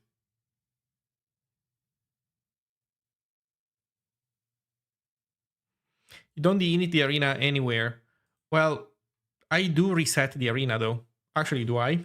I think I did, but I'm not sure if I do. Let me check. Yeah, I thought I did. Never mind, I don't. Yeah, here's how it works.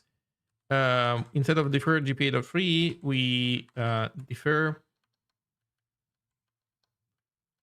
Actually, we don't even defer arena dot reset retaining capacity ctx dot.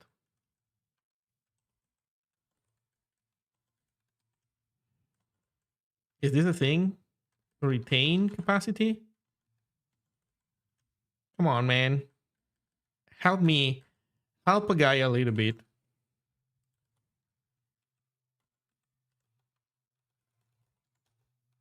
Oh, it's reset mode. Okay.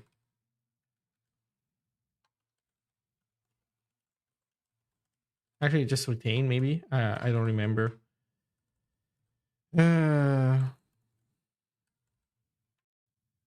Retain underscore capacity. There you go.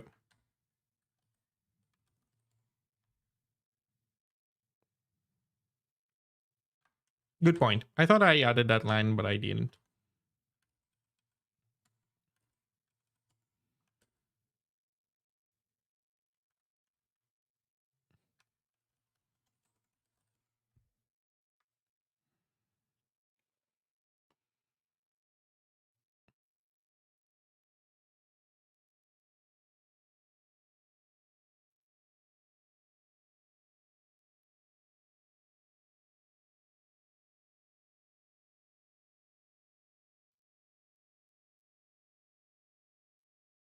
There we go. And it finds a comment pretty fast.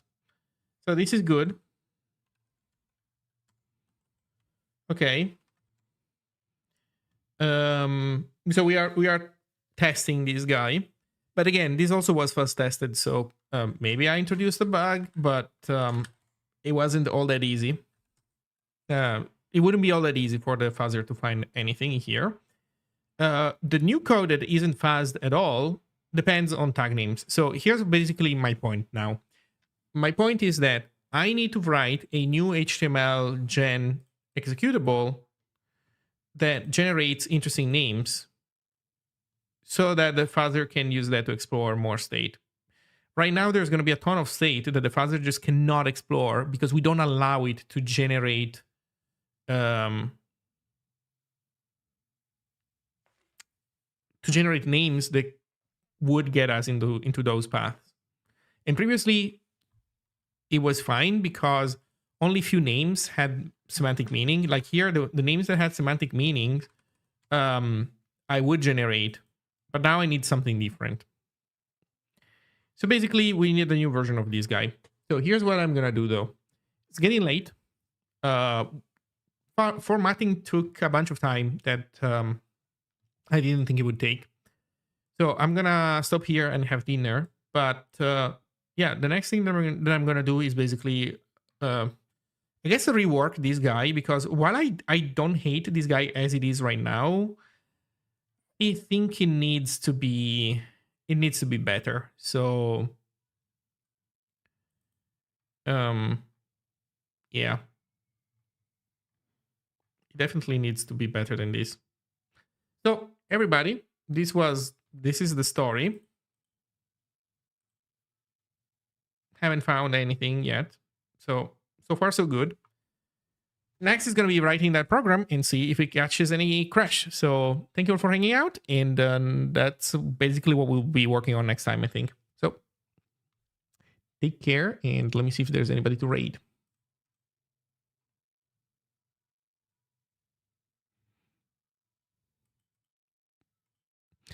The only interesting person is Soding. Yeah, but I don't think I will raid Soding. So anybody doing Zig? Look, here's the simple rule, right? It's either Toggle or somebody who I know, or is it somebody doing Zig? Otherwise, I think I'm not gonna raid. This is gonna be it. That's my mantra or something. Well, thank you all. See you next time.